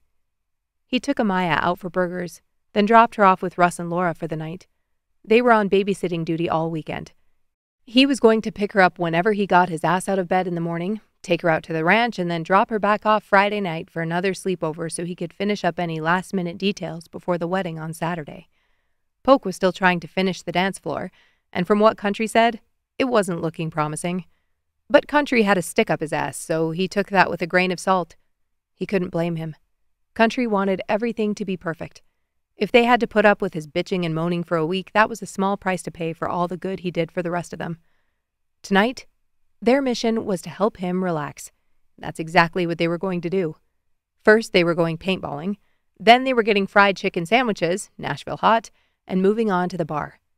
Jenna and Country didn't know it, but they were both going to end up at the same place for drinks. They all knew Country and Jenna well enough to know that the only time they'd be truly relaxed was when they were together. That gave him hope. Ryan had never understood the idea of a bachelor party. He hadn't had one before his wedding. If you were excited to spend the rest of your life with somebody, why would you need a night to forget it? He had gone shooting with his brother and dad instead. Ryan showed up at Sean's, and the Snowballs players piled into a party bus. That's what Sean was calling it, but it was actually just the team travel bus. Kelty, Sean's girlfriend, had scrawled words with chalk marker across the windows and set up neon track lights along the inside of the roof. No need for a driver since Tyler and Brett weren't drinking anyway. It felt like old times. Jack was there, back in town after a training camp with the blizzard, and Fly showed up with a shirt that read, "I drop mitts."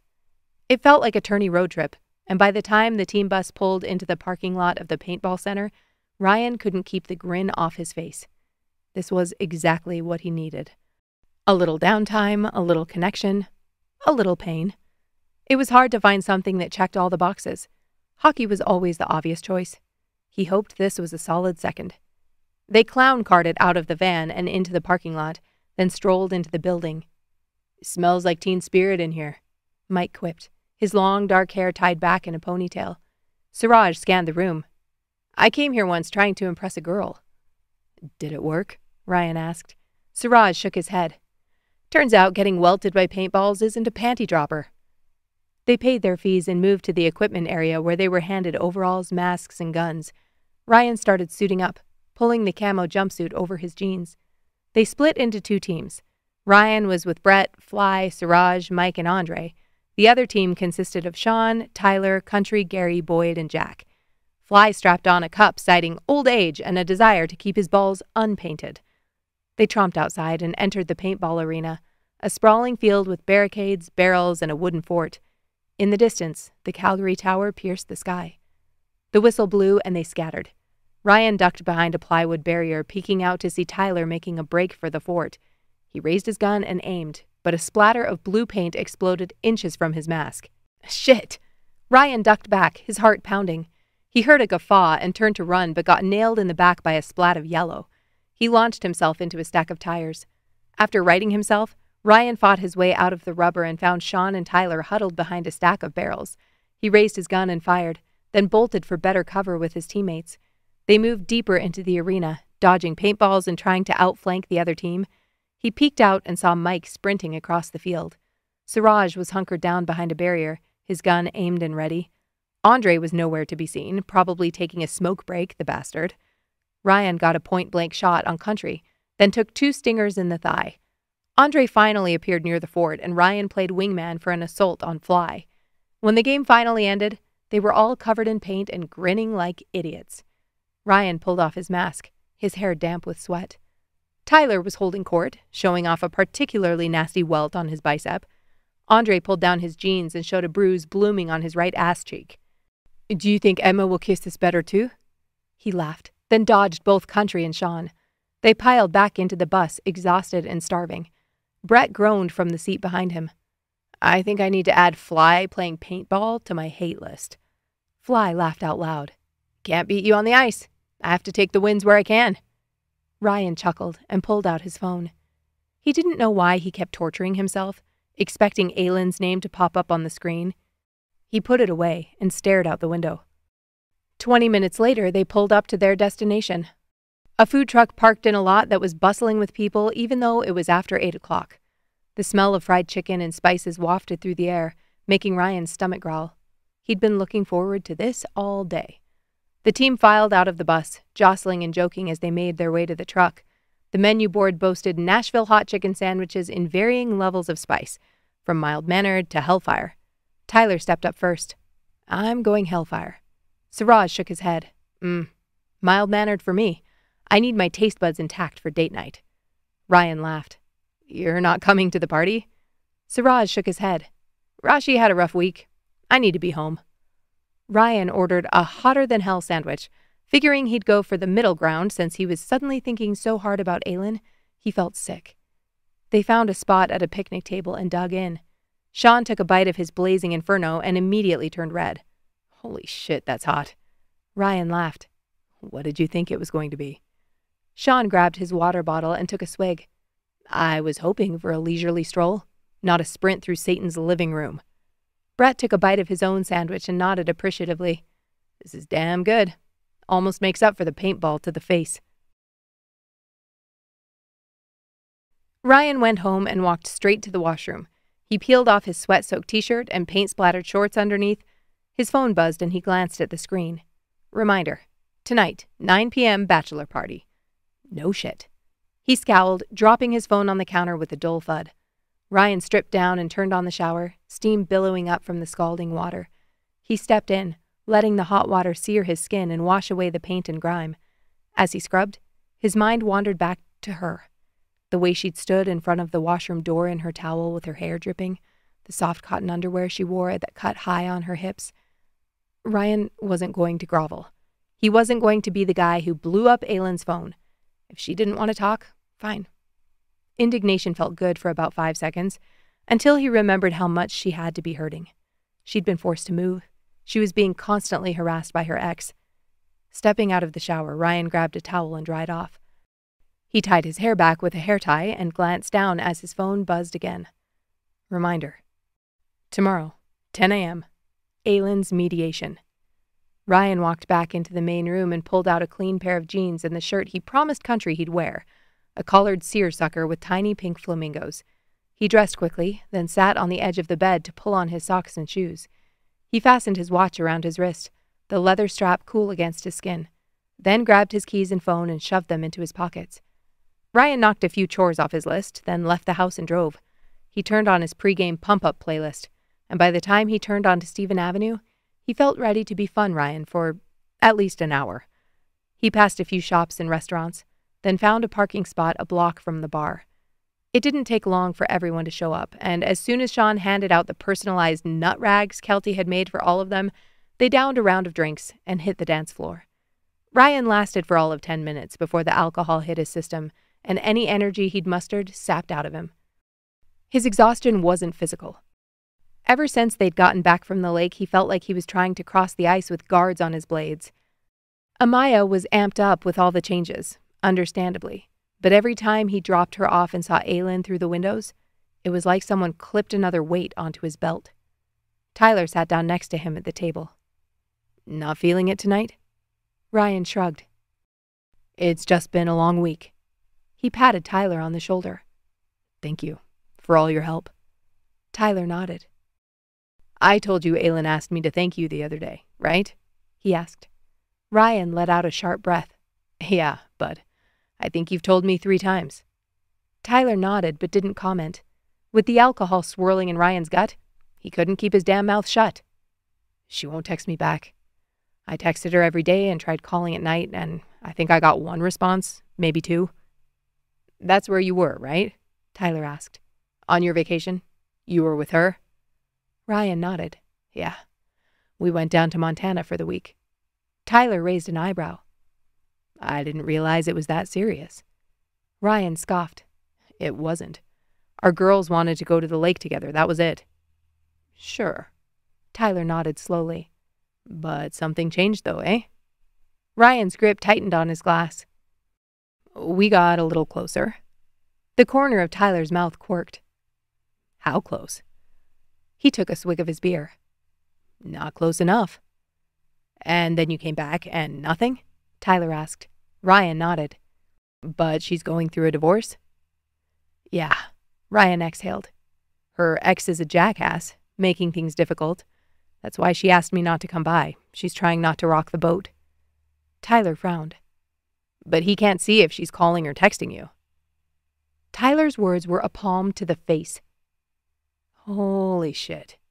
Ryan dropped his glass on the table. Tyler glanced up. "What?" Ryan leaned forward. "He can't see her phone calls and texts, but he could." "What?" Tyler looked confused. "When we got back from the lake, Aylin told me he'd installed some app on her phone that was giving him access to her information." Tyler's eyes widened. "He installed spyware on her personal cell?" "Right. Yeah, you'd know all about that."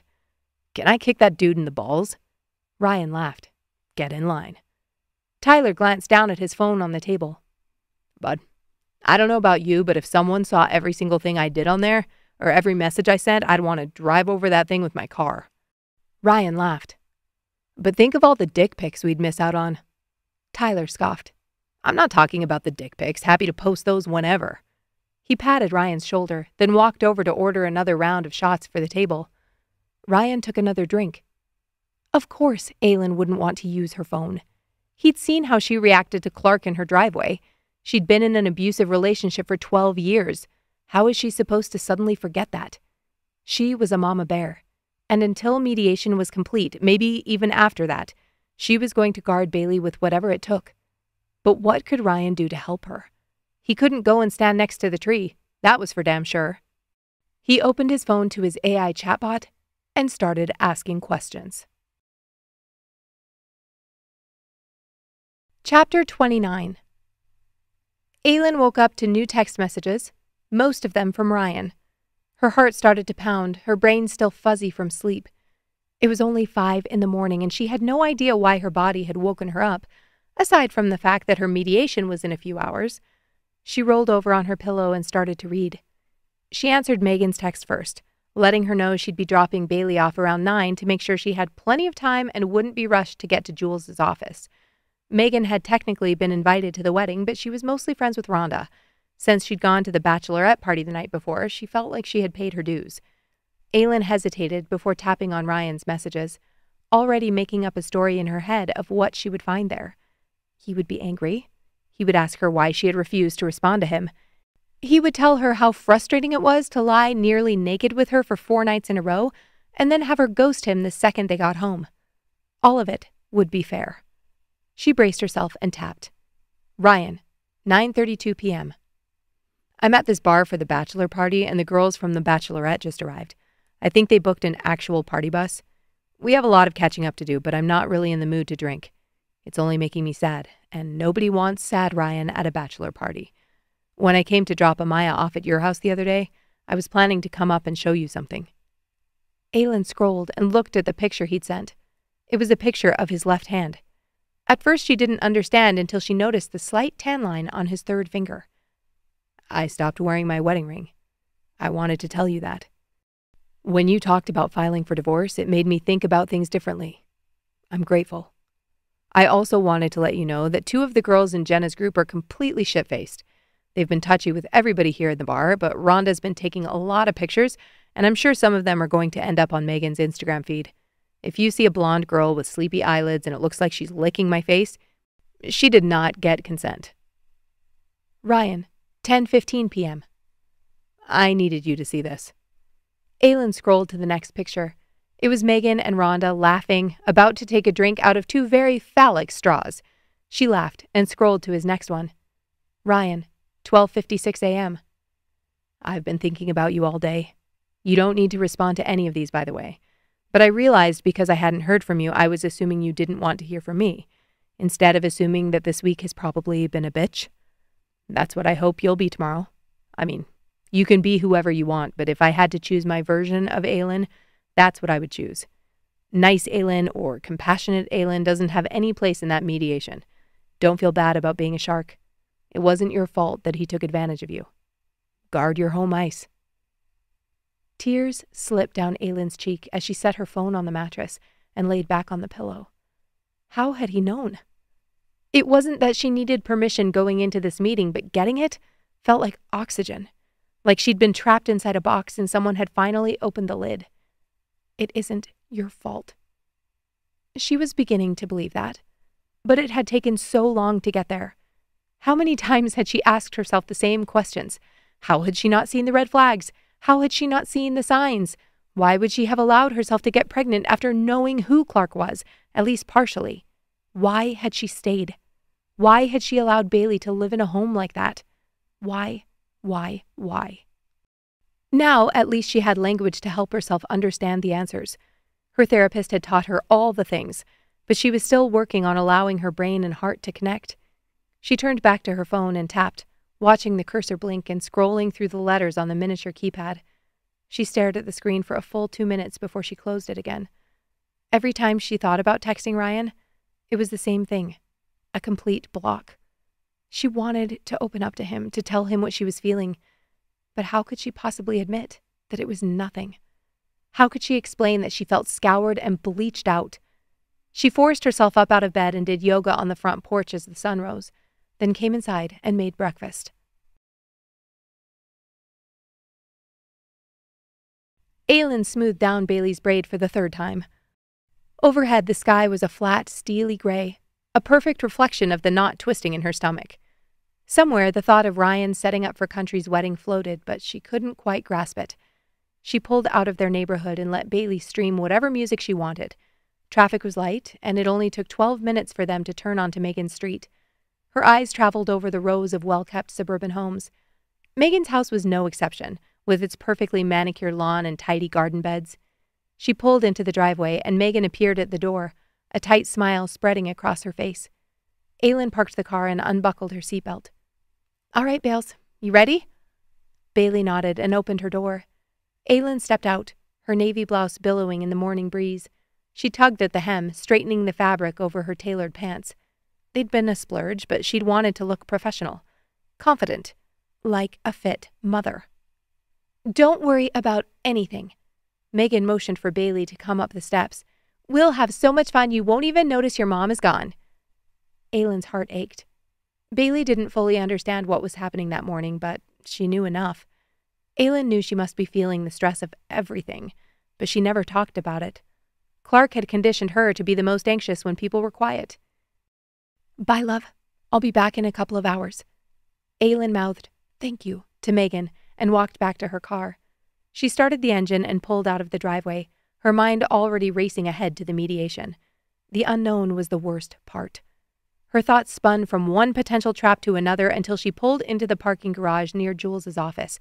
She grabbed her purse and heard her phone buzz. Aylin pulled it out and her stomach flipped. Ryan, 9:38 a.m. I just strung 138 peonies to an arbor. My fingers hurt.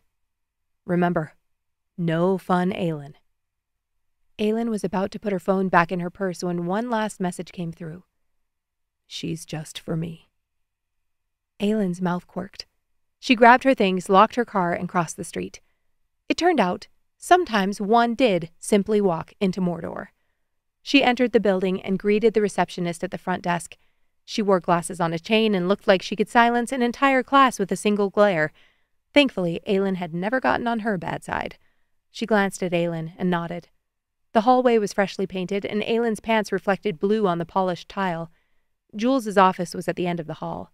The door was cracked open, and Aylin pushed it gently. A wall of legal tomes lined one side of the room, and a large mahogany desk sat beyond two armchairs, perfectly organized. The whole office smelled like money. Jules stood as she entered, her burgundy suit crisp. "Hey, you're early. I'm glad because so are they." She stepped around the desk and led her to the conference room. Aylin's lungs felt like perforated produce bags, but she followed Jules in. The room was more spacious than she expected. A table sat in the center, surrounded by high-backed leather chairs.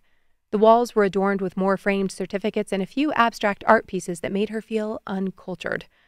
Clark was already seated at the table, and Aylin's stomach dropped like a rock. He looked up from his phone and smirked. "Good morning, eh?" Every word was a weapon. Aylin clenched her jaw and forced a smile. "Clark." She took a seat across from him, her eyes flicking to the two lawyers flanking him. Both men looked like they'd stepped out of a knockoff GQ magazine. The suits were right. The faces? Not so much. She recognized them from Clark's firm's holiday party a few years ago. Jules sat next to her, and the air in the room seemed to compress. Aylin's pulse pounded in her ears as she took in the details.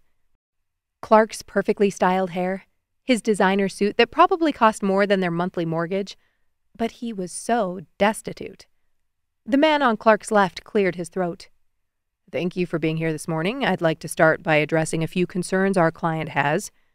He didn't wait for anyone to object before continuing. "It's come to our attention that there have been a few violations of the terms of your separation agreement." Aylin began to sweat. "I'm going to have to stop you right there, Thomas. We're aware of the allegations, which I'm sure were reported by reliable sources." Jules paused, and the sarcasm in her voice was palpable.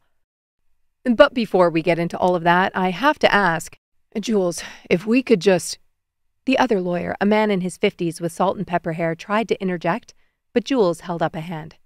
"Martin, I know you have an agenda, and I promise we'll get to it, but I'm just curious. How did your client come by these personal text messages?" Aylin tensed. "It was brought to our attention by an anonymous source," Thomas said finally. Jules nodded. "Right. An anonymous source. And this source, would they have access to our client's personal devices? Perhaps her phone?" Martin frowned. "How would we know that?" Jules leaned forward, her eyes locking onto Martin's. "Tampering with someone's personal property is not only unethical, it's illegal. And if that's the source of your information, I'd say we're starting this mediation off on the wrong foot. Don't you think?" Clark didn't look uncomfortable. Not in the least. His eyes seemed to shine brighter with every jab exchanged between the lawyers. Aylin dropped her eyes as the room seemed to close in on her. She focused on the grain of the wood table in front of her, tracing the patterns with her eyes. No fun, Aylin. Something inside her warmed, and she glanced up.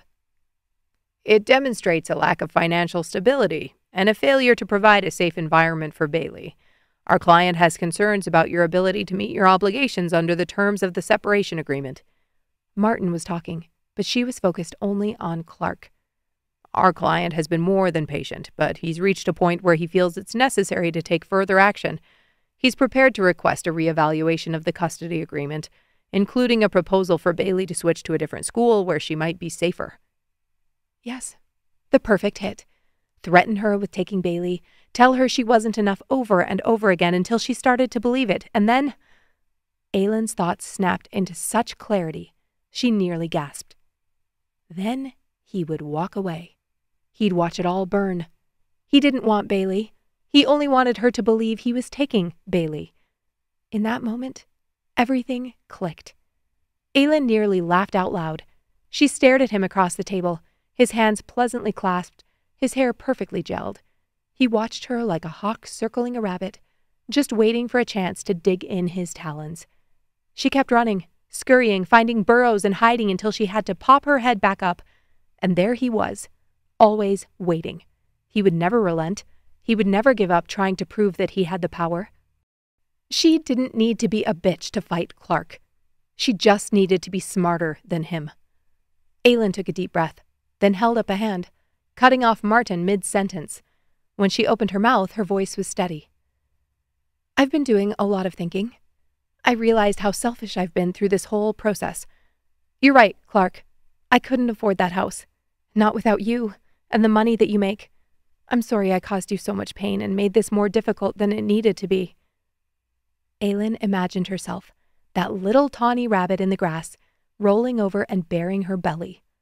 Clark's eyes narrowed. Just a little closer. I'm surprised by this, Aylin. Pleasantly. Are you saying that we can finally wrap this up? Tears pricked the corner of her eyes.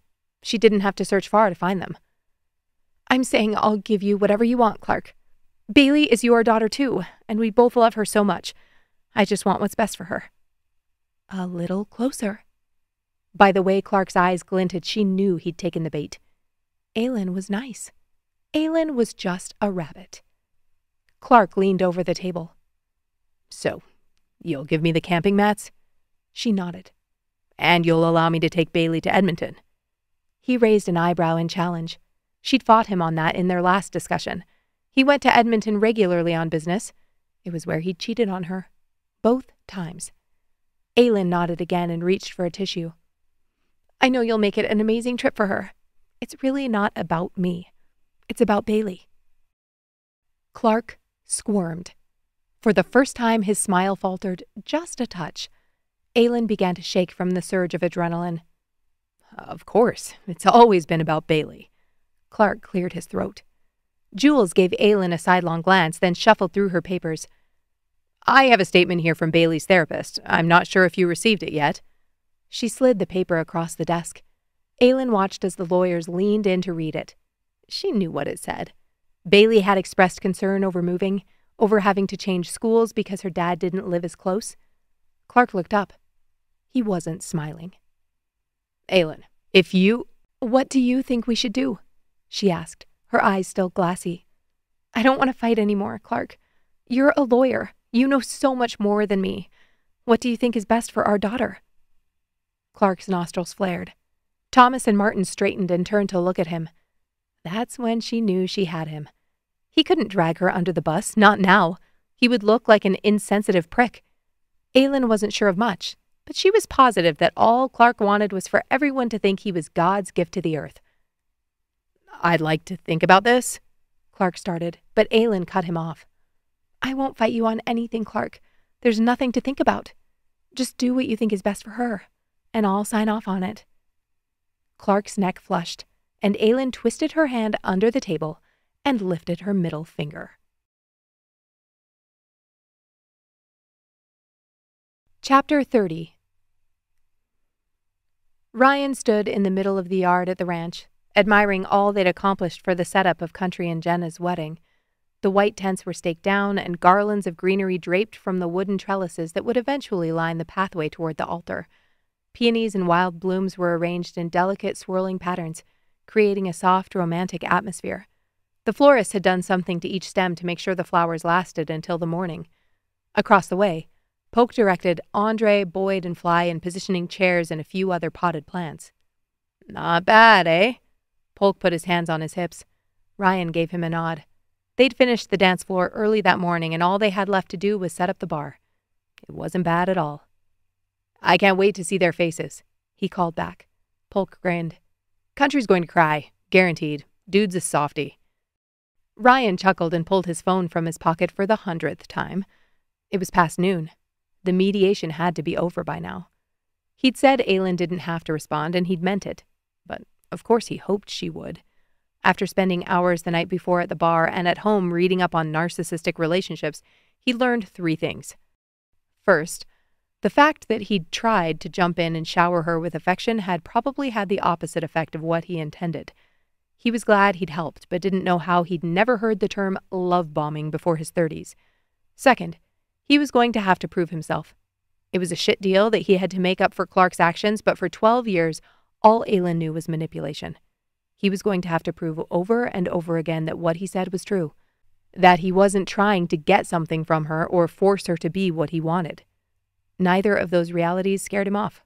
He only hoped he hadn't miffed things too badly, because being away from her brought him to truth number 3. He wanted more than 4 days in a cabin at the lake. His thumb hovered over her name in his contact list. He wanted to text her, just to check in, then read over his last text and worried he'd already been too forward. How he felt couldn't come as a surprise, but should he have said it? He exhaled and slid his phone back into his pocket. Maybe she didn't want his baggage. He'd been so concerned with being what she needed, the thought had never occurred to him. Once it was there in his head, it latched on with claws. He stalked over and helped with the chairs. Polk had checked the weather religiously and was positive they weren't in for Alberta wind or a storm. They planned to come early the next morning to touch up anything that needed tweaking. As they were breaking down boxes and clearing the trash, his phone buzzed in his pocket. He pulled it out, his heart in his throat. But it wasn't her. It was from his in-laws. He glanced up, checking on Amaya in the back with Suraj's son and hoping they weren't texting to cancel on the sleepover that night. He opened the message, and his eyes narrowed. It was a picture with text he needed to zoom in on to read. When he read the first line, a wave of emotion punched him in the gut. Final decree of divorce. In the matter of the marriage of Ryan Vargo and Kara Whitlock. Case number 2024 D01817. This matter came before the court on the petition for dissolution of marriage between Ryan Vargo and Kara Whitlock, who were lawfully married. The court, having considered the evidence presented and all matters pertinent to the case, hereby orders and decrees that the marriage between the parties is legally dissolved, effective as of August 17, 2024. The terms of the divorce settlement, including the division of marital assets and liabilities, child custody, and spousal support, are incorporated herein as outlined in the attached agreements. Ryan stared at the text from his mother-in-law. Thought you'd want to know, and knew you weren't at home. Love you, Ryan, so much. You're a good man. His heart twisted in his chest, a strange mix of grief and release settling over him like a blanket. 3 weeks. He'd assumed he'd have to wait at least a couple of months, but Laura had handled everything beforehand. There had been nothing to assess since the psychological and medical reports were all unanimous and conclusive. The irony didn't escape him that it arrived that day, of all days, while he stood there in the middle of a field surrounded by wedding decorations. Polk called out from across the back porch of Country and Jenna's house, snapping him back to the present. Ryan, you good? Ryan sniffed and pocketed his phone. Yeah, all good. Be right there. They crammed the last of the boxes into the recycling bin, then piled into the bed of Polk's truck. He drove them up the road to his parents' place. Ryan wasn't especially in the mood to practice the surprise number they had planned for Country's reception, but Polk's energy was contagious. You have to see these outfits. He opened the triple garage, jogging in like a kid on Christmas morning. It was cleaned out and swept, ready for them to desecrate it with whatever moves they had to do while wearing a buttload of pink sequins. Polk's eyes danced as he pulled what looked like a shimmering wrestling singlet from a box. Everyone try them on. I got the sizes you requested, but we have to make sure they fit or I'll be scrambling tonight. Tyler burst out laughing. Where on God's green earth did you find these? I'm not giving my sources. Polk grinned, then tossed the leotards at the guys one by one. Polk closed the garage door, and they all stripped down right there to their underwear and pulled on the spandex suits. I think I just went gay for Sean, Andre crowed. Sean flipped him off and turned, scowling. Ryan set his phone on the workbench and tossed his clothes in the corner with the rest, then tugged on the singlet. It was tight, but not uncomfortable. He laughed out loud when Polk turned, revealing glitter stars and fringe on his. Country's going to lose his shit. Polk winked as he wriggled into his outfit. It's his secret favorite song. We have an obligation to bring it to life and show his wife what she got herself into. Pretty sure she's well aware. Tyler flexed in front of the workbench mirror. I don't know, bud. I think Emma might like this look. Might be useful after the reception. Polk waggled an eyebrow, then clapped his hands. All right, we've only got 45 minutes. Time for the choreography. He pulled out his phone and hit play on Pink Pony Club. The piano riffs filled the garage, and Polk moved the guys into position, yelling out their cues. We'll start with a little hip swing while I'm doing some floor work, then pick a pose during this section here. Do you hear it? Ryan couldn't take him seriously. The choreography was as ridiculous as the costumes. Andre and Fly struggled to keep up, and Tyler nearly fell over navigating the spin. Boyd was dying in the corner, bent over with his hands on his knees, trying to catch his breath. Pull it together! Polk pointed at Boyd's spot on the left of the formation. They twerked, they hip-thrusted. When Polk was satisfied with their initial efforts, he busted out bottled waters and gave them a 2-minute break. Ryan had just cracked the top when he glanced over and saw his phone light up. He strode past Brett and Mike comparing nipple visibility and picked it up. When he saw the name on the screen, he froze, nearly choking on the sip of water he'd just taken. Aylin. Mediation is over. I think I might have won. He quickly typed out a message, the blood rushing in his ears. Where are you? He waited, holding his breath. Polk whistled. All right, time. Shut the hell up. Ryan held up a hand, and the garage went quiet. He watched for the 3 dots to appear. When they did, he finally exhaled. Just picking up Bailey from Megan's, then back to my place. Ryan spun, staring at the bedazzled men in front of him. I have to go. His voice was raw. Tyler glanced at his phone, then up at his face. She texted back? He nodded, then jogged to the pile of clothes, searching for his things. Why the hell is everything glommed together? He gritted his teeth. When his hands landed on his jeans and t-shirt, he bundled them in his arms and slammed his palm on the garage opener. Send me the video. I'll practice later. He didn't wait for the door to fully open before bending and running to the driveway where he instantly realized his vehicle was still down at Country's. I got you, bud. Tyler ran to Polk's truck, keys in hand. Chapter 31. Aylin pulled up to the curb and parked a few houses down from the townhouse. She got out of the car and opened the back door, pulling out the bags of groceries she'd stopped for on the way home. Clark had taken Amaya early because he'd blocked off the day from work anyway. He'd suggested it right before the mediation ended, making sure that everyone in the room heard how he was taking extra time with his daughter. The bags were cold against her chest, mostly filled with pints of ice cream and a few other necessities for the weekend. She'd checked her phone multiple times but hadn't received a response from Ryan. It sent her head into a tailspin. Why would he want to text her back after she'd ignored him for weeks? But he had sent those messages last night. When she'd logged onto social media and seen Megan's pictures, she'd laughed out loud at the blonde girl draped over Ryan's shoulders. Something like that with Clark would have sent her spiraling. But Ryan had told her exactly where he was and who he was with. He hadn't tried to hide anything, even if it didn't paint him in the best light. She walked up the sidewalk and turned toward the house, then froze on the flagstone walkway.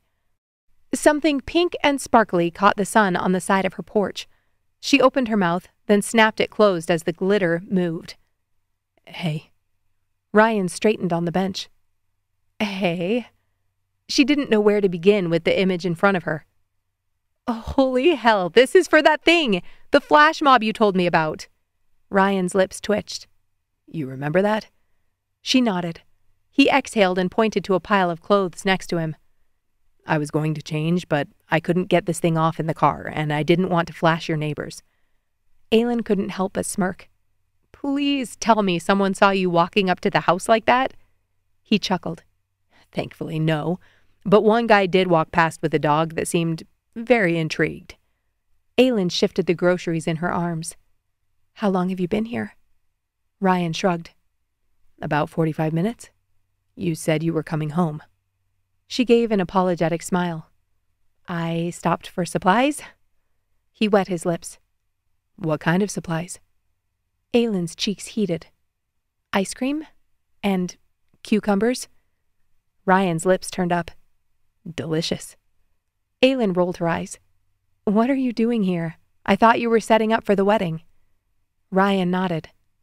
I was, but then I got your text. I didn't mean to interrupt you. You weren't interrupting.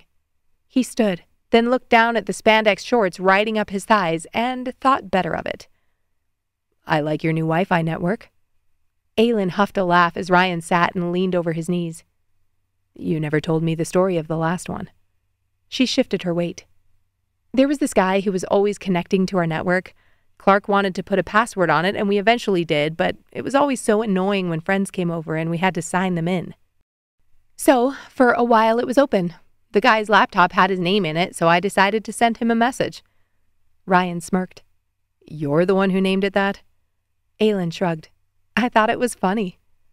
And what about this one? Ryan glanced down at his phone screen. Aylin had thought long and hard about what to name the network when they moved in. The only thing she could think about was that damn Post-it note Ryan had left on the counter. Ryan's not a douchebag seemed like the perfect statement to make. Her cheeks flamed hotter. I guess I hoped that at some point you'd connect to my Wi-Fi. Ryan's eyes darkened.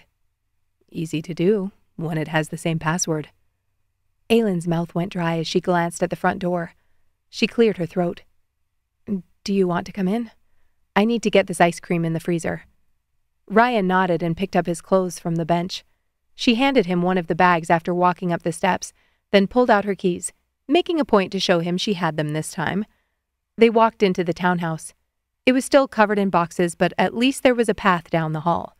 With her pulse thrumming, Aylin strode into the kitchen, put away the groceries, then folded up the bags and set them on the counter. Ryan was there, in her house, alone. Aylin glanced up at Ryan standing on the other side of the island. Are you going to change? Ryan paused a moment. Do you want me to change? Aylin chewed her lower lip. I'm not sure. I can't decide how I feel about all of that. I can wait a bit. Ryan pressed his palms into the counter, nonchalantly flexing his triceps. Aylin laughed, then sobered as he continued to watch her. Thank you for those text messages, she said, her voice just above a whisper. They weren't too much? He asked. She shook her head. They were perfect. He nodded, his eyes dropping to the counter. She drew a deep breath and continued. There's this thing that happens. I think to survive 12 years in a relationship with Clark, my body perfected the art of protecting me. What happened the other night? When I feel unsafe, it's like a door just seals shut. I can't access anything. No emotions, nothing. Just solutions and survival. Ryan looked up, something brewing behind his eyes. Sounds terrifying. She pursed her lips. It's better than the alternative, which is to feel all of it. She wished she could leave a small gap in the door, close out the pain and let the good trickle through, but it didn't seem to work like that. Ryan nodded. Is the door still closed now? He asked. Aylin rubbed her hand over her arm.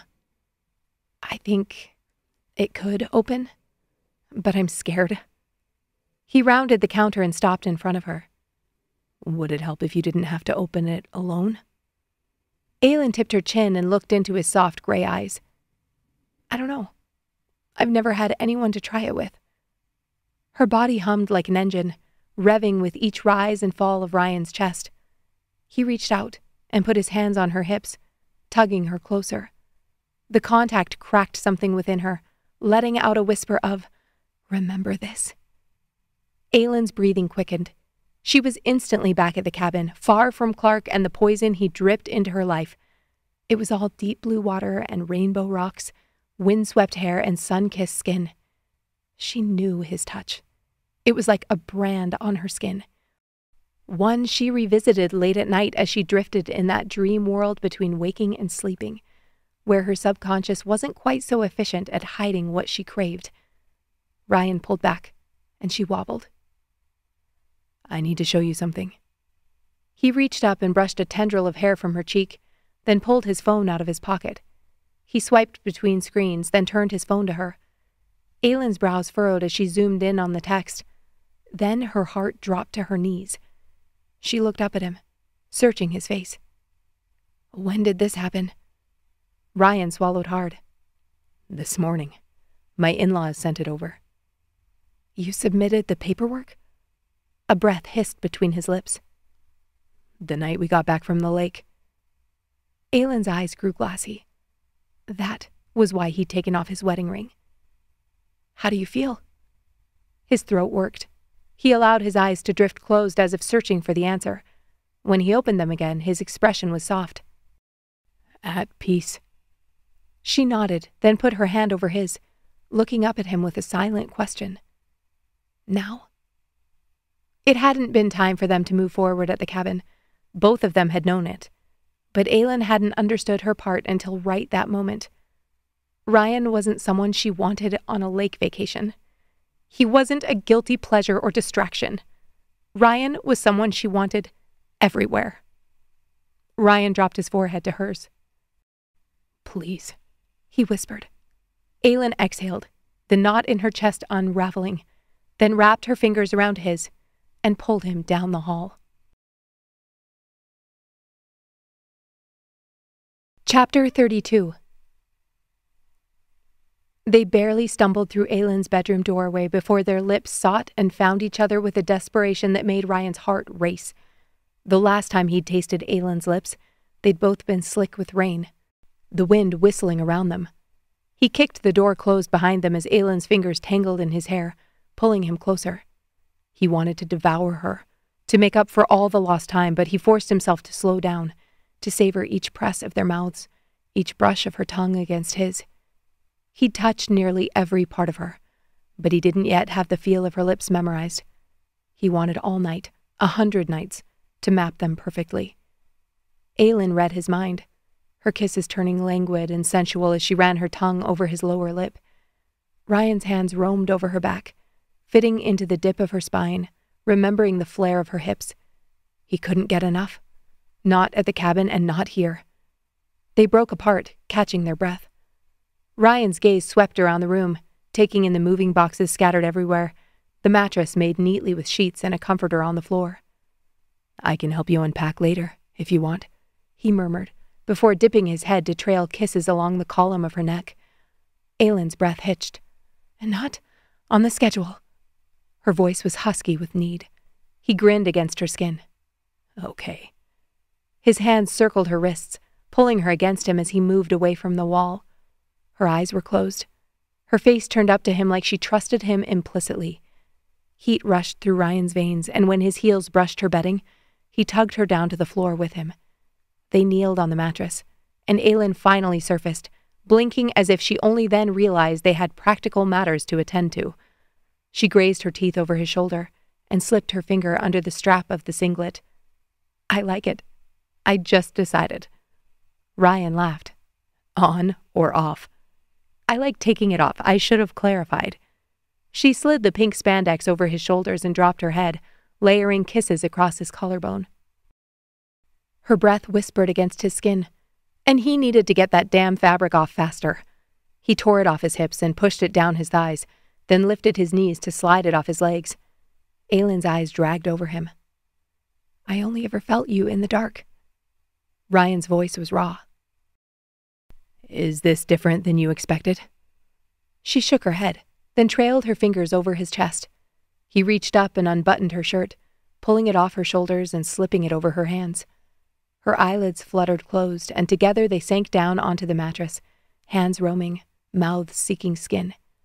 Ryan tested each kiss and touch, collecting data as she tensed and arched, as her breath left in a rush or she sucked in air and held it. Liquid fire rushed through his veins, his body desperate for her. He hadn't made love to a woman since the last night he'd been with his wife. He paused with his mouth over Aylin's stomach, bracing himself for hurt or grief to taint the moment. But just like when he'd been lying next to her, it didn't come. Instead, a rush of gratitude flooded him. He thought he would never have this again, that he would never love again, that he would never get the chance to make a woman feel like this again. His voice broke. I'm so damn lucky.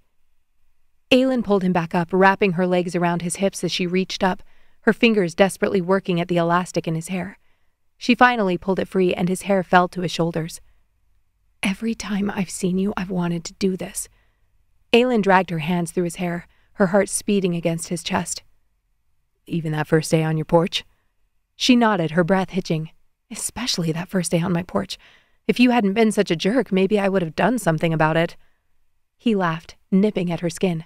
Liar. She let out a small gasp. Ryan, Your hair makes me insane." He chuckled, replaying the moments he'd seen her watching him from the window or from the bleachers at the rink. "When I saw you in that towel at the door?" "You thought I was the nanny." She slid her hand between them, down his stomach, toying with the hair below his navel. "Turned out I was right." Ryan rolled to his back, tugging Aylin on top of him. She straddled his hips, rolling against him. His eyes glazed, his fingers hooking in the belt loops of her jeans. "Why the hell are you still wearing these?"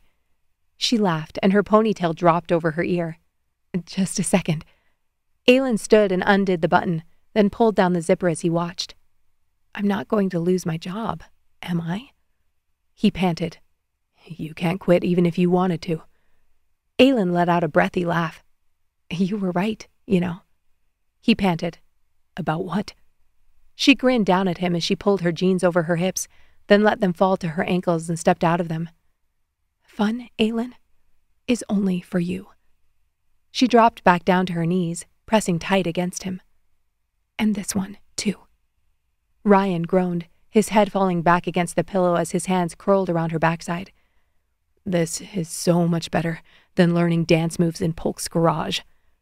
Aylin laughed, dipping her head to nip at his jaw. She trailed her fingertips lightly down his chest and stomach, making his abdominal muscles clench in their wake. He touched the smooth skin of her hip, then moved lower to the softness of her inner thigh. He was lost in the sensation of her skin. She was silk under his fingertips. He lifted his head and pressed his lips to her cheek, then her jaw. Aylin's breath hitched, and Ryan's heart slammed against his ribs. He moved his hands to her stomach, then slipped them around her back and fumbled with the clasp of her bra. She smirked, then reached back to help him.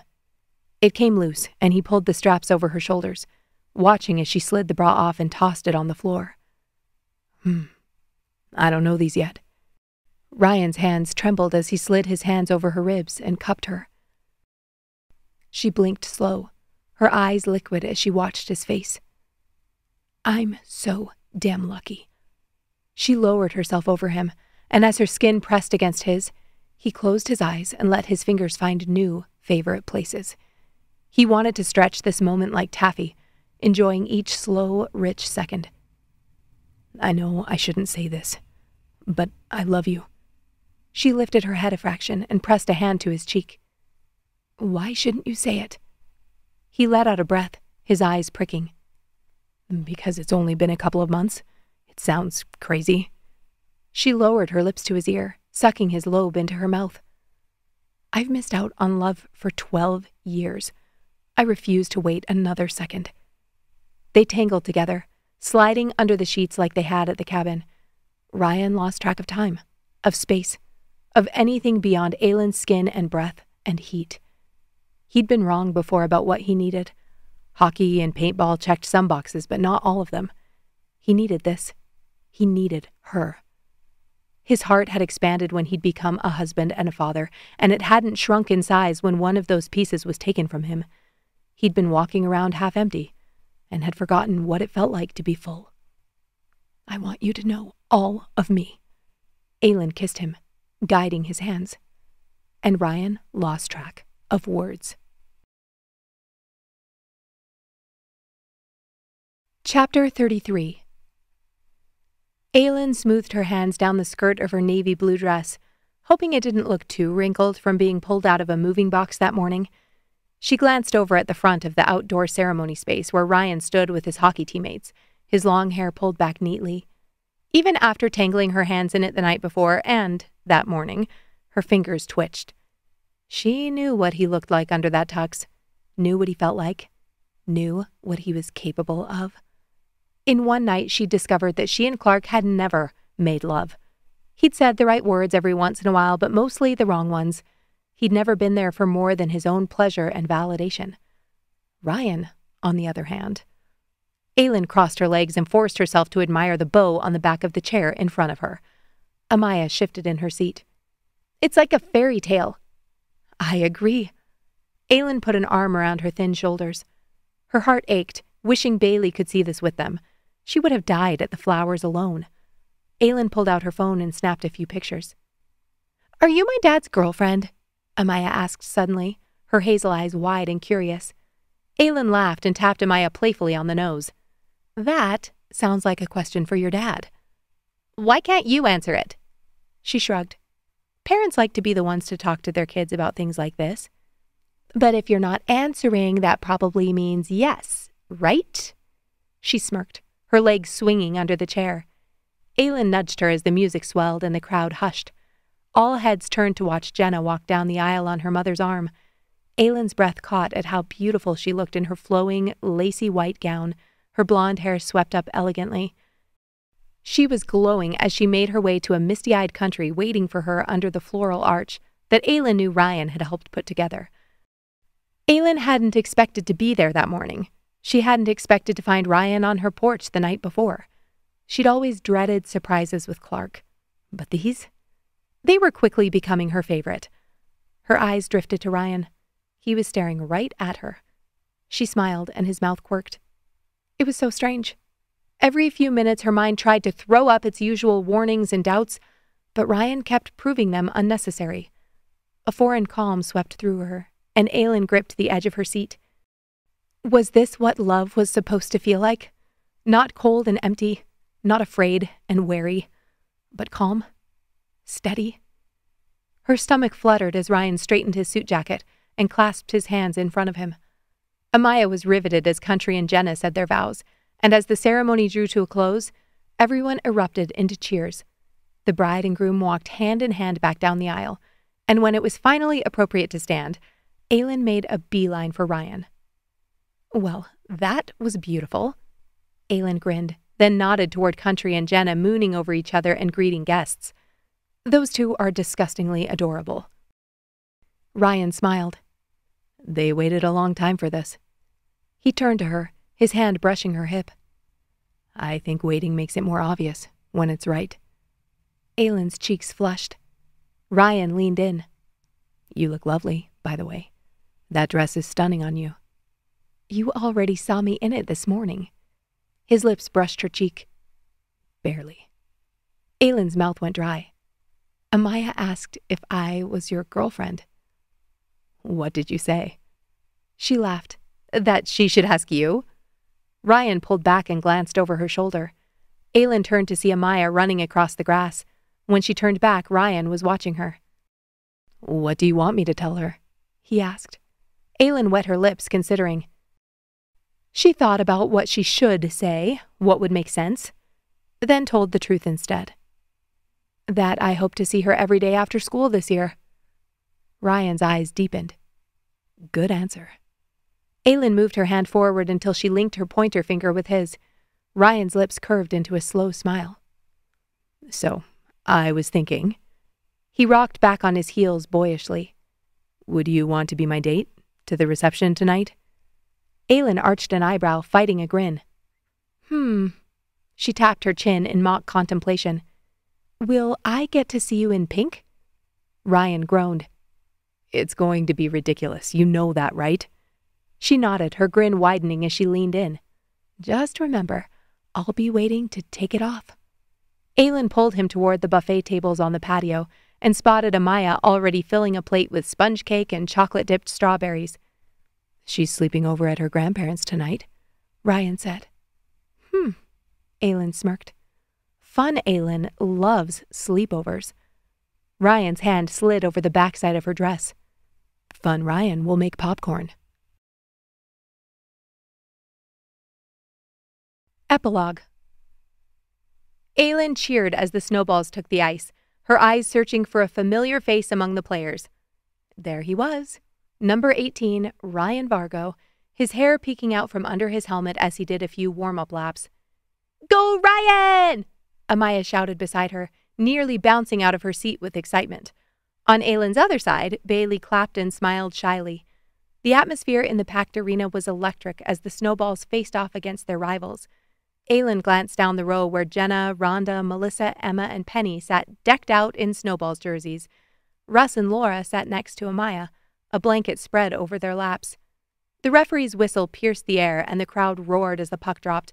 Aylin leaned forward, absorbed in the action on the ice. Ryan skated with powerful strides, maneuvering around defenders. She didn't know anything other than that they wanted Blue to get the puck in the opposite net, so she kept quiet as the other women commentated next to her. "Did you see that hit? Our boys aren't messing around tonight." Rhonda laughed as a Snowballs player checked an opponent into the boards. "Jordan is playing dirty, though," Jenna noted with a frown. Aylin leaned forward. "Who's Jordan?" Jenna pointed. "Captain of Puck Steep. He's always taking cheap shots behind the ref's back." "He's just doing what everyone else out there is doing," Rhonda shrugged. "Trying to get under their skin." Jenna gave her a sidelong glance but didn't comment. As the game intensified, so did the cheers and shouts from the stands. "Ref, are you blind? Call something!" Emma hollered. "Go, Brett!" Penny cupped her hands around her mouth. Aylin got swept up in the moment, in the simple joy of being there with friends and watching her boyfriend cut it up on the ice. She let Russ answer the girls' questions about the game and bought them hot dogs between the second and third period. As the final buzzer sounded, the crowd erupted. Aylin was fairly sure the Snowballs had won, but before she could ask which team was home and which was away, her phone vibrated in her pocket. She pulled it out and sighed. "Clark. I won't be able to pick Bailey up this weekend. Something came up." Aylin drew a breath, then tapped her response. "No problem. I'm sure it will work out next time." It rarely did these days. She and Bailey had plenty of chats about why that was, and Aylin hoped someday Bailey would understand that it had nothing to do with her. After the game, Aylin walked with the girls hand in hand, weaving through the buzzing crowd to wait at the top of the stairs leading down to the locker rooms. Aylin loved this part best. Tyler emerged first, his dark hair still damp from his post-game shower. He grinned and greeted the girls, then stood and shook his head. "I'm telling you, I can never keep good managers at the townhouses." "There are only 4 units, Bowen." Aylin grinned. She hadn't had to do one showing or hand over any keys the entire 3 months she'd been there. "I'm sure I'll survive somehow." He winked, then headed off to find Emma. Moments later, Ryan appeared, his gray eyes immediately finding Aylin's. Her heart still jumped into her throat at the sight of him, even though now she got to see him every single day. Before Ryan could take a step, Amaya and Bailey bolted toward him. "Dad, you were amazing!" Amaya threw her arms around him. "You killed it!" Bailey added herself to the hug. Ryan pulled back and all 3 of them lifted their hands and sang, "Slay!" Straightening, his eyes locked onto Aylin, and he walked between the girls toward her. She met him halfway, melting into his arms. "You left your hair down," she murmured. He leaned in and whispered, "This, Ryan, is just for you."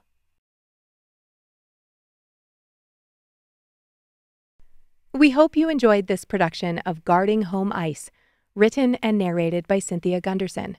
Copyright 2024, Button Press. To find the rest of the books in this series, as well as bonus scenes and extended author notes, go to www.cindygunderson.com.